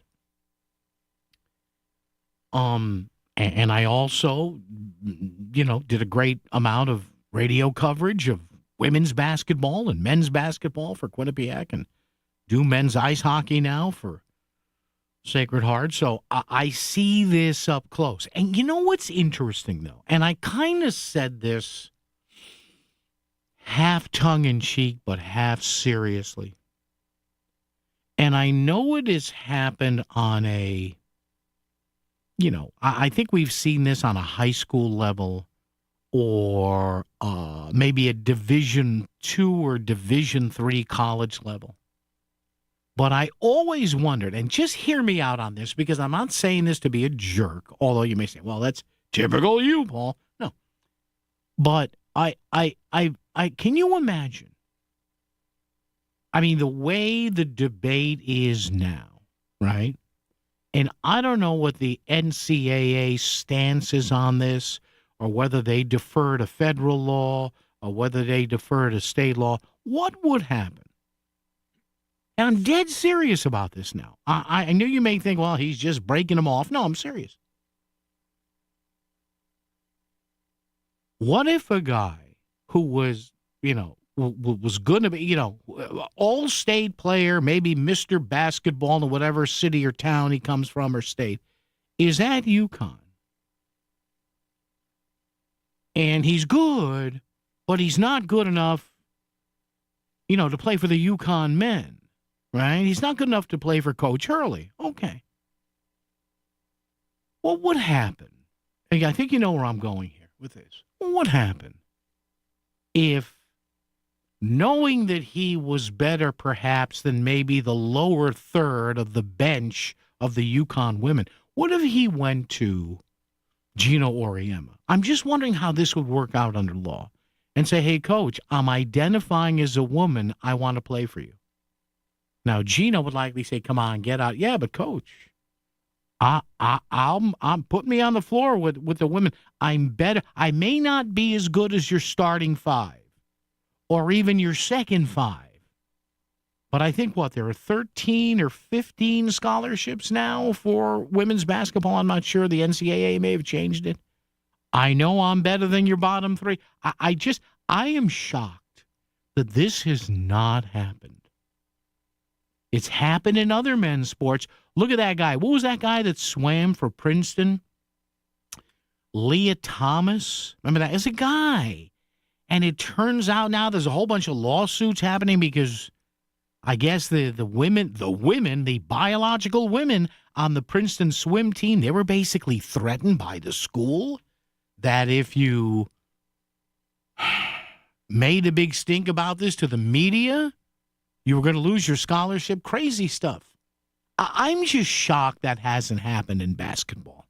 Because to me, that would almost be the sport where it would happen. I would think. but I could be wrong. Traffic and weather together right here on WICC. WICC Smart MLS Right Now Traffic.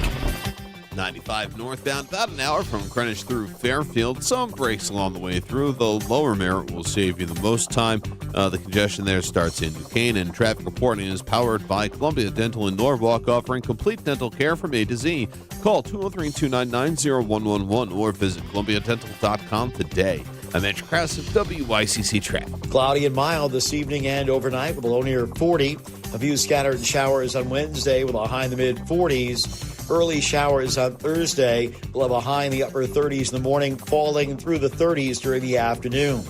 I'm meteorologist Paul Fiorek on WICC. In the real estate ecosystem, trust and transparency create harmony.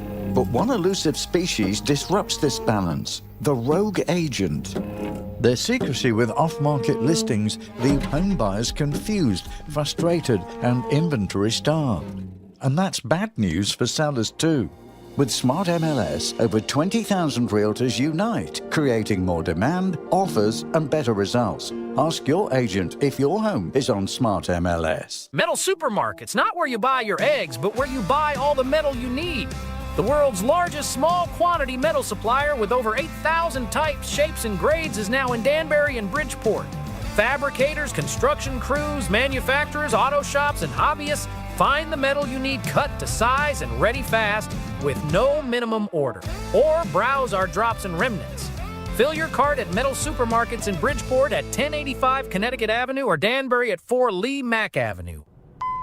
Billy, your gas light's on. We need to stop and fill up. No way, Jen. Gas around here is too expensive. We can make it a little further. Billy, listen to your big sister. You don't need to drive all over searching for the lowest gas prices. Do what I do and use Upside. Upside? Do you live under a rock, Billy? Upside is the hottest cashback app out there. It's free to download, and you get real cash back for every gallon of gas you buy. I use it all the time, and I've already made around $200. You can make that kind of cash back just for buying the gas you have to buy anyway? Yes, I'm looking at the Upside app now, and you can get up to a $5 cashback bonus on your first tank. Okay, I'm stopping to download Upside and fill up my tank. Download the free Upside app now to earn cash back every time you buy gas. Use promo code SUPPLY to get up to a $5 cashback bonus on your first tank. You can cash out anytime right to your bank, to PayPal, or a gift card for Amazon and other brands. Just download the free Upside app and use promo code SUPPLY to get up to a $5 cashback bonus on your first tank. That's code SUPPLY for up to a $5 cashback bonus. Hi, this is Leo Carl from Carl Chevrolet in New Canaan. Last year, more consumers switched to Chevrolet than any other automotive brand. Why? With more standard passive and active safety features than any other brand, plus easy-to-use technology like wireless Apple CarPlay, Chevy simply builds in more value. And who doesn't love getting more for their money? With fresh inventory arriving daily, see for yourself at Carl Chevrolet, 261 Elm Street in New Canaan, or online at carlchevy.com. Metal Supermarket's not where you buy your eggs, but where you buy all the metal you need. The world's largest small quantity metal supplier with over 8,000 types, shapes, and grades is now in Danbury and Bridgeport. Fabricators, construction crews, manufacturers, auto shops, and hobbyists find the metal you need cut to size and ready fast with no minimum order. Or browse our drops and remnants. Fill your cart at Metal Supermarkets in Bridgeport at 1085 Connecticut Avenue or Danbury at 4 Lee Mack Avenue. This is WICC 695.9, the voice of Connecticut. CBS News Brief. As anti-government protests rage in Iran, the death toll is feared to be much higher than reported. President Trump saying, "Nobody's been able to give me an accurate number. I have heard numbers from everything's a lot. One is a lot." CBS's Lana Zach has more on the lawsuit filed by the state of Minnesota against the federal government over the deployment of ICE. The state of Minnesota is alleging that federal agents here have used aggressive and illegal tactics that have created a culture of uncertainty and fear. The Supreme Court hears arguments on whether states can ban transgender athletes from competing in school sports. Kathleen Hartnett is the attorney for plaintiff Lindsay Hecox, a Boise State Club soccer player who argues she suppressed her testosterone, takes estrogen, and has no sex-based advantage over women athletes. We are here not proposing a rule of absolute inclusion, but saying that in the case with people like our client who have mitigated, their exclusion doesn't match the statutory interest. CBS News Brief, I'm Jennifer Kuiper. WICC 695.9. Voice of Connecticut Local News Update. Another protest was held today in Hartford in response to the shooting of Renee Good in Minnesota last week. The organization Indivisible CT organized the rally and made it clear that the gathering was to remain peaceful. There have been multiple protests across Connecticut in the past week, including in Bridgeport and Fairfield. Michelle Abt, the organizer of Indivisible Stamford, has said that her chapter provides members with de-escalation training in an attempt to keep the gatherings productive and nonviolent. First of all, we tell everybody if they're provoked to just keep going, ignore that kind of provocation. And we have de-escalation techniques involved, that's like talking people down and trying to basically separate people from engaging. A Stratford Public Schools student is dead after she became sick while traveling in Colombia. Christina Cinch was in the country celebrating New Year's Eve and became severely ill, and doctors discovered a brain tumor. She was transported back to Connecticut for treatment at Yale Children's Hospital, where she was declared brain dead and then passed away. The Stratford Public School District released a statement saying, quote, Christina's loss is felt deeply across our school district. Residents of Laurelwood Senior Apartments on the west end of Bridgeport are fed up with the chronic elevator issues. Complaints go back years, according to officials. The most recent issue was this past weekend. Elderly residents of the 11-story building say it's unsafe and are calling for property management to take action. The state inspector general says the 2 inmate deaths at Garner Correctional Institution in Newtown were not criminal. Back in July 2024, Ronald Johnson died after he was found unresponsive in his cell. 2 days later, inmate Tyler Cole died less than an hour after he was found unresponsive in his cell. The inspector general determined both deaths were due to acute intoxication caused by methadone and other medications. Connecticut is releasing millions in state funding to improve 211 services and support homelessness prevention efforts. Governor Ned Lamont announced $2.6 million will increase call capacity for the state's 211 helpline.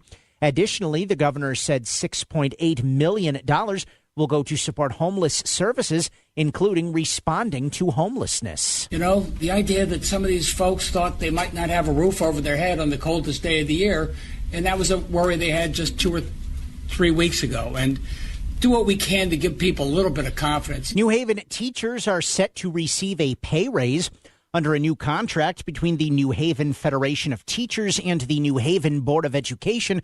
Teachers will get a 13.5% pay raise over 3 years. The contract also calls for additional teacher preparation days at the start of the school year and improved mental health care benefits. A forum was held Monday at the Gaelic American Club in Fairfield, which featured a Q&A session between the 2 candidates running for the Fairfield 1st Selectman's seat. Incumbent Democratic 1st Selectwoman Christine Vitale and her Republican challenger, State Senator Tony Wong, answered questions provided by the public about their plans for the town. There will also be a debate between the 2 candidates tomorrow at 7:15 p.m. at the Fairfield Board of Education office. The election will take place on February 3rd. And the UConn men's basketball team is facing a challenge on the road. The Huskies will take on Seton Hall tonight at 8 p.m. in Newark, New Jersey. UConn is 16-1 this season. I'm Chris Williams with WICC News. WICC Smart MLS Right Now traffic. 95 northbound, a solid hour. Greenwich through Fairfield. The Parkway, heaviest congestion coming off Route 7 in Norwalk, going into No Man's Land in Fairfield. New Haven, 95 south. You're on the brakes through Long Wharf, going into West Haven. And Route 8 northbound, volume delays in Shelton, heading into the bridge. Traffic report is powered by Stanford Center for the Arts. Super Diamond live at the Stanford Palace, January 30th, delivering Neil Diamond's hits with power, passion, and a rock edge. Sing along to Sweet Caroline and more. Tickets available at palacestanford.org. I'm Mitch Krause with WICC Traffic. For this evening and tonight, cloudy and mild with a low near 40. A few scattered showers tomorrow with a high in the mid-40s. Early showers on Thursday with a high falling through the 30s by late afternoon. I'm meteorologist Paul Fiorek on WICC. Voice your opinion on the voice of Connecticut. 203-333-9422. Back to Connecticut Today with Paul Pacelli. WICC 600 and 95.9. Given that half the states are allowing transgender girls and women to participate, about half are not, why would we, at this point, just the role of this court, jump in and try to constitutionalize a rule for the whole country while there's still, as you say, uncertainty and debate? Given that half the states are allowing transgender girls and women to participate, about half are not, why would we, at this point, just the role of this court, jump in and try to constitutionalize a rule for the whole country while there's still, as you say, uncertainty and debate? All right, that's Associate Justice of the U.S. Supreme Court there, which fired twice, Brett Kavanaugh, regarding a big debate today as to whether or not the High Court would make a blanket ruling on transgender athletes playing against biological women and girls. So we'll talk about that coming up with a couple of analysts pretty soon. Give you a little preview of that. First off, let's chat with Rich in Fairfield, who's been hanging on. Rich, good afternoon, sir, and how are you?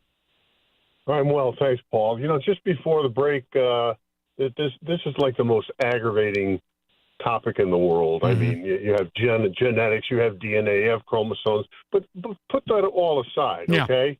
I mean, you brought up about if you took maybe not the best player in a UConn team. What if you took it a step more absurd? Mm-hmm. What if you take a player of the caliber of, let's say, LeBron James, who was in college, and it says, I feel like a woman today, and I'm going to play basketball. So let's put LeBron James on a woman's collegiate basketball team, and there's your situation. They never lose. They never lose. They never lose. And knock people down, and he's 6'8", and he's 265 pounds. Yeah. Or Will Chamberlain back 50 years ago. Listen, Serena Williams has been the most dominant women's player in the last 20, 25 years. Yeah. Serena Williams freely admits that she'd be lucky to win a game against any professional man. And probably the best collegiate players, okay? Yeah. You know, the absurdity is beyond belief. I mean, I've been a little facetious for the last few years, but, when I'm talking to people and they get going on this, it's like, last week I felt like a rhinoceros, but that's preposterous, isn't it? So just because you think you're something, what if I think I'm a car? Okay, that's okay. It's okay. This leftist nonsense is absolutely beyond belief, and the Supreme Court needs to get it correct. Okay, they need to say that men shouldn't be playing with women and young men with girls in high school. It's absolutely absurd. And Rich, thank you for the call. The key thing here, and we'll get this from Mike O'Neill momentarily. We'll be chatting with him in a few minutes. The key thing here is that both sides in this, in other words, the sides per se, that are one side says, hey, we should have transgender, oftentimes still biological males, being able to compete with biological women in women's sports, and the biological women who say, hey, this is women's sports and girls' sports, not biological guy sports. They're both arguing they're protected under the same statute. This is Title IX. Look it up. It's an equality, it's a non-discrimination statute, meaning that you cannot discriminate against a woman. This came into the early 70s because you had a lot of colleges, for example, that had 2 or 3 women's sports teams and 11 men's teams, and that wasn't right. So without Title IX, you wouldn't have the UConn women's basketball team to where it is. But both sides are arguing here, and it's a fascinating argument. Both sides are saying, hey, wait a minute. This protects both of us with how we express our sexuality. So, how's the court going to rule on this? I don't know. We won't know on that for at least a few months. Sometimes the most important personal breakthroughs are made possible by medical ones. And that's why Smilow Cancer Hospital delivers the pioneering research of Yale Cancer Center, like targeted therapies based on your genetic makeup and groundbreaking clinical trials that offer hope when you need it most. All delivered by a multidisciplinary team dedicated to you and your specific type of cancer. Smilow Cancer Hospital and Yale Cancer Center. We're powering breakthroughs with the greatest of care. Do you have questions about real estate? Learn the secrets of real estate investing and get your questions answered during the Real Estate Show with Pat Civitella. Listen Sunday mornings from 9 to 10 for expert information about real estate investing, downsizing, and improvements before selling. Pat will help turn your real estate dreams into reality. Tune in and call The Real Estate Show with Pat Civitella. Sunday mornings from 9 to 10, right here on WICC 600 and 95.9. Logan Fury did something smart. He saved hundreds on auto insurance switching to Progressive. With that money, he bought a mini treadmill. Is walking on it during video conference calls more distracting than he thought? Yes. And is that because he overestimated his foot-eye coordination? Definitely. But it's Logan's savings, and if he wants to burn calories and any chance at a promotion, we say, good for you, Logan. Switch and see if you could save with Progressive and treat yourself. Progressive Casualty Insurance Company and Affiliates. On the battlefield, there's a saying America's military men and women live by. Never leave a fallen warrior behind, ever. Off the battlefield, Wounded Warrior Project operates with the same goal. Wounded Warrior Project was created to help our men and women returning home with the scars of war, whether those scars are physical or mental. Wounded Warrior Project. We never leave a fallen warrior behind, ever. Learn more about what we do at woundedwarriorproject.org. WICC Smart MLS Right Now Traffic. 95 northbound, a solid hour. Greenwich through Fairfield. The Parkway, heaviest congestion coming off Route 7 in Norwalk, going into No Man's Land in Fairfield. New Haven, 95 south. You're on the brakes through Long Wharf going into West Haven. And Route 8 northbound, volume delays in Shelton heading into the bridge. Traffic report is powered by Stanford Center for the Arts. Super Diamond live at the Stanford Palace January 30th, delivering Neil Diamond's hits with power, passion, and a rock edge. Sing along to Sweet Caroline and more. Tickets available at palacestanford.org. I'm Edge Krause with WICC Traffic. Cloudy and mild this evening and overnight with a low near 40. A few scattered showers on Wednesday with a high in the mid-40s.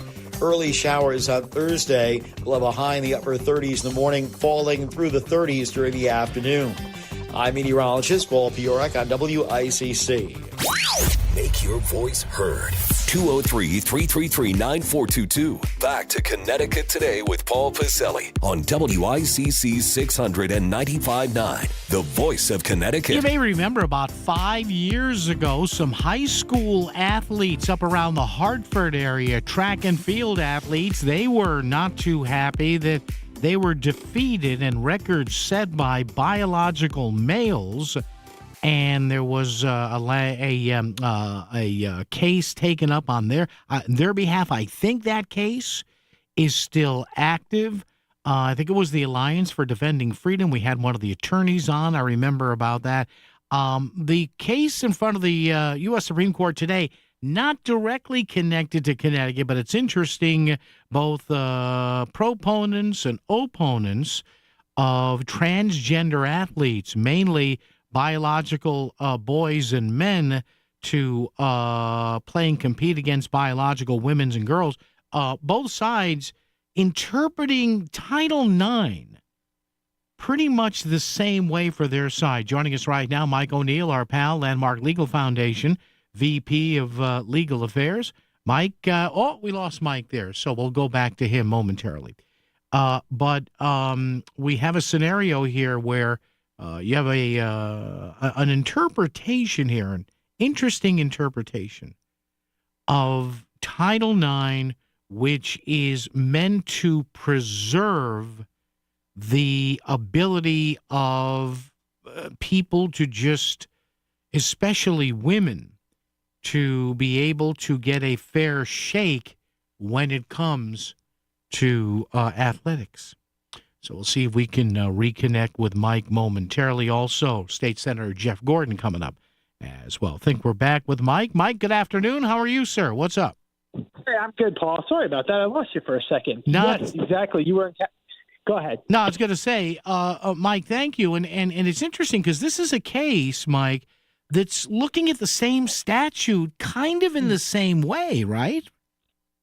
Yeah, a couple. Well, actually, two cases, right? And so there was Title IX, as you were just talking to, was an issue in the second case. The first case it's important to talk about both cases because the first case, this was a case out of Idaho, involves the constitutionality of these laws. So what happened was Idaho passed a law. Really, how you kind of your perspective on how you approach this. Idaho passed a law protecting women's sports. In other words, saying that only biological females could compete against biological females in high school and college athletics in the state of Idaho. And other states have passed laws similar to that. I think, as you said, maybe Connecticut had done that or something, or other. I think it was about 27 states have done that. And the question in that case is the constitutionality of it, whether that law violates the equal protection rights of individuals who are transgender, of biological males who now have transitioned or identify as females and now are trying to seek to compete as females. And whether the question there is the constitutionality of those laws, whether it violates the equal protection laws. The second case, of course, is what you were talking about, is Title IX. What's Title IX? That's Title IX of the Education Act of 1972, which essentially established women's sports, right? Said if you're going to have men's sports, you're going to have women's sports, and women's sports establish an equal playing field for men and women, and which kind of was the advent of women's athletics, women's college athletics. We've talked about it for years. So that the second case was whether these laws, and that was a law in West Virginia, violated Title IX, whether these trans individuals had some sort of rights to compete as what they identified as under Title IX, and whether it violated their Title IX rights there, whether they were a protected class. And Mike, I guess there's ways around this, right? For example, I know some states are saying, well, okay, but you need to have a certain amount of years of hormonal therapy. You've got to go through a muscle mass measurement. A lot of states, Mike, right? They're not trying an all or nothing approach here. But what might the court rulings here do to affect those? Well, I think what the court's going to say is going to look at this and is going to say whether there's an interest. It depends. When we're talking about constitutionality here, it's all the level of scrutiny that a court is going to apply to a law that involves these sorts of that makes some sort of distinguishing characteristics, right? And so the law here is, in all likelihood, what the pro-trans people were trying to advocate for was that this is an intermediate standard, and that the state's independent important interest the interest that the states are saying is, look, we want to ensure an even playing field. We want to ensure that biological females have a fair shot at competing, and if you allow biological males to come in, even no matter what degree to which they're engaged in these hormonal treatments, that it's going to interfere with their ability to have a fair playing field. And so it's just the equities aren't going to be fair. And that's the state's right there. And then the question here is whether that's going to be a rational basis or whether that's going to be subject to some sort of intermediate level of scrutiny.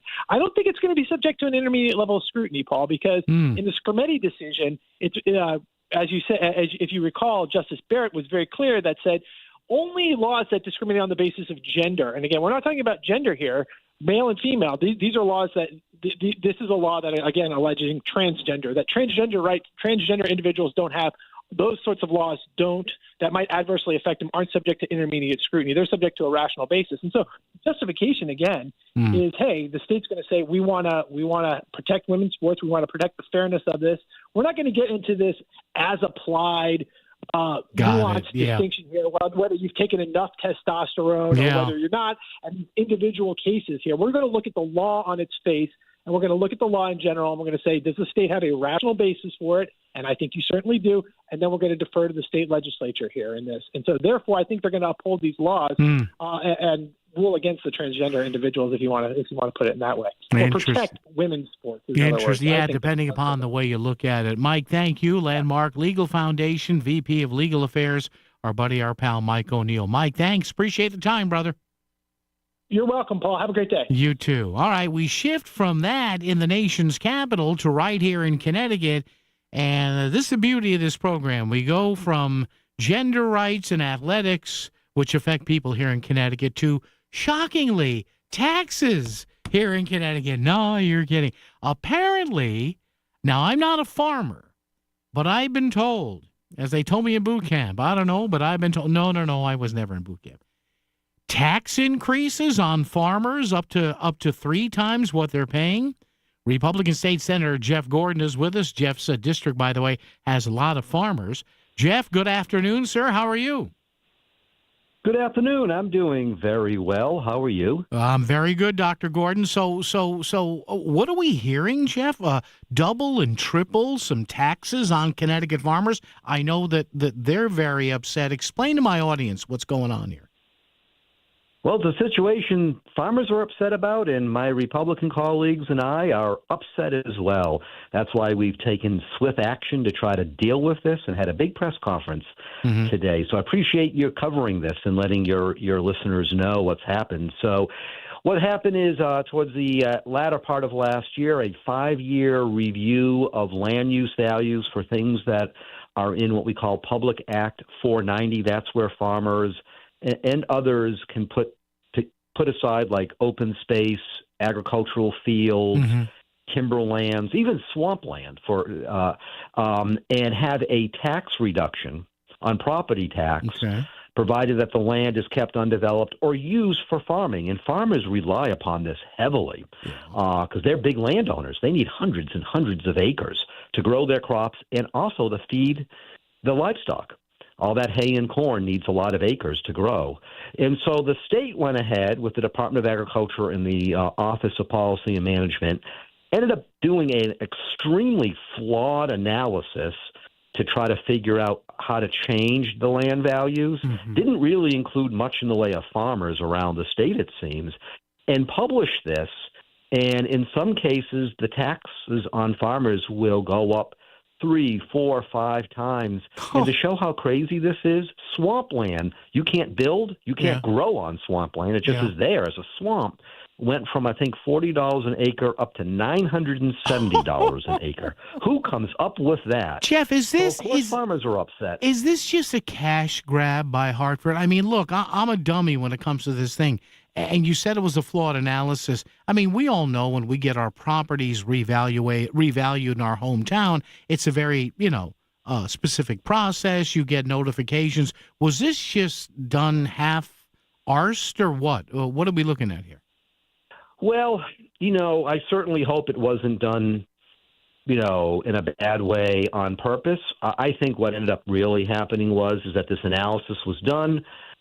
Folks in state agencies chose not to really fact-check this, see why these numbers were going to change this way in such a screwy way, divorced from reality, and just went ahead and published it. Farmers, rightly so, got upset. How can they afford this? We're in an affordability crisis. Farmers, many times have to carry huge debt in order to pay for everything that's expensive to run a farm. It's not as if they're millionaires. And rightly so, they're concerned. They may not be able to keep the farms. They might have to sell farmland to developers in order to make money. My Republican colleagues and I heard about this very recently. We worked with state agencies, Connecticut Farm Bureau, farmers. We've gotten this temporarily fixed a little bit. But what we're really pushing for is stop these increases, first of all, because the numbers make no sense. And second, let farmers have a seat at the table when these decisions are made, because who knows better about farmland than farmers, not bureaucrats in Hartford. They know. And also we want to, in the future, have good oversight of these agencies doing this type of stuff and make certain that if there is going to be an increase, it's capped so we don't have these massive increases that completely whack farmers. And what I'm doing, my Republican colleagues are doing, is we are working together for the farmers because we need them. Otherwise, we don't have local jobs, we don't have local food, and the huge amount of money that they deal with helping the state economy. So this is a real serious issue. Jeff, thank you. Dr. Jeff Gordon, Republican State Senate member, voicing concern about some farmland revaluation. Jeff, good to have you on. Keep us up to date on this, all right? If you will, we'd appreciate it. Will do. Thank you. Thanks. Dr. Jeff Gordon there, Republican State Senate member. Part of the state's got a lot of farms. How about that? Can you imagine that? I mean, it's bad enough when our cities and towns say, hey, we're lowering your mill rate, but we've also upped the value of your house. Okay. Imagine a farmer saying, looking at 3, 4, 5 times higher revaluation. I'm telling you, state of Connecticut. The bend-over state. Traffic and weather together right here on WICC. WICC Smart MLS Right Now Traffic. 95 northbound, a solid hour. Greenwich through Fairfield. The Parkway, heaviest congestion coming off Route 7 in Norwalk, going into No Man's Land in Fairfield. New Haven, 95 south. You're on the brakes through Long Wharf going into West Haven. And Route 8 northbound, volume delays in Shelton heading into the bridge. Traffic report is powered by Stanford Center for the Arts. Super Diamond live at the Stanford Palace January 30th, delivering Neil Diamond's hits with power, passion, and a rock edge. Sing along to Sweet Caroline and more. Tickets available at palacestanford.org. I'm Edge Krause with WICC Traffic. For this evening and tonight, cloudy and mild with a low near 40. A few scattered showers tomorrow with a high in the mid-40s. Early showers on Thursday with a high falling through the 30s by late afternoon. I'm meteorologist Paul Fiorek on WICC. Need roofing, vinyl siding, gutters, or chimney repairs? Hi, I'm Eddie Griffin, the owner of Brown Roofing, your local roofing expert since 1972. From cracked shingles to leaky chimneys, our certified technicians handle it all. We don't just install, we fortify your home for decades of protection. And right now you could get 0 interest, 0 payments for 24 months. Call today at 475-445-1195 or visit us at brownroofing600.com. Brown won't let you down. Hi, this is Leo Carl from Carl Chevrolet in New Canaan. Last year, more consumers switched to Chevrolet than any other automotive brand. Why? With more standard passive and active safety features than any other brand, plus easy-to-use technology like wireless Apple CarPlay, Chevy simply builds in more value. And who doesn't love getting more for their money? With fresh inventory arriving daily, see for yourself at Carl Chevrolet, 261 Elm Street in New Canaan, or online at carlchevy.com. Back to the news and talk, thanks to Smart MLS. Smart sellers ask, is my home on Smart MLS?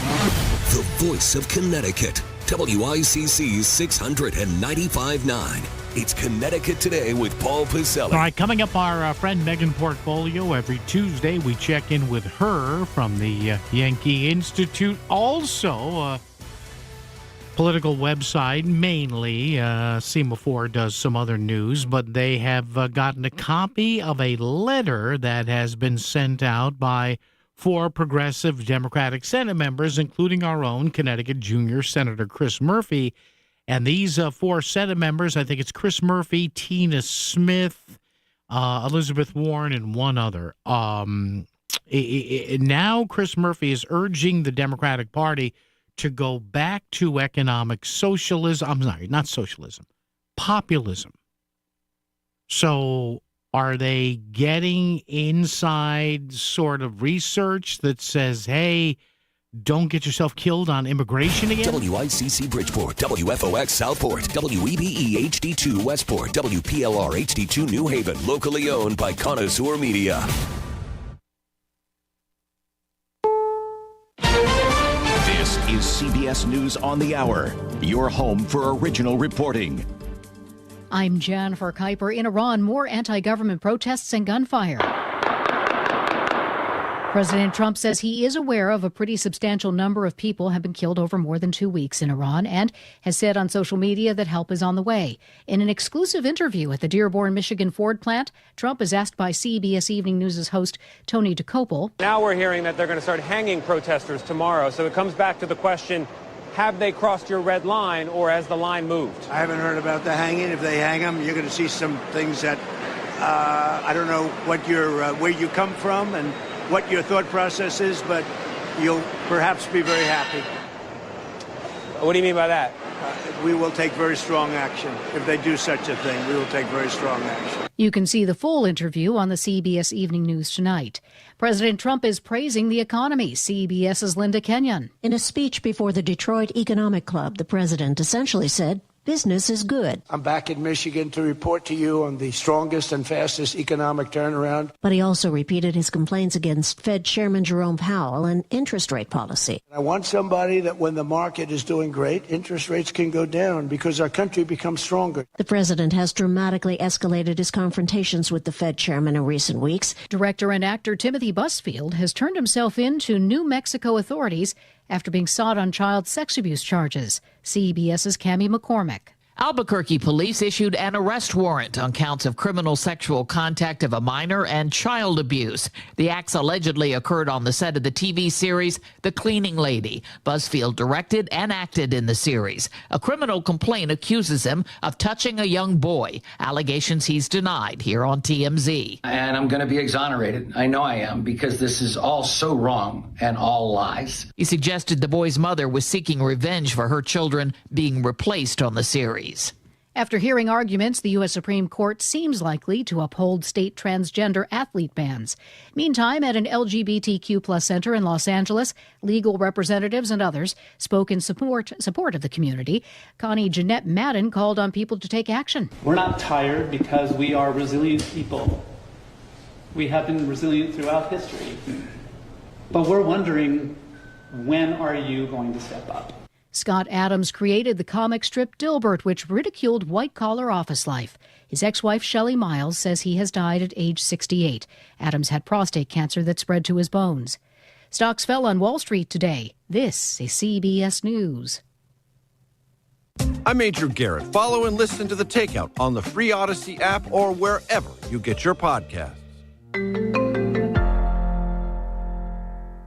$5,000. That's the average amount of money people in the U.S. are now spending on gas in a year. $5,000. That's crazy. If you drive, you have to download Upside, the free app that gives you cash back every time you get gas. That's right. You can earn real cash back with Upside just by buying the gas you're already buying. You can literally start earning cash back today. I use Upside every time I fill up, and I've already made around $200-$300. You're putting gas in your car anyway. Why not get real cash back? If you like free money, download Upside. I'm saving the cash I earn from using Upside to help pay for a vacation later this year. Download the free Upside app now to earn cash back every time you buy gas. Use promo code CODE to get an extra 35 cents per gallon on your first tank. You can cash out anytime right to your bank, PayPal, or a gift card for Amazon and other brands. Just download the free Upside app and use promo code CODE for a 35 cents per gallon bonus on your first tank. That's code CODE for a 35 cents per gallon bonus. Save more on heating costs this winter with better value and better heating services from Hoffman Energy. Switch now and get $125 free heating oil. With local 24/7 service in any weather, a monthly budget plan, and service plan options, Hoffman Energy has everything you need to stay warm, save, and enjoy a worry-free winter. Use propane? We've got you covered too. Ask about our special offers. Get your $125 free heating oil now. Visit HoffmanEnergy.com or call 877-359-0623 today. Looking for quality dental care close to home? Columbia Dental in Norwalk is here for you. As part of our robust network of 12 locations, we're open to fit your busy schedule. From routine cleanings and checkups to implants and oral surgery, Columbia Dental provides complete care for the whole family, all in one place. Call us today at 203-299-0111 or visit columbiadental.com. That's columbiadental.com. Your smile, our priority. WICC 695.9, Voice of Connecticut Local News Update. The state inspector general says the 2 inmate deaths at Garner Correctional Institution in Newtown were not criminal. Back in July 2024, Ronald Johnson died after he was found unresponsive in his cell. 2 days later, inmate Tyler Cole died less than an hour after he was found unresponsive in his cell. The inspector general determined both deaths were due to acute intoxication caused by methadone and other medications. And residents of Laurelwood Senior Apartments on the west end of Bridgeport are fed up with the chronic elevator issues. Complaints go back years, according to officials. The most recent issue was this past weekend. Elderly residents of the 11-story building say it's unsafe and are calling for property management to take action. I'm Chris Williams with WICC News. WICC Smart MLS Right Now traffic. 95 northbound an hour. Greenwich through Fairfield. Parkway northbound heaviest congestion coming off Route 7 going into no man's land in Fairfield. New Haven 95 south. Plenty of company through Long Wharf into West Haven. And 84 eastbound. Busy through Danbury going through Route 7. I'm Edge Krause with WICC traffic. Cloudy and mild this evening and overnight with a low near 40. A few scattered showers on Wednesday with a high in the mid-40s. Early showers on Thursday. We'll have a high in the upper 30s in the morning, falling through the 30s during the afternoon. I'm meteorologist Paul Piorek on WICC.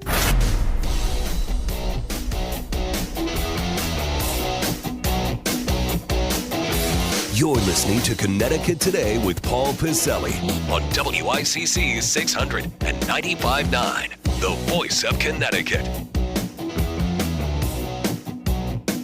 Hey there, how are you? One more hour of some open phone time coming up. We'll talk to our friend Megan Portfolio, too, about the upcoming General Assembly session. What are we going to see there? Yeah, I think the special session opens in, 2 weeks or something like that? Not sure. 203-333-9422, 333-WICC. Now, it's the short session coming up, and it is an election year, but who knows?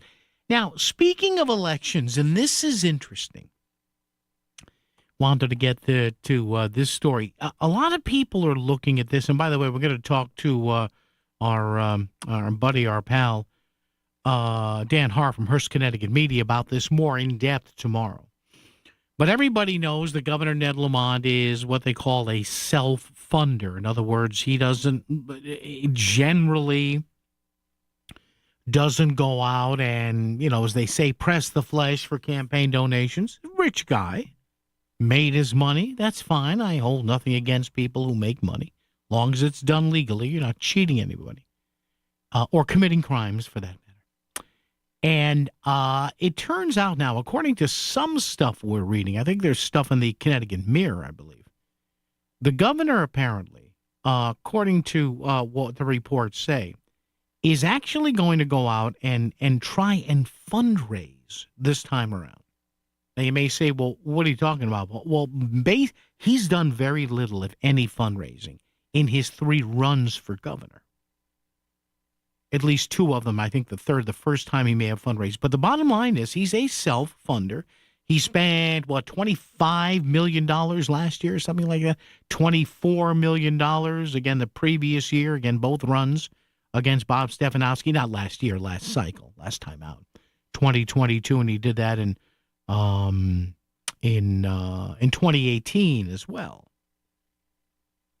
So this is interesting that he said he wants to, bring in more people. He wants to he wants to fundraise, and everybody's looking at this going, that's interesting. What does it mean? Because you figure the guy's got, I don't know, anywhere from a 53, a 54% approval rating, all the way up to low 60s, depending upon, what survey you look at. He self-funded in 2018. He's self-funded again in 2022. Why is he looking for money now the old-fashioned way? Maybe it's perception. Interesting here, Mark Pasniokis in the Connecticut Mirror. Governor Ned Lamont still intends to largely self-fund his reelection campaign, but his first campaign filing had one surprise. In other words, you have to file how you're going to raise money. Others gave nearly as much to the campaign in its first weeks as they did to the independently wealthy Democratic governor. Quote, we're trying to raise as many small dollar donations as we can to show our broad-based support. That's interesting. This year, all 3 of Lamont's opponents are participants in the state's revamped Citizens Election Program, that requires a broad base. We've explained this to you. Our buddy Chris Caruso helped start this.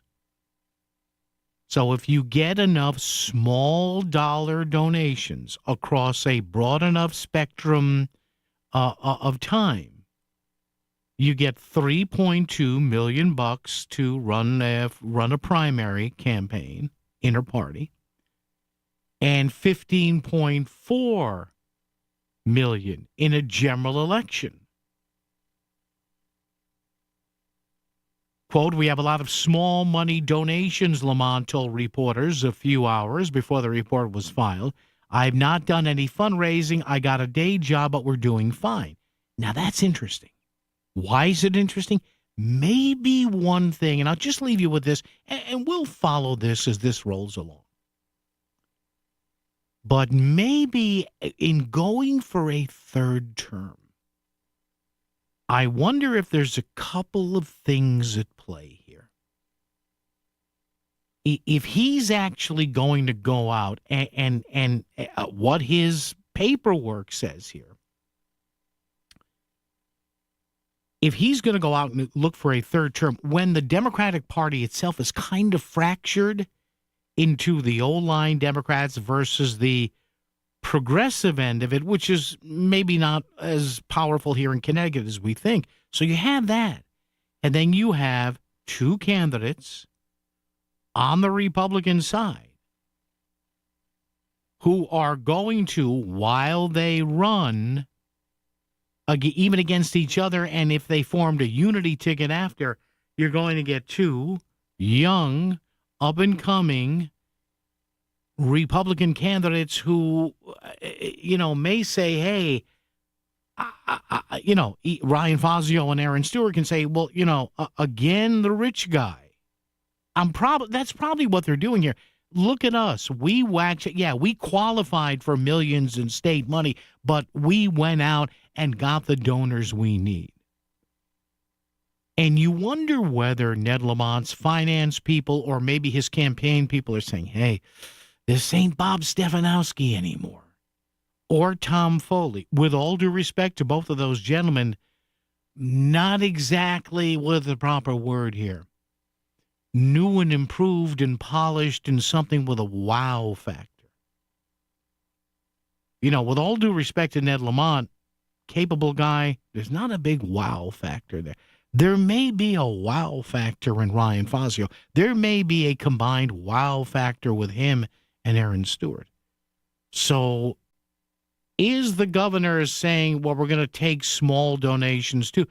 Is this a little bit of a buffer trying to go ahead to maybe centrist voters or even people who say, well, I'm not just the rich guy. Like, don't be fooled by the new and improved. I'm your guy. Interesting. Very, very interesting. We'll do our traffic and weather together and come back with our friend Megan Portfolio straight ahead. For the latest news in Southern Connecticut, WICC is where you turn first on 600 AM and now 95.9 on FM. Hear your favorite live and local shows during the week. Melissa in the Morning, The Lisa Wexler Show, Connecticut Today with Paul Piselli on both 600 and 95.9. Plus more live and local news updates on weekends to keep you informed.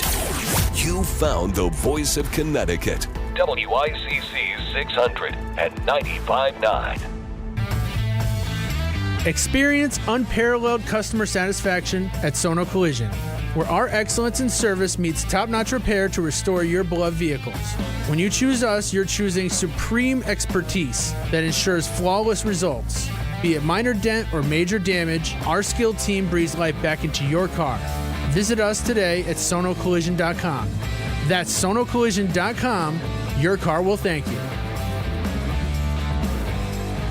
Do you truly understand the impact of taxes on your retirement savings? Would you like to keep more of your hard-earned money? Attend Bridgelight Financial's Taxes and Retirement event January 13th and 15th at El Palio in Shelton. It's a free workshop discussing real tax saving strategies. Click bridgelightadvisors.com and register. This is Bill Levitt, President of Bridgelight Financial Advisors. will show you real tax savings on your savings. Come to our next event at Il Palio in Shelton. Register today at bridgelightadvisors.com. bridgelightadvisors.com. All January long, kids eat free at family-owned AB's Falafel in Trumbull. Come enjoy and save on a great meal everyone will love, from fresh and delicious shawarma, falafel, kebabs, and hummus. AB's Falafel is consistently voted best Middle Eastern food in Connecticut. And for January, with every adult meal, one child 10 and under eats free. It's a meal deal parents will love and kids will cheer for. AB's Falafel, 10 Broadway Road, Trumbull. Free child meal for dine-in only. Columbia Dental in Norwalk is part of a trusted integrated network, offering comprehensive dental services from A to Z, all in one convenient location. From routine cleanings to advanced procedures, their expert team is ready to care for your smile. Call Columbia Dental in Norwalk today at 203-299-0111 or visit columbiadental.com. Complete dental care all under one roof. Finding great candidates to hire can be like, well, trying to find a needle in a haystack. Sure, you can post your job to some job board, but then all you can do is hope the right person comes along. Which is why you should try ZipRecruiter for free at ziprecruiter.com/free. ZipRecruiter doesn't depend on candidates finding you. It finds them for you. Its powerful technology identifies people with the right experience and actively invites them to apply to your job. You get qualified candidates fast. So while other companies might deliver a lot of hay, ZipRecruiter finds you what you're looking for.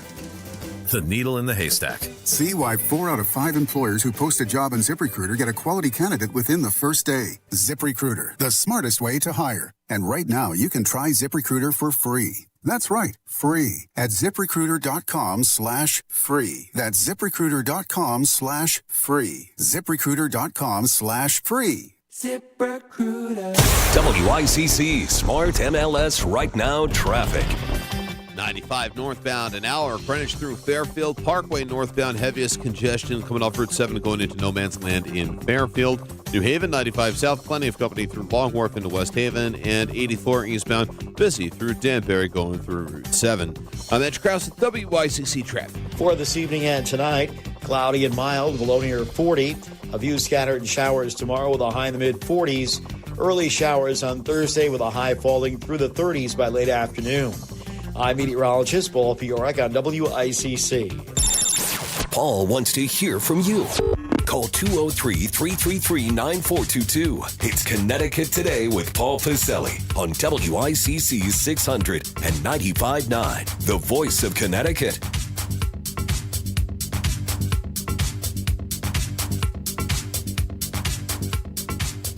All right, hey, how is everyone? 203-333-9422, 333-WICC. Well, yes. It's about that time every Tuesday. We want you to check out the Hartford Portfolio, blogger Megan Portfolio of the Yankee Institute, keeping an eye on the bad things that have happened, the bad things that are happening, and the less than great things that probably will happen in the immediate future. Good afternoon, Ms. Portfolio. How are you? Oh, so formal today. I am doing well, and yourself, Paul. Well, I try to change it up. I try not to be the dopey me every so often, you're amazing. Don't ever say you're dopey. Excellent. Keep showering praise on me. I love this. No, but seriously, boy, I should wait now. I guess we have what here? We have the short session, teeny weeny, the short session coming up. It's the ball I love. You like that? So now, it's an election year. They can't do that much damage in Hartford, can they? Wink, wink. Oh, you know the answer to that. Yeah. So this is a short session. It starts on February 4th. It's 3 months long, and yes, it is an election year. But literally, these lawmakers consider it like legislative speed dating. It's like, oh, we need a bill and fall in love, get married, and then we send the taxpayers the bill for the catering. That's what it's turned into. So, okay. So this is the time of year. It's like Christmas for lobbyists and activist groups. They're putting together their wish lists, and Big Labor was one of the first to publish theirs. Oh, and we've got a whole mess of shenanigans that they want to try to get rammed through this 3-month session, which, mind you, the short session should be for like budget fixes and technical fixes, but it's just turned into like a monstrosity. So one of the ones that kind of made me chuckle is they want to start regulating AI in the workplace. But the way they want to do it is they actually want to make it part of like their bargaining. And when you talk about AI, it's not just like, the Terminator and Skynet. It's AI is like autocorrect, it's spell check, it's Google. So it's like, what message are you sending to businesses that want to come here? Like, oh, you can come here, but any use of technology is going to be up for bargaining with the unions. And then they jump into, it's like the war on technology this session. So they're now at war with the self-checkout machines. They want to start regulating those as well. Wait a minute, what? Yeah, they want to, what do you think happens when you keep jacking up the minimum wage? And, when you're looking at a supermarket specifically, they don't survive on ginormous markups at the supermarket level. It's very, very thin margins for them. And, one way to save money and try to keep costs down for groceries is the automated checkout. I mean, I love them. I go shopping frequently with a disabled person. And they're in like a transport chair. It makes my life so much easier because I can throw my bag on there, her bag on there. It's just a pain in the butt to go to the checkout. And, I remember, Megan, years ago covering a couple of strikes, and one was a Stop and Shop strike, like years and years ago. And I remember talking to the union local, and we were talking about this very thing. And I said to him, so the self-checkouts, I said, is that in every specific contract? He goes, yeah, it is. We sit down with the company, and we say, hey, X amount of self-checkouts are open in the morning, in the middays, at night, on overnights, if it's a 24-hour store. Okay. I'm okay with that. Because you know why? Because that's an agreement between the workers. Exactly. And the company, the business. It's not a mandate coming from Hartford. It gets better. Oh, now what? They want to bust open the guardrails. What is it? They have like this. They call it restrictive roadblock. I'm trying to be all funny. But so they want to bust the guardrails, but they also want to increase taxes on wealthy. I'm not sure what they mean wealthy. That's shocking. I'm stunned. Pay their fair share. Oh, and then they want to, and then they want to. So we have surpluses year after year. We've been having these great surpluses. I mean, it's not going to last forever, but it's been going on. Because of what party? Oh, sorry. Go ahead. I'm sorry. Yes. But they want to take instead of. So these surpluses arrive because they're taking too much money out of the taxpayers. It's our money. They're taking too much. If you're having like this multi-million, millions and millions of dollars in surplus, you're probably taking too much of our money. Well, instead of giving it back to us, they want to use it to give themselves raises and hire more state employees. And we got more. What else you got? What else? So we got the war against technology. Now we got the war against business. So they want to deny tax incentives to companies whose executives earn more than 100 times the average worker's pay. Oh, my God. Shut up. Oh, not you, but just, oh, God. Jeez.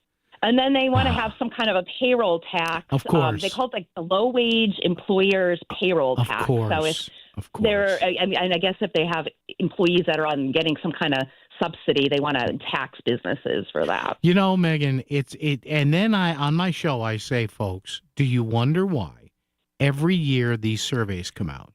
Fox Business, CNBC, The Wall Street Journal, Market Watch, ABC Business. When you look at Connecticut's business competitiveness, every year we suck. We have some of the lowest ranking, and people sitting. And Megan, what CFO or CEO is going to look at our numbers and say, "Boy, I can't wait to locate there"? I wouldn't. I'd be down south. Oh, absolutely. I wouldn't come here. And it's a shame because our state is awesome. Yes. We have like seasons. It is a beautiful state. We are smack in between Boston and New York. Excellent. People should be like clamoring to come here. Business should be like, we want to be in Connecticut. That's right. I mean, we have great schools. We have a great workforce. I mean, we have everything except for a government that makes it desirable for a business to move here. And it doesn't stop there. Now they're attack. I mean, it's just a war out on everything. Yeah. Now they're attacking towns and cities by having the state impose a slew of unfunded mandates. None of these ideas, I want to preface, are bad ideas, but these are, again, this is between the towns, the taxpayers, and the union. So they want to dictate paraeducator pay. I don't have a problem with paraeducators making as much as they can. I think they're very valuable. They're a valuable resource to our school system. But that's a local issue. Exactly. They want to mandate pensions to firefighters and police officers. Again, I don't necessarily agree with that or disagree with that, but is that Hartford's job? Man, and it even gets to like silly stuff. They want to they want the state to mandate barriers on buses to protect the transit drivers from violence. That's great, but again, not a state issue. That's a local issue. And if there's so much violence on buses and school buses, do you think maybe there's another problem? Oh no, we can't talk about that. We don't talk about that. No, we don't talk about silly it. Boy. All right, and then they just step out. They're also stepping out of their lane. They want to have absentee ballot reform. They want no excuse absentee voting through the mail. Yeah. They are adamantly against any form of education in the state that's not public school. So anything that could help they hate charter children, schools. They hate charter schools because charter schools tend to help Black and Hispanic students. They want to keep Black and Hispanic students under their thumb. It is. Oh, they're even adamantly opposed to something as simple as getting a tax credit scholarship. So if I want to donate to certain organizations that give kids, low-income kids, the option to go to private school, they're against that. Which a lot of blue states do. This shouldn't be a partisan thing. No, but again, and please, trust me, there is nobody smart enough in the General Assembly to do anything with artificial intelligence. Please don't touch it. Oh, my God. My head's going to break. All right, folks, check it out. Megan Portfolio, the Hartford Portfolio and the Yankee Institute. How's the dog? Oh, we're going through training because we ordered this online training program because he's just not acting like a gentleman on his walks.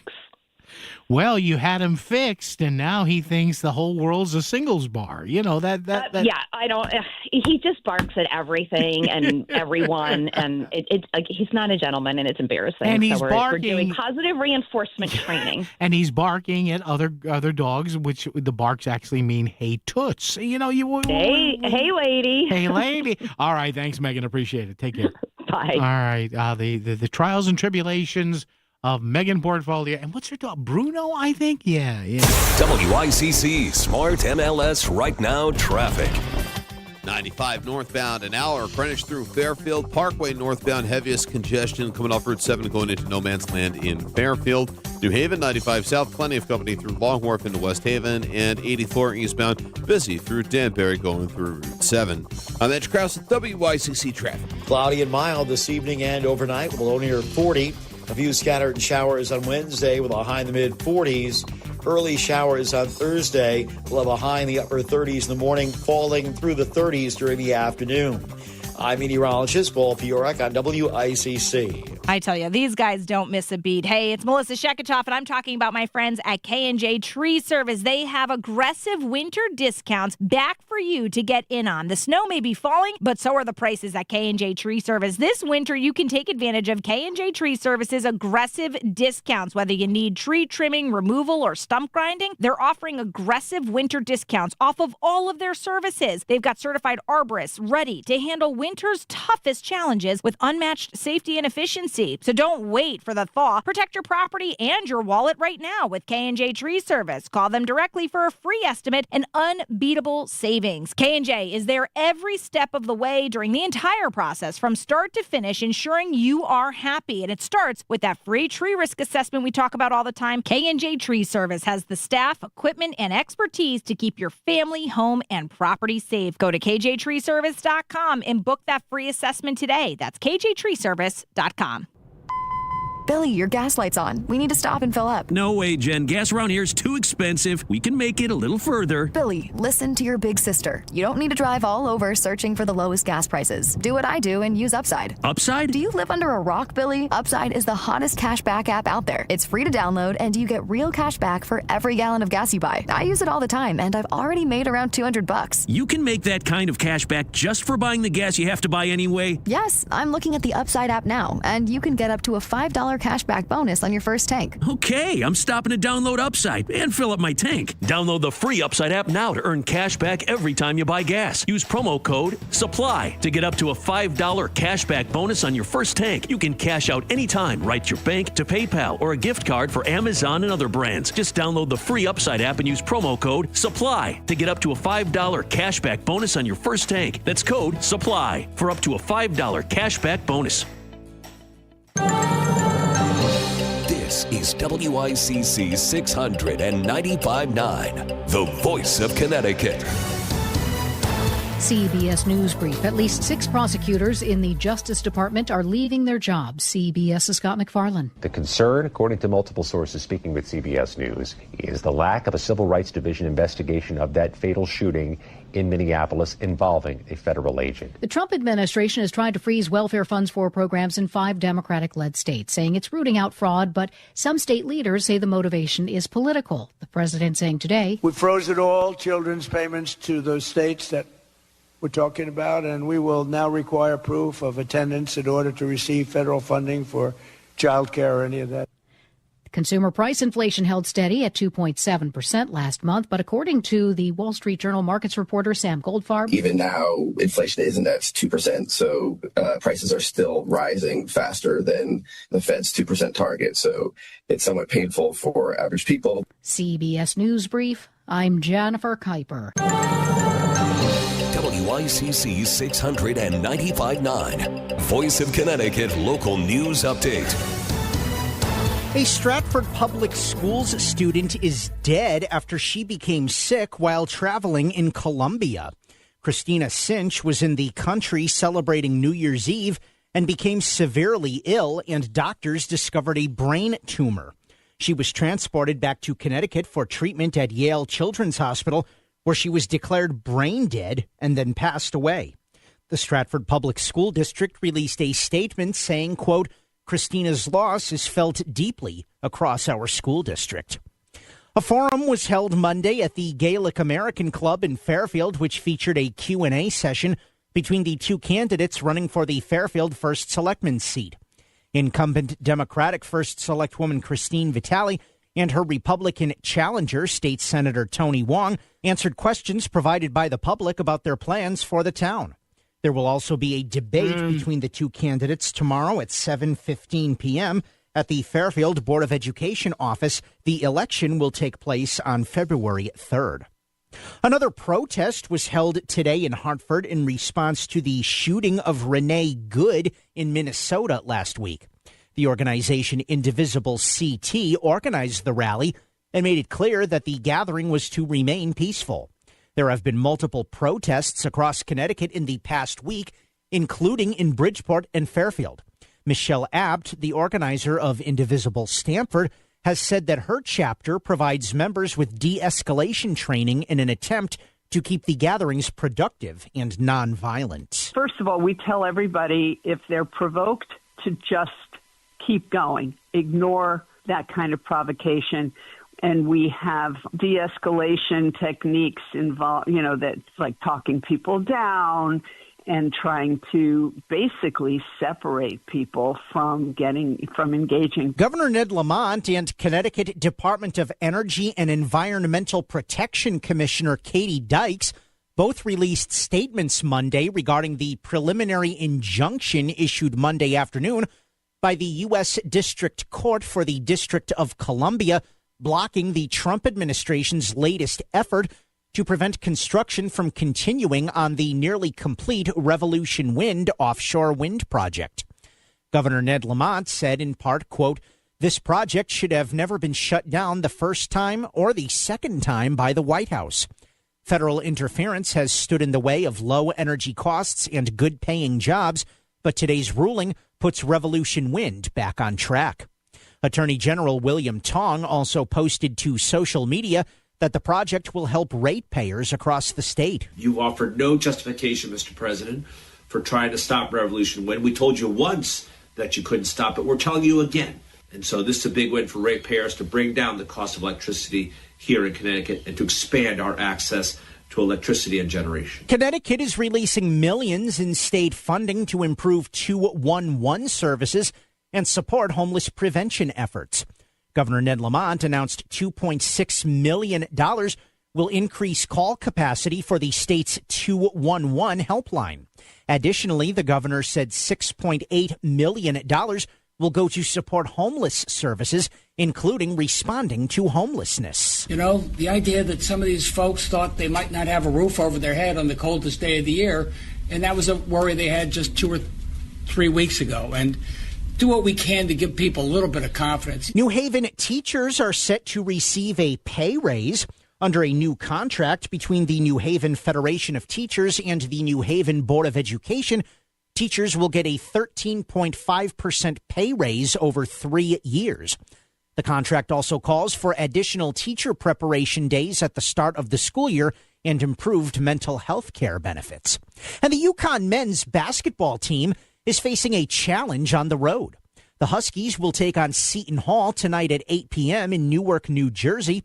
UConn is 16-1 this season. I'm Chris Williams with WICC News. WICC Smart MLS Right Now traffic.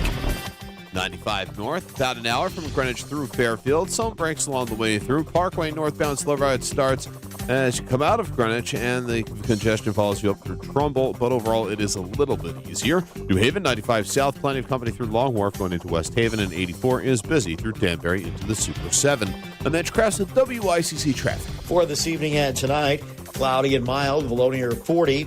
A few scattered showers tomorrow with a high in the mid-40s. Early showers on Thursday with a high falling through the 30s by late afternoon. I'm meteorologist Paul Fiorek on WICC. If Stamford is talking about it, so is Paul. Connecticut Today with Paul Piselli on WICC 600 and 95.9, the voice of Connecticut. All right, you want to drop in here? Well, number one, I won't let you hit anything solid. All right, 203-333-9422, 333-WICC. And again, thanks to our friend Megan Portfolio. She of the Hartford Portfolio. Check out all her pieces at the Yankee Institute. Listen, I'm not necessarily apologizing here, but am I wrong? Every ranking you look at that Connecticut is compared to the other 49 states plus the District of Columbia, whether it comes from MarketWatch, CBS, the Wall Street Journal, CNBC, Fox Business, the New York Times, it's all the same thing. These things come out every year, and they show that Connecticut could do a lot better when it comes to being attractive to business. What's that old phrase? I think Ronald Reagan used to use it, but he borrowed it from somebody. The best social program is a job. Or in my case, 3 of them, but just kidding. I love what I do. But again, Megan took a look at some of the stuff that's going out to Democrats. We're going to add this fee, and we're going to add this to make cities and towns do this, and we're going to have, outlaw. I mean, come on. Come on. You people in the Democratic majority in Hartford, you have no business telling a supermarket what they can legally and wholesomely negotiate with their unions. Now they're going to get they're going to get stepping into it now in the middle where the state's going to get involved in how many self-checkouts there could be. You know what? A lot of you people up there in Hartford that run both caucuses, get a hobby. Go outside. Touch grass. Take a nice walk. Go call grandma or your aunt or your uncle or something like that. Do you spend all of your time imagining how to screw businesses in this state? Oh, my God. Another thing, AI. I'm sure we have a bunch of AI experts in the General Assembly. Have you heard some of those people speak? Tell you, Trump's right on this one, and good. There should be no state laws on AI. There shouldn't be. You can't have 50 different standards. It's ludicrous. You have one federal standard. Get together, figure it out. Because you know what will happen here? There'll be some company that wants to, in some way, shape, or form, they get involved with AI, they see a stretch of land in Connecticut, and you know what? They're going to say, F this. We're not coming here, because we just had lawmakers say, well, you've got to do this with AI, and they want to put in all this stuff about, well, you know, the AI results can't be discriminatory. Oh, my God, stop. I'm telling you, you people who deal with AI companies, don't even look here. Go south. Go to Texas. I'm telling you, go to the Carolinas. Go to Tennessee. My cousin's son just moved down to Nashville. He loves it. Go to Florida or Florida. Go down there. Go to Texas. Go to Arizona. The layer upon layer upon layer upon layer upon layer of fees and regulations in this state. Do these people in Hartford, do they have hobbies? Do they dream about this stuff? My God. Some of the stuff she laid out there, forcing cities and towns to do this with their pensions and with their retirement plan. Shut up, please. On behalf of people that don't want to get stomped on, half of you people in Hartford, shut the blank up. Oh, my God. I mean, come on. It's just, I'm sorry. I mean, look, I'm all for state oversight and stuff, but get a hobby, you people. Oh, my God. We continue right here, right now on WICC. Discover the finest flooring in Southern Connecticut at Courtesy Carpet.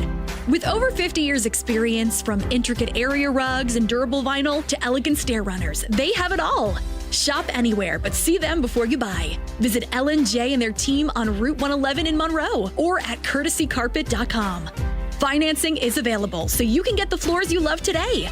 Trust the experts in quality flooring, because at Courtesy Carpet, your satisfaction is their courtesy. We all have the ability to make a difference, to come together, to change a life, to make a wish come true. By supporting Make-A-Wish Connecticut, you are bringing hope and joy to children fighting critical illnesses. Children like me. Visit ct.wish.org to learn how you can become a wishmaker and be part of a journey that changes lives. Just imagine what you can do. Visit ct.wish.org today to learn more. That's ct.wish.org. Texting enrolls you in a recurring automated marketing text messages. Consent not required to purchase. Message and data rates may apply. The team's looking good this season. I think so. Man, I miss playing football. Ever since I turned 40, I just can't find that fire I used to have. Think it could be lower testosterone? What do you mean? I was feeling the same way. After 40, the body has less testosterone, and men lose their edge. That's why I take Nugenix Total T2. That's the testosterone booster, right? Yes, but Total T2 is their brand new formula that skyrockets nitric oxide levels in as little as 3 hours. Since I started taking it, I've been lifting like when we played for Coach Carter. My energy is way up, and it even spiced up things between me and the missus. Are they still giving out complimentary bottles? Yep, just send a text. Text METER to 321-321 for your complimentary bottle of Nugenix Total T2, the next generation testosterone booster. Text now and we'll include a bottle of Nugenix Thermo X, our newest, most powerful fat burner ever, absolutely free. Text METER to 321-321. That's METER to 321-321. These statements have not been evaluated by the FDA. This product is not intended to diagnose, treat, cure, or prevent any disease. WICC Smart MLS Right Now Traffic. 95 north, about an hour from Greenwich through Fairfield. Some breaks along the way through. Parkway northbound slow ride starts as you come out of Greenwich, and the congestion follows you up through Trumbull, but overall it is a little bit easier. New Haven, 95 south, plenty of company through Long Wharf going into West Haven, and 84 is busy through Danbury into the Super 7. And then across the WICC traffic. Cloudy and mild this evening and overnight with a low near 40. A few scattered showers on Wednesday with a high in the mid-40s. Early showers on Thursday. We'll have a high in the upper 30s in the morning, falling through the 30s during the afternoon. I'm meteorologist Paul Piorek on WICC. He's got everything you need to know before you get home. It's Connecticut Today with Paul Piselli on WICC 600 and 95.9, the voice of Connecticut. Again, this passage from Megan's column here. The labor agenda in Hartford calls for regulating self-checkout lanes in retail settings to, quote, ensure the technology is used in ways that help, not harm shoppers and workers. Oh, my God. Supporters argue this protects workers and consumers. Critics note that self-checkout lanes exist largely because customers use them and businesses rarely rely on it to manage costs. Oh, my God, the union bootlickers in Hartford. Yeah, I've been called a bootlicker for a lot. Let me call that. Jeez. Oh, my God. It's none of your business, quote unquote, not to be funny here, and you know what? Again, if you talk to anybody who is involved with a major chain, like I did, I covered a couple of Stop and Shop strikes, and I was talking to the union head. He was explaining to me how, the self-checkout things are usually a major point in contract negotiations. Give a little, both sides. Okay, how many can we have per store on how many hours a week can be self-checkout? But no, the people on the labor committee in Hartford, they know better. Whew. Yeah, that's great. Oh, man. And now again, with labor's just crazed, maniacal caring over what people make. Who cares what somebody makes? Why is there such a... And I've asked my friends this, who tend to be more progressive, and I get a bunch of gobbledygook. But I don't understand the fixation the left has with how much people make. And you've got, Statler and Waldorf there on the Muppet Show, Bernie Sanders, the billionaire. He always talks, what is it with you people on the left and the word billion? Okay, so, all right, I'll agree with you then, just to make you feel happy. Billionaires suck. Well, what if they make $800 million? Are they equally, or is that a slightly less evil? Seriously, they're magically transfixed. The B word. No, not that B word. The B word. They're magically freaking transfixed. Billionaire. All right, so if that person is only worth, like I read the other day, Mick Jagger's worth like $600 million. So is he less evil than somebody worth $1 billion? Beyonce just became a billionaire. Is she evil too? LeBron James, with all his media stuff, he's a billionaire. Is he part of the problem too? But the problem is, if you take a white guy who employs 2 or 3 or 400,000 people like Elon Musk, he's a problem. I can't take it. I can't take it. I can understand people arguing stuff if they can argue on a logical basis. This is just this identity politics. Oh, my God. One proposal from labor at the state capitol. And listen, I'm not against organized labor. What I'm against is stupidity. I'd much rather listen to an assembly line blue-collar worker who makes sense than some stupid union leader who blah, blah, blah, blah, blah. One proposal would deny tax credits or abatements to companies whose executives earn more than 100 times the average worker pay. All right. Well, that's none of your business, though. Well, then, we won't give you abatements. Okay. So if what's it say here? If executives earn more than 100 times the average worker pay, what if they earn 99.7 times the average worker pay? So then the abatements are okay? This is like people when they sue gun manufacturers.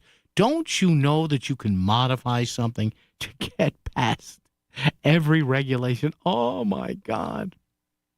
And my favorite, turning AI adoption into a labor negotiation. I'm telling you people out there right now, if you want to move anything to Connecticut that has AI in it, because it's already being targeted by this labor group and that employee group and this the NAACP and the ACLU and this they just run. Don't even come close to Connecticut. Run. Because you will get legislated and mocked and ridiculed to death. There was a did this even have pass? There was some law to guarantee that AI results couldn't be couldn't be prejudicial. What? Once again, I challenge anybody. I don't have any money to give you. Maybe I'd throw you $5 if I had it. I challenge anyone to point out to me with a reference to a quote, an audio soundbite, a TV report, send me a link. Please show me within the relative recent past, 5-10 years, let's say, when the Democratic majority in Hartford, the state Senate, the state House, people run, who's up there now? Bob Duff is up there, and Marty Looney, and Jason Rojas, and Matt Ritter. When have they gotten together in front of a bunch of microphones and said, hey, we want to make Connecticut more attractive to business? Well,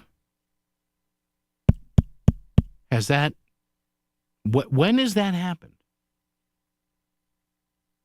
I mean, at least you get, it's a small caucus now, but you do get some of my Republican friends saying, hey, how about we cut this tax? How about we cut that regulation? Which, by the way, a lot of blue states have done over the past few years. Massachusetts used to be hellaciously against business. Even they've made strides there. Massachusetts actually gets along with Eversource. There's a shock. But this is what happens in Connecticut when you have the same old, entrenched people who've been in Hartford for years, who are up there, and they refuse to do anything to make the state more business friendly. They won't do it. They won't do it because the Democratic majority knows that if anything is done in any way, shape, or form to make the state more friendly to maybe a large business or something like that, hey, the unions will come. You should, you don't want to vote for that. No, I mean, Melissa had this the other morning. I think she was talking to Tony Wong. And it was about health insurance, I think. And for years and years and years, there are a couple of three things that Connecticut could at least try that are being done in other blue states to lower insurance costs. One of them is, I've talked about this all the time, and forgive me if I'm wrong, but I think her and Tony were talking about this the other day, association health plans that are done, that are used in a lot of blue states. What does that mean? That means an association of like-minded businesses. I don't know, the Connecticut Auto Body Repair Association, the Connecticut Gun Owners Association, the Nutmeg State hair dressers and esthetologists. You know what I mean.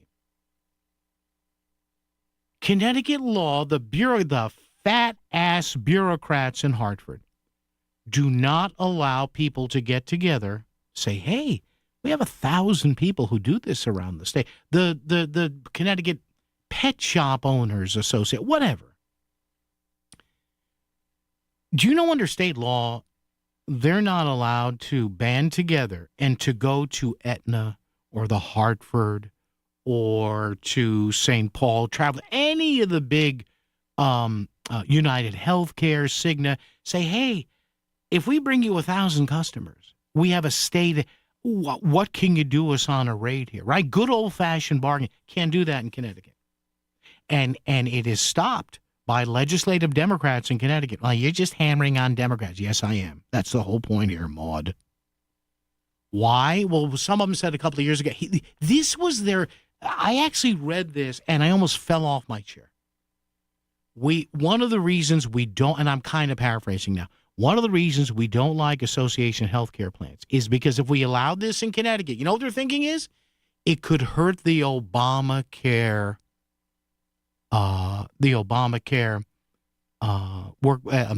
marketplace.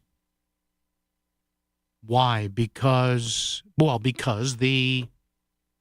maybe some people on the Obamacare marketplace whose pay fits the category and who's a member of a certain trade group. Oh my God, you wouldn't want them to get cheaper health care, would you? And they literally said no because it would hurt the Obamacare Access Health CT. That's what we're dealing with here, kids. Please, I am begging you. Even if you want to vote for Ned Lamont next November, I don't care. You've got to consider who you vote for in the General Assembly. A lot of them are up there not to make Connecticut better. Some are. I'm not saying it's everybody there. But what's one of my axioms here? Sometimes the people who are most against change and doing things differently are most against that because they're afraid it might work. WICC Smart MLS Right Now traffic. 95 north, about an hour from Greenwich through Fairfield. Some breaks along the way through. Parkway northbound slow ride starts as you come out of Greenwich, and the congestion follows you up through Trumbull, but overall it is a little bit easier. New Haven, 95 south, plenty of company through Long Wharf going into West Haven, and 84 is busy through Danbury into the Super 7. And then crash with WICC traffic. For this evening and tonight, cloudy and mild, below near 40. A few scattered showers tomorrow with a high in the mid-40s. Early showers on Thursday with a high falling through the 30s by late afternoon. I'm meteorologist Paul Fiorek on WICC. The Snow Country Ski Report brought to you by Land Rover Fairfield. Discover your next Land Rover on Commerce Drive in Fairfield. Find what you need to get projects done from the brands you trust at prices you'll love. Lowe's, we help, you save. Wednesday is one of those mild days where you may need the weatherproof gear, so snow is going to be on the soft side, and the snow coverage is strong regardless and will remain that way because of all the snowmaking we had the past couple months. Connecticut spots like Southington, Powder Ridge, Sundown, and Mohawk all at or near 100% day and night. Snow is on the soft side Wednesday, should be on the groomed firm side on Thursday. Butternut, Wachusett, and Jiminy all around 95% in Massachusetts, and Wachusett and Jiminy both go day and night. Stratton and Killington both on 2/3 of their terrain in Vermont. By Thursday, it's well-groomed snow on a fast, firm base for both of them. Bolton Valley at 75% got 9 inches fresh since Saturday, and they're looking for more snow in the Green Mountains Wednesday night. This report presented by Smuggler's Notch, Vermont, with top-to-bottom skiing and riding from 3 interconnected mountains. Visit smugs.com. Back to the news and talk. Thanks to Smart MLS. Smart sellers ask, is my home on Smart MLS? The voice of Connecticut. WICC 695.9. It's Connecticut Today with Paul Piselli. I mean, just a quick look here. Association health plans are allowed in states like Arizona, Florida, North Carolina, Arkansas, Hawaii, Iowa, Kansas, Kentucky, Oklahoma, South Dakota. What's wrong with giving it a shot here? Look, when you don't do something as a lawmaker because you're worried it's going to hurt something or denigrate something you get votes from, even though for the general populace it could make things better, that ain't good. Chris, thank you. We'll be together tomorrow. WICC Bridgeport, WFOX Southport, WEBE HD2 Westport, WPLR HD2 New Haven, locally owned by Connoisseur Media. This is CBS News on the Hour, your home for original reporting. I'm Jennifer Kuiper. Before there was Rosa Parks, there was Claudette Colvin. The pioneering voice of the civil rights movement has died at 86. CBS's Allison Keyes. In 1955, Claudette Colvin was 15 and was arrested for refusing to give up her seat on a segregated Montgomery, Alabama bus to a white woman. The civil rights pioneer told CBS Mornings in 2021, I could not move because history had me glued to the seat. She says in her mind, civil rights leaders Harriet Tubman and Sojourner Truth had their hands on her shoulders. Colvin's refusal to give up her seat happened months before Rosa Parks did the same. Allison Keyes, CBS News. There are new resignations at the Justice Department over the investigation into the fatal shooting of Renee Good. It comes as the surge of ICE agents is growing in Minnesota, despite local leaders and residents demanding they leave. CBS's Lana Zach in Minneapolis. Sources tell CBS News several career prosecutors in the department's Civil Rights Division resigned in protest after they learned that there would be no civil rights probe into the fatal shooting of Renee Good. CBS News has also been able to confirm that 6 Minnesota federal prosecutors have resigned. According to the New York Times, it's because senior DOJ officials are pushing for a criminal investigation into Good's widow. A Justice Department official